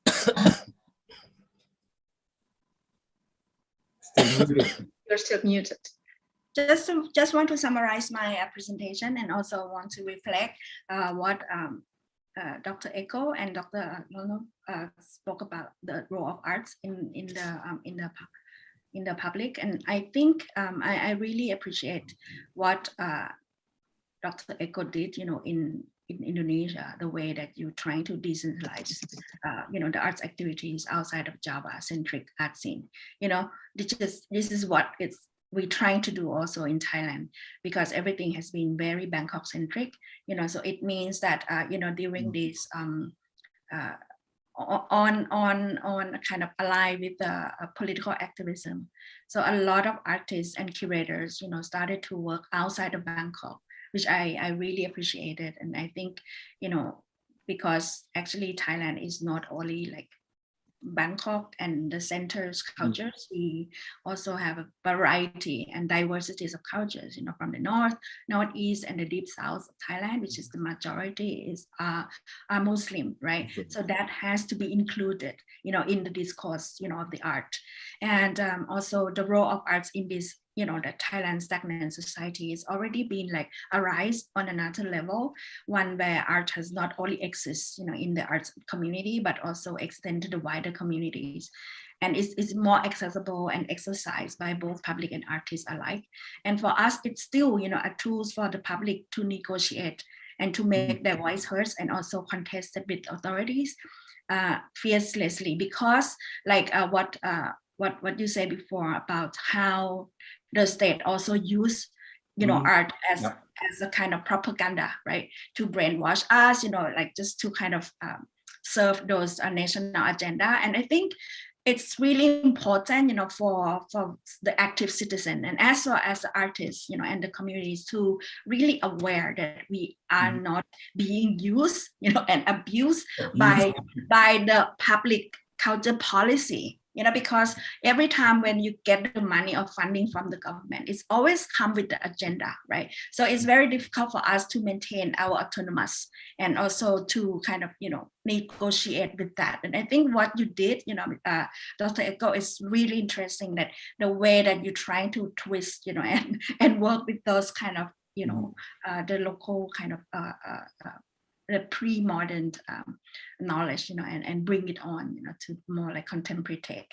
Yeah, so I think I wish that we would have more chance and we can breathe and we can think about something else, not only like our immediate politics on the street, right? We should also talk about climate change, we should also talk about healing, but I think it's also like discussed and already practiced on a smaller scale, but not really wider, in the public. And I think I'm looking forward to see that happen, in our region. Yeah. Thank you. Thank you very much, ladies and gentlemen. We are approaching the time, but from the presentations from Mas Eko, from Gritya, and also Mas Lono, we could see a lot from the field of art, and we could see that art provides reflection, sources of reference, agency, and so on and source. This reminds us towards the power of art, as well as its entanglements to the way we see or even rediscover Southeast Asia or contemporary Southeast Asia. And in other words, art may amplify many strategies to rediscover, and at the same time to develop inter-Southeast Asia conversation in and for the future. Thank you very much, all the panelists and also the participants. And I should return the scene back to Mas Riandika, the MC. Thank you so much. Thank you. Thank you so much, Mbak Visia. Thank And you. also all of the speakers for session 3. Thank you very much. We have Dr. Eko Supriyanto, we have Ms. Gritya, and also we have Dr. Gabriel Rosmargolono. Thank you very much for the speakers. And this is the end of our agenda today, SEAMCA 2021. We remind you tomorrow on Thursday, 5th of October, we still have agenda on Day 2 SEAMCA. We will have special parallel session from A1 to A4. Like I mentioned before, we have a special session hosting by the Performing Arts and Visual Art Studies, or PSPSR, Graduate School, Universitas Gadjah Mada, limited to only 4 registered participants of the conference. The session will run on Day 2 at 8:30 until 10:30 in Jakarta time. The session will discuss an introduction to identity in Indonesian, Malaysia, minor history. So you can check the chat box to participate in this special session. Remember, it is limited, so register now. We would like to thank for all participants. Thank you for your attention.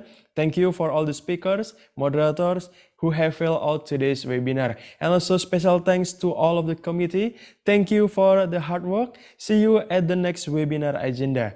Keep your health and safety, all of you. Wassalamualaikum warahmatullahi wabarakatuh. Good evening, everyone. Thank you. Thank Mas Rianda, shall we take photograph, a group photo? Yes, of course.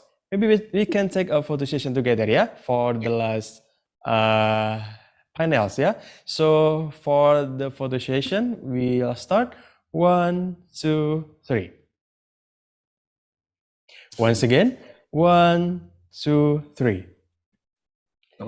Thank you very much. Thank you very much. See you tomorrow. Bye. Thank you, Gritya. Goodbye. Thank you.